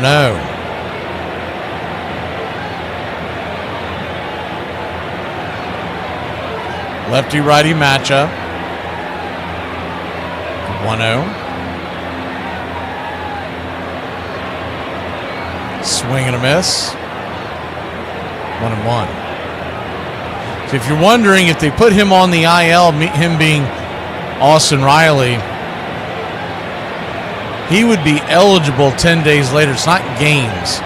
So all the days during the All-Star break would count. The 1-1, swing and a miss, 1-2. If you're playing it forward, that would mean he would miss the Yankee series, but he would be available at the very beginning, if healthy, to play in the Giant series. 1-2 to Luke. Braves lead by only 1. We need a hit. The pitch. Swing and a miss. Chase one down around his ankles. 2 down. That'll bring Sean Murphy to the plate, and he has been red hot tonight. 3 for 4, 2 home runs, a single, 3 RBIs. You wonder if they'll pitch to him. Profar stands on deck. He hasn't been much easier. He's 2 for 4. But I'd be willing to bet that's the conversation going on right now at home plate. I mean, from on the pitcher's mound, as Pazzo came back from behind home plate to talk to him. He is in to catch after the pinch hitting.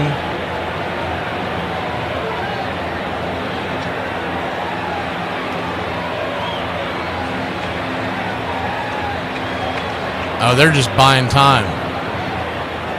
So it looks like they're going to go get a right-hander out of the pen. We'll be back in a flash. Man, Marmol can really drag a game out. We'll be back. Matone coming on when we return.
Welcome back. Phil Matone, the Houston Astro, ex-New York Met, will come on. Seems like he's changed things around here. He's got a 1.85 ERA and 35 appearances. Righty-righty matchup, but he's facing the red-hot Sean Murphy. First pitch on the way is inside. Sweeper misses, didn't sweep it. Actually kind of bent inside. It's 1-0.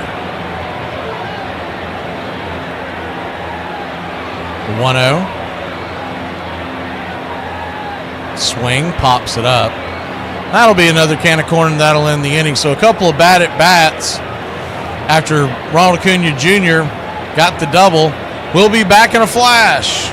Bottom of the ninth we go. The Braves lead it by only uno.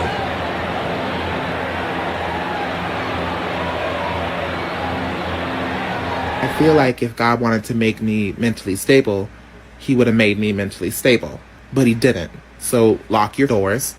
After that tough 7-game series, Rodman had comments. Yes. You know, about Larry Legend. Then they come to you. Yeah. And you had comments. Yeah, so here's the thing, right? Game 7, I think Larry has like a triple-double, like, you know, he torched Rodman, right? So Rodman's all upset. They get him the mic, and he says what he says, right?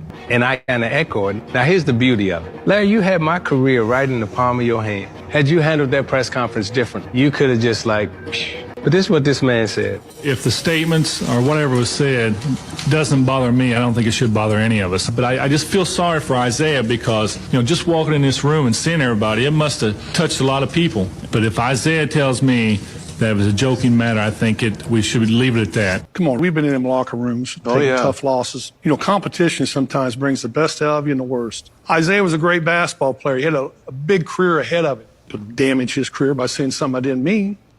Do you think I'm elitist? Of course I do. You needn't worry about that. No, not in a good way.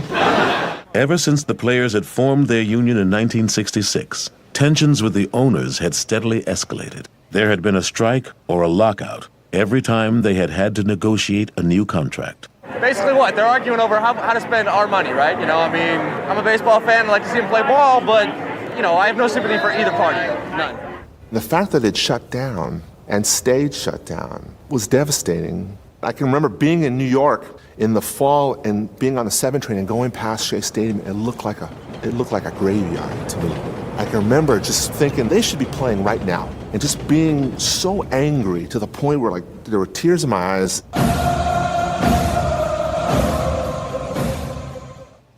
Welcome back. It'll be Raisel Iglesias to try to close this out. Righty-righty matchup. First pitch on the way to Wins is 94-mile-an-hour fastball outside the zone. It's 1-0.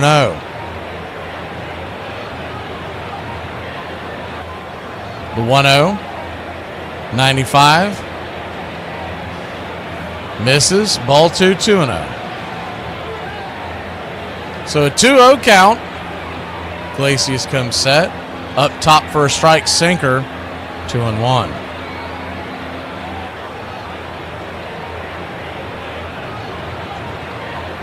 Braves 6, Cardinals 5, the 2-1, down and away, ball 3. And the last thing you want to do is walk this guy. He is lightning on the base paths. He's 0 for 4, and you're gifting him a 3-1 count now. The 3-1 pitch. Swing, lifted, center field, going back, making the catch is Money Mike. 75% of the world is covered by water. The rest by Michael the Hawk Harris. 1 down. It's hard to believe we're sitting here 6-5 in the ninth. It was 6-5 at the end of 3. Looked like we were headed for a seesaw affair. Now we're just trying to hold on for dear life. First pitch to Burleson is swung on and slapped back foul. 94 at the knees. It's 0-1.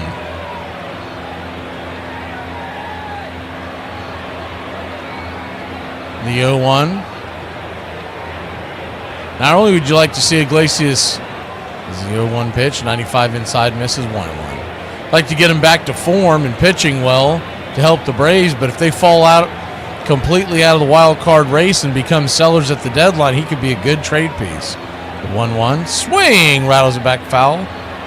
1-2. Especially if Atlanta absorbs his contract and just grabs prospects, you could really get a haul if you got a top end closer. The 1-2 swing pops it up. Can of corn. Who wants it? A little deeper than I thought it would be. It'll be Michael Harris in center field, shallow center field, but center field, 2 down. Braves are 1 defensive out away from taking game 1 of this series. Considering that Grant Holmes spit the bit and only went 3 innings. Austin Riley was injured. Missed his last 3 at-bats. Marcell Ozuna hasn't even played. First pitch on the way is a sinker at the knees. It's 0-1. Righty-righty matchup. Contreras.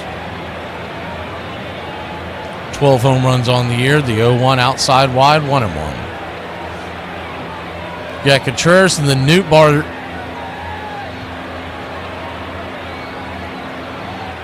If he gets on, the 1-1 swing fouls it back. It's 1-2. Cardinals down to their last strike. Braves trying to hold on here for dear life.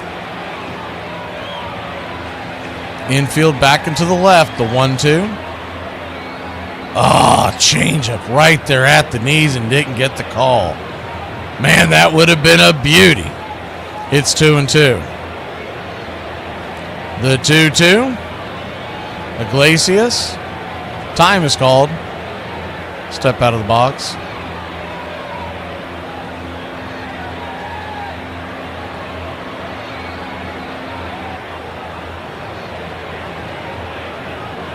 The 2-2.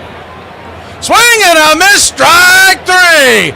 Braves win. Braves win. Your Atlanta Braves win. Whiskey for my men. Beer for my horses. And your Atlanta Braves take a 6-5 W here at the Louvre. The outfield's dancing. The infield's clapping.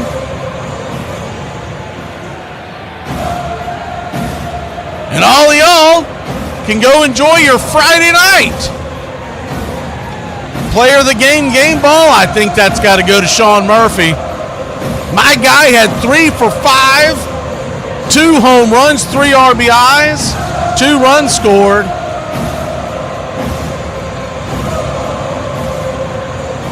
Other players to note tonight, Profar goes 2 for 4 with a run scored. Drake Baldwin goes 2 for 4 with an RBI. Ronald Acuna Jr. 3 for 5 with a run and an RBI. And Riley, though he was injured, abdominal strain, he did go 1 for 2. Harris 1 for 4 and got a run. And your Atlanta Braves win it 6-5. Y'all have a great night, Braves country. One more broadcast before the All-Star break. We will see you mañana. Remember, it's a weird start. It's 2:15 Eastern time. We'll come on the air at 1:30.